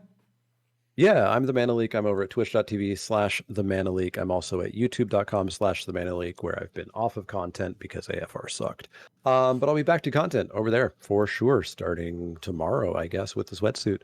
I do best of 3 draft only. You will basically never catch me doing anything but that in regards to Magic. If you do follow, you'll sometimes catch me playing board games and stuff like that and other fun random stuff. We do marble races. We do stream raiders. It's a good time over here. And you want to plug you? Yep. Plug your YouTube. If you're looking for John, you can just click on this emote, and that'll take you right to his channel if you want to see it. I'm Travis Semulin Sowers. You can find me at twitch.tv/Semulin. I'm generally doing best of 3 draft on MTG Arena. Occasionally, I'll play some constructed or do a best of 1 draft or stream another game. But generally speaking, if you're digging draft, that's what you'll find here. I also have a YouTube. You can ! YouTube in my chat to get to it. We've got tons of draft videos up there, as well as the joy of drafting to learn how to draft in the beginning. And there's going to be a new joy of drafting video coming out tonight. So be on the lookout for that. I just finished it this morning. Sounds good. All right, groovy. Let's get out of here, man. Thank you so much, John. Absolutely. Not a problem. See you in the sweatsuit tomorrow. We'll win some coffee. Sounds good. Have a good night. All right, adios. And with that, I'm going to bid y'all adieu. I hope that you have a good one. I'm going to get that new Joy of Drafting video processed right now, and then we're going to have that up for you as soon as I can possibly have that happen. The sweatsuit is always at 7 p.m. Eastern on Thursdays. So it'll be about an hour from now tomorrow. Reg, thank you for the resub. Much appreciated. Y'all spam some cats for Reg. Is there any like little conversations you guys want to have or anything you had questions about? I am perfectly okay, by the way. I guess I should mention this because we had that dude that I banned. I'm okay with people disagreeing with me. I'm not okay with people disagreeing with me and being an asshat about it and saying things like, I've done 20 drafts and I understand this format. And I'm like, what you talking about, man? Like, all I can do is give you my opinion on the card. If you disagree, it's okay to say you disagree. Why that 1/2/2 sucks so much and the day-night cycle a bit more. Yeah, we can hit those real quick before we get out of here. So this is the biggest thing that people are getting at. It's not that this card is entirely unplayable or just bad. Let me find the darn thing. This Loyal Griff. So it's 2 and a white for a 2/2 flash flyer. When it enters the battlefield, you can bounce one of your own creatures if you want to. The reason I'm saying that I don't like this card, and I'll basically never pick it high enough to play with it, is that it's an uncommon. You won't even see one in every draft. There's going to be people that like this a lot more than me. Here's why I don't like it. You can disagree, and that's fine. I know all of the things that you can do with it. I don't think a 2/2 flyer for 3 is good anymore. I think it was very good 10 years ago. The stats are just not good enough now. Sometimes you have to block. I also think there's times where this is the only 3-drop you have, and you have to play it. You can't sit there and sit on it. We had a card in the most recent set that was 1 white for a 3/2 vigilance with flash that would phase out your creatures. And that was obviously better than this, but it was a rare, so it probably should have been. But it was one of those cards where like you can't just sit there and not play it if it was your only 3 or you didn't have anything to do for a while. Yeah, it was a 3/2, sorry. But like you just ended up playing it out for no value most of the time. That's exactly what you're going to do with this most of the time. Occasionally you'll top deck it and they have an aura locking down one of your creatures. Cool. Occasionally you'll have another 3-drop and you can curve out and hold this to play last. Cool. But that's not going to happen that often. So that makes me not value the card very highly.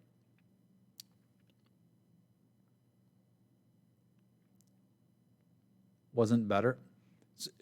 Okay, if you don't think that's better than this, I don't know how to help you. Like, at all. Because people were saying this was a negate, but then you have to cast the thing again. Are you actually looking to try to bounce your own stuff and then recast it? Because that's something I liked to do a long time ago too, but that is way too slow for any modern limited format. We have not had a format that was slow enough for you to get away with that since like M14. But sure, that's something you can do. So, okay, maybe it's even better than the 3/2. It's still not very good. How high do you value the Opt and Surveil cards to be able to turn it from night to day against your werewolf decks? I don't value them at all for that because they're just bad effects. Somebody said they want to discuss the day and night cycle. So I'll try to make that real easy and then maybe we can call it there. And like I said, it's okay to disagree with me, Rusty. If you want to play the card and like it, that's fine. I just think if you're playing 2-mana 2/2 flyers, you're probably going to get run over and die. I don't want to get run over and die. I don't want the people watching me to get run over and die. So I kind of want to prepare them for that. That's what I'm up to there. Let's discuss the day and night cycle briefly. So when the game starts, it is neither day nor night. It's just magic. When a card tells you that it becomes day, that's when it becomes day. So until then, it's just nothing. If a player casts no spells on their own turn, it becomes night. So I have the choice to make it night whenever I want, so does my opponent. If a player casts at least 2 spells during their own turn, it becomes day. We can flip it back. If a card is daybound, it would change. If a card is daybound, does it change to day? No. It changes to day when you play 2 spells on your turn. It changes to night when you play no spells on your turn or when your opponent does it. That's it. So I don't think I need, if we look at these, generally speaking, most of the werewolves that we're scared of are like rare and uncommons. There are a few commons that are pretty good, but if you're playing do-nothing cards to flip your opponent's werewolves, I have bad news. They're just going to run over you and kill you with the unflipped side because you're not doing anything. That's not actually killing the creatures. It's just making, like, let's say my opponent plays a pair of 3/2s and then passes to 4/4s, and then you untap and play 2 ops. You got me. I guess I'll just attack for 6.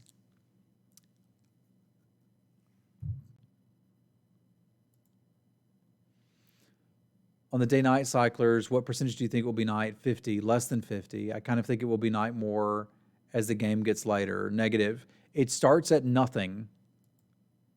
And there's a lot of games where day-night won't even come up, right? But yeah, once it comes up, you start flipping even if there's no cards that care about it anymore. I don't think that late game you would be expecting people to cast less spells, especially with flashback. So it'll definitely be a lot less than 50% Megatran. Anyway, I think I got about everything. That's mostly what I covered. Don't cast bad spells to try to mess up what your opponent's doing. You don't know what your opponent's doing. And if you just play bad spells to flip their werewolves, they'll just kill you with the unflipped side because you're not doing anything. Play good spells. Good spells are good. Once the cycle starts, it's going to keep going. I'm just saying, like, sure, once it starts, maybe it'll be night about half the time, I guess. But you have to understand that, like, the cycle's not getting started first. What if you have a legendary werewolf? What about it? I would probably play it and win with it because it's really good.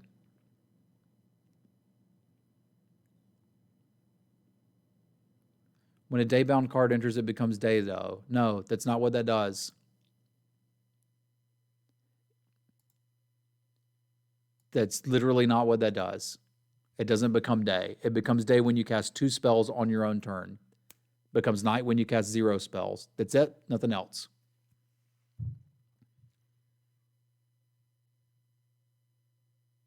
If you play a werewolf, then the daybound stuff starts to come up, right?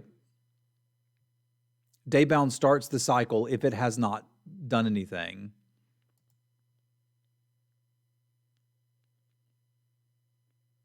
All right, I'm tired. I'm done streaming. We'll argue some more later.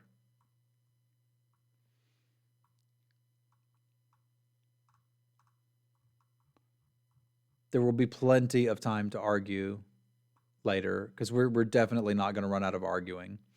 All right, looks like one of our degenerate gamers is doing a sponsored stream for Fatal Core, so let's hook a boy up. I'm going to send y'all over to Vincent. Please send him my regards. I'll be looking for you guys and gals tomorrow. I will go live when we can draft Midnight Hunt, and I'm going to work tonight on getting the video processed for the next Joy of Drafting. Thank you very much to John for hanging out while we did this entire stream. Y'all be kind and cool to Vincent, and I will catch you tomorrow. Thank you for the support. Y'all be cool. Adios, my friends.